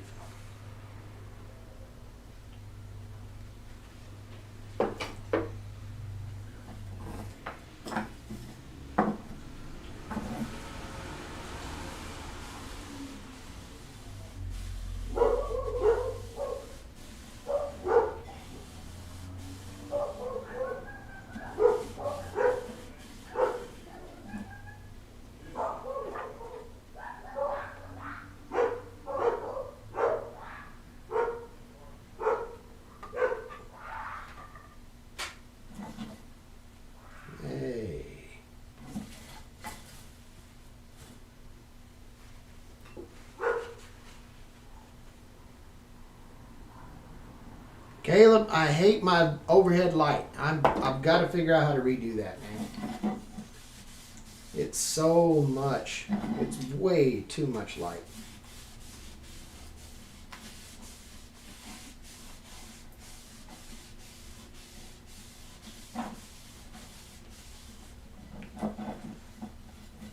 Pilata was going to go hang out with Woodchucker this weekend.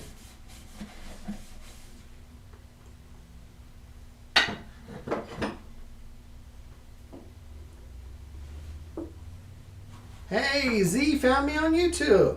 Awesome, man.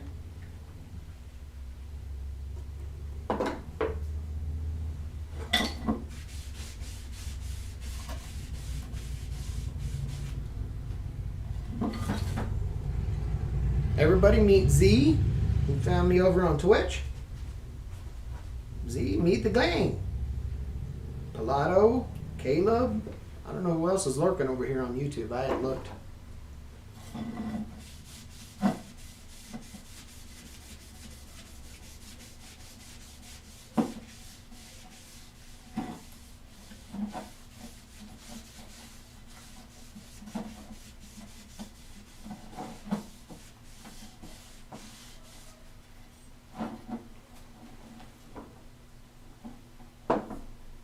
Thanks, guys. Give them a warm welcome, man. Z's apparently a bit younger, but is really interested in woodworking, man, which is sweet.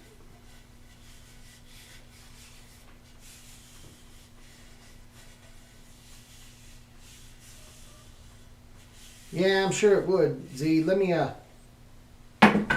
just kick on the overhead so I can't figure that out a little bit. Hold on a minute.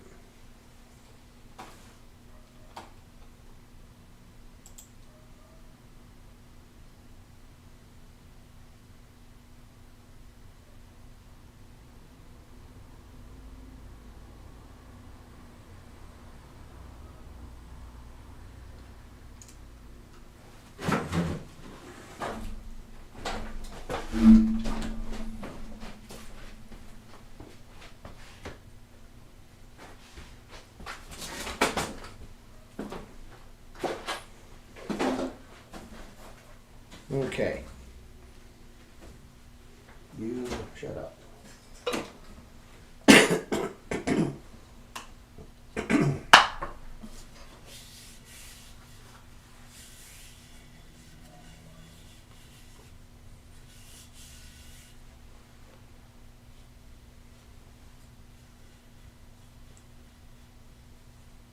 Alright, can you guys see that okay?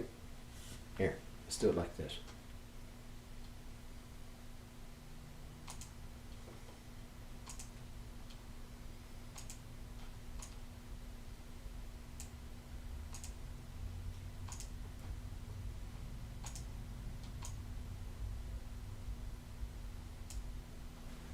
Maybe that helps.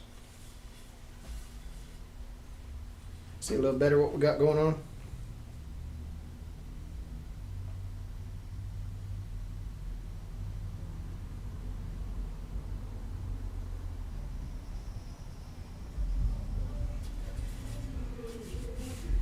So we got us a fresh new handle on our ads, which is now Adsin.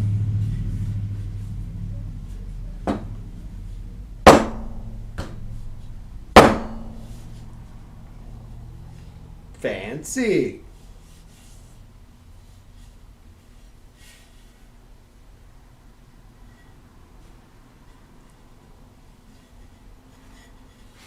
And on that note,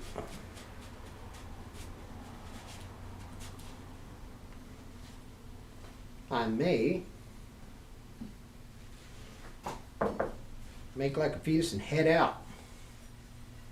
I gotta go pick up Mrs. Macon from work. She gets off work here in about 20 minutes or so. 15. This is an ads. We went through a lot of cool stuff. We did some sharpening today. We got all of our carving tools sharpened up. We laminated us up a new handled and got our ads back in business. Hope you guys enjoyed it. Appreciate all of you. And I'll catch you guys around the next one. Thanks, guys.